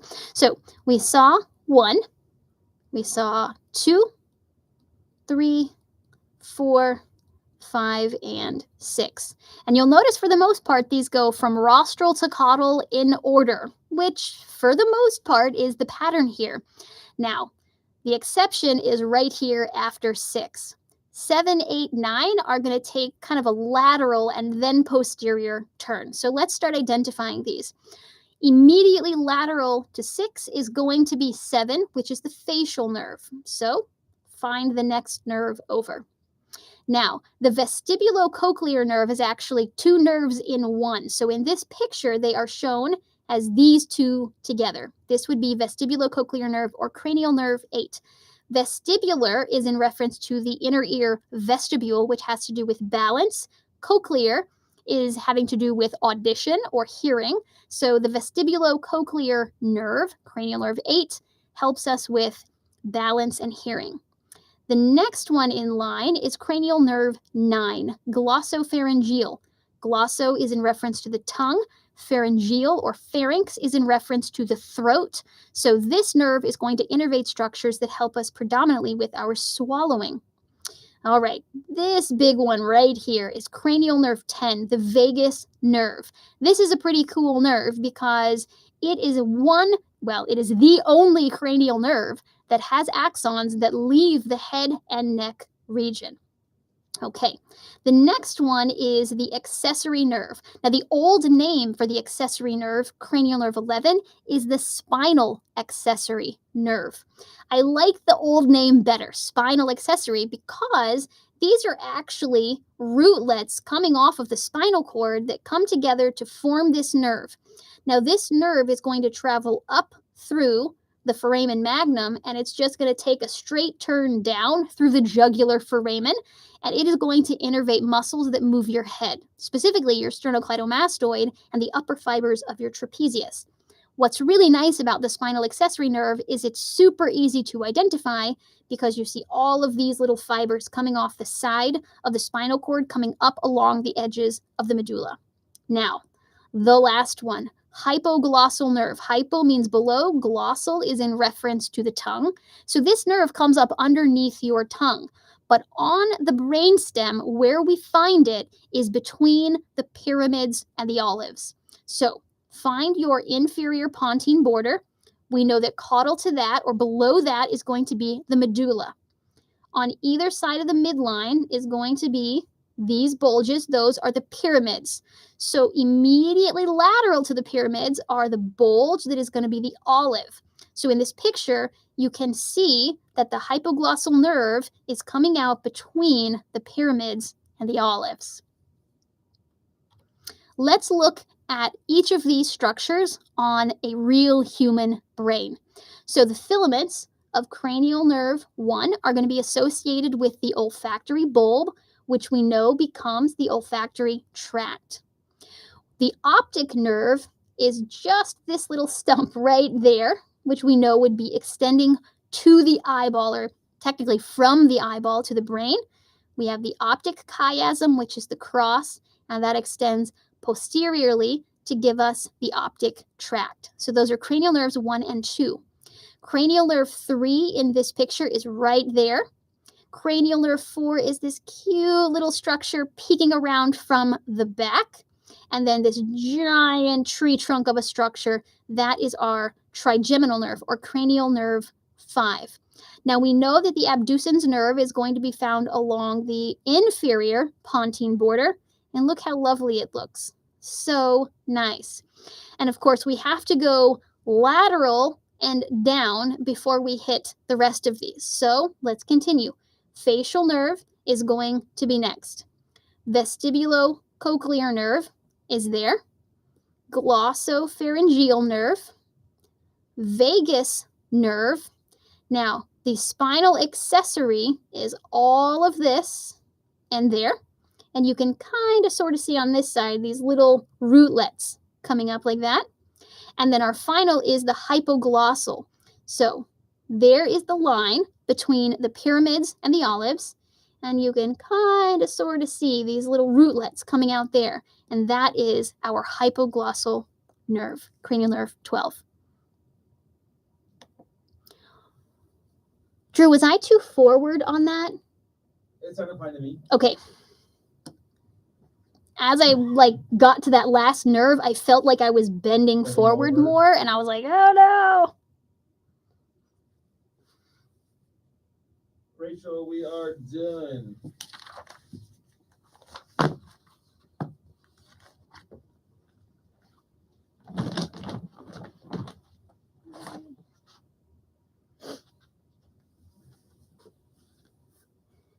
I'm really grateful for the temperature in here. It's so nice. You like it?